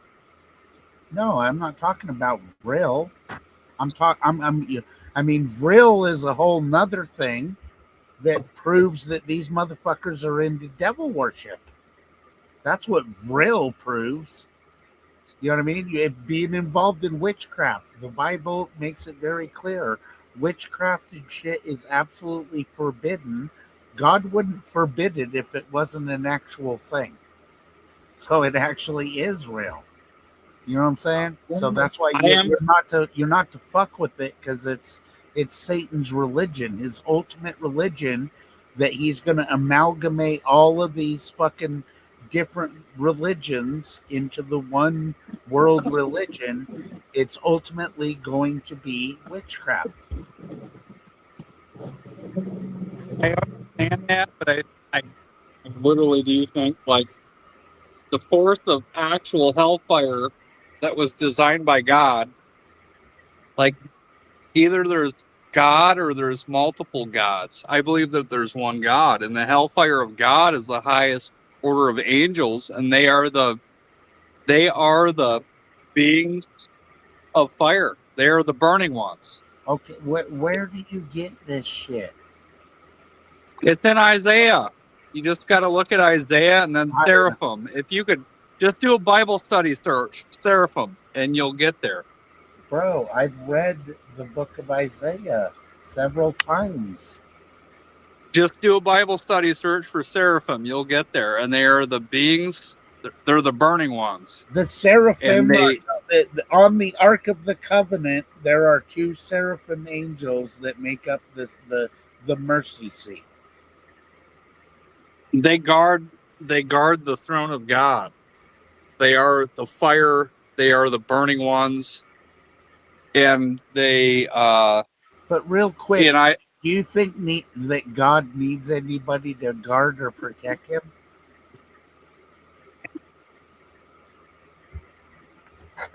I think God does so with fire. The Bible says that he is a consuming fire. Yeah. God the Father is spirit that is a consuming fire. Yeah, I think so. I think it all checks out. It And sounds to me like you got a whole lot of Gnostic shit jumbling no, around in your brain. no, it's just the detail of Isaiah's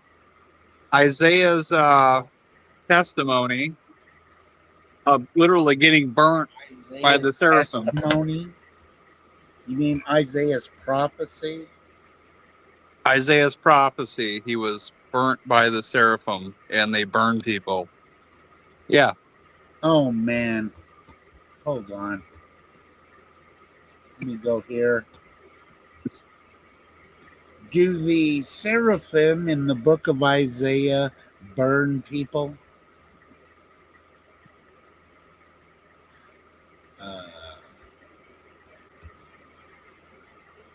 The only place seraphim are explicitly mentioned is in Isaiah chapter 6.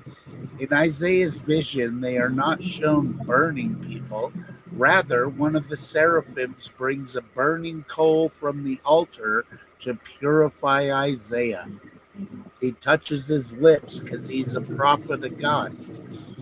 Then flew one of the seraphims unto me, having a live coal in his hand, which he had taken with the tongs from off the altar, and he laid it upon my mouth, and said, Lo, this has touched thy lips, and thine iniquity is taken away, and thy sin purged. This is why Isaiah was an official holy man of God.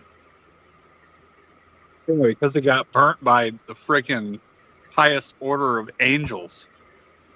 We just read it, brother. Yeah.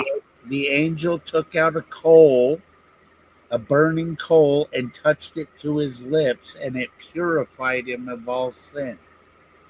That's why when the Lord returns, he's, like the flood baptized the whole world to wash it clean of water, the second one will be of fire. You know how you fire purifies everything? Like if you need to sterilize a needle real quick, you put it in fire and it will sterilize the fuck out of everything. Yeah.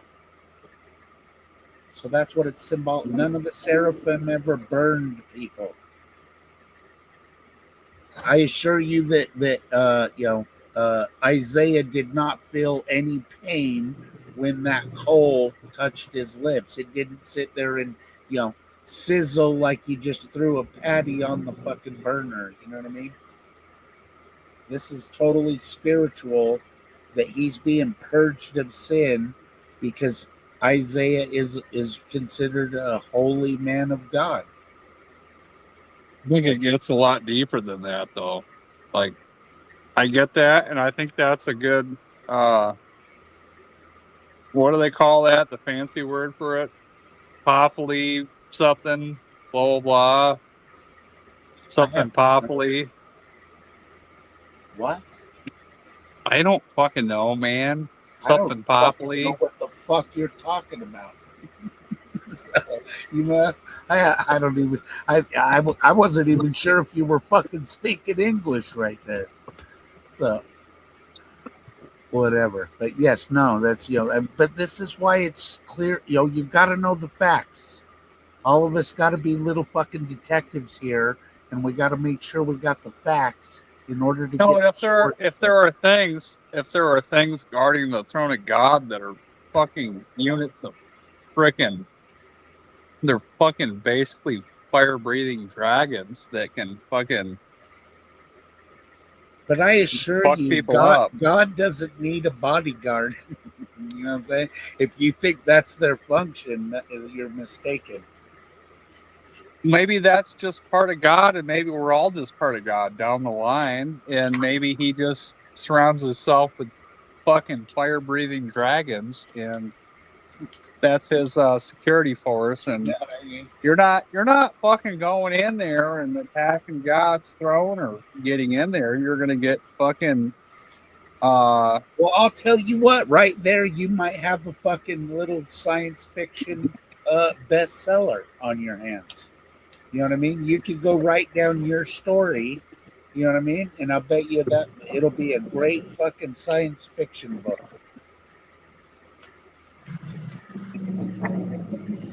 And fortunately, I don't have. Absolutely nothing to do with Isaiah. You know what I mean? The book of Isaiah.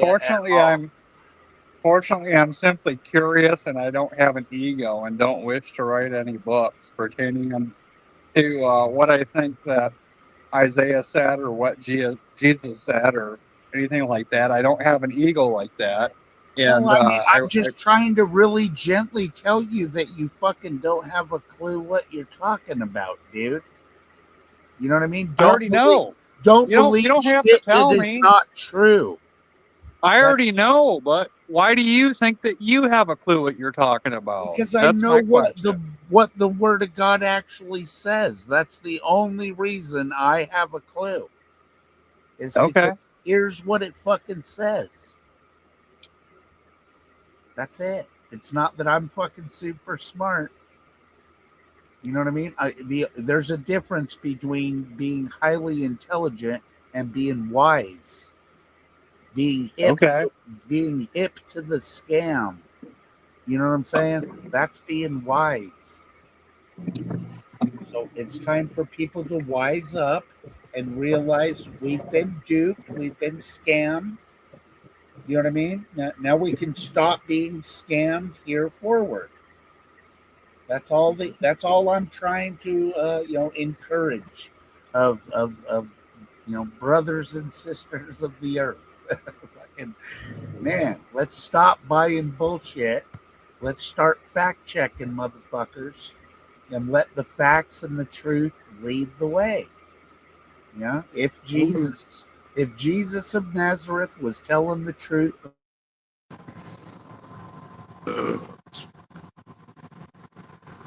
Go ahead. Did your thing just crap out, dude?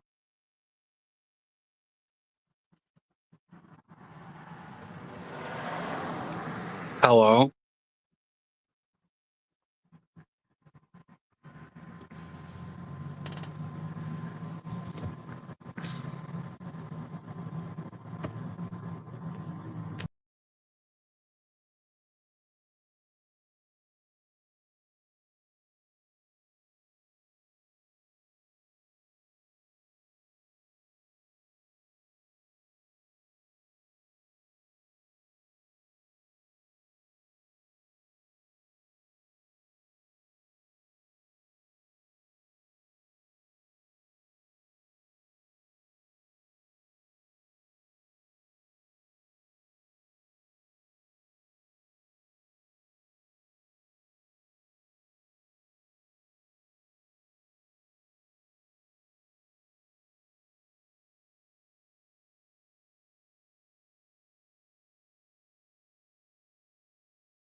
all right, I'm back. I knew it was gonna start tripping, dude. So, anyways, I'm gonna go ahead and end this stream, I think, and because I'm gonna go ahead and just get the generator running and everything, and I'll start a new stream.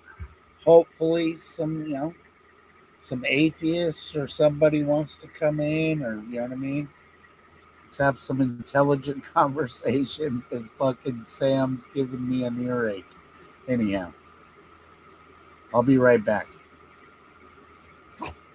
Shut up, Evan.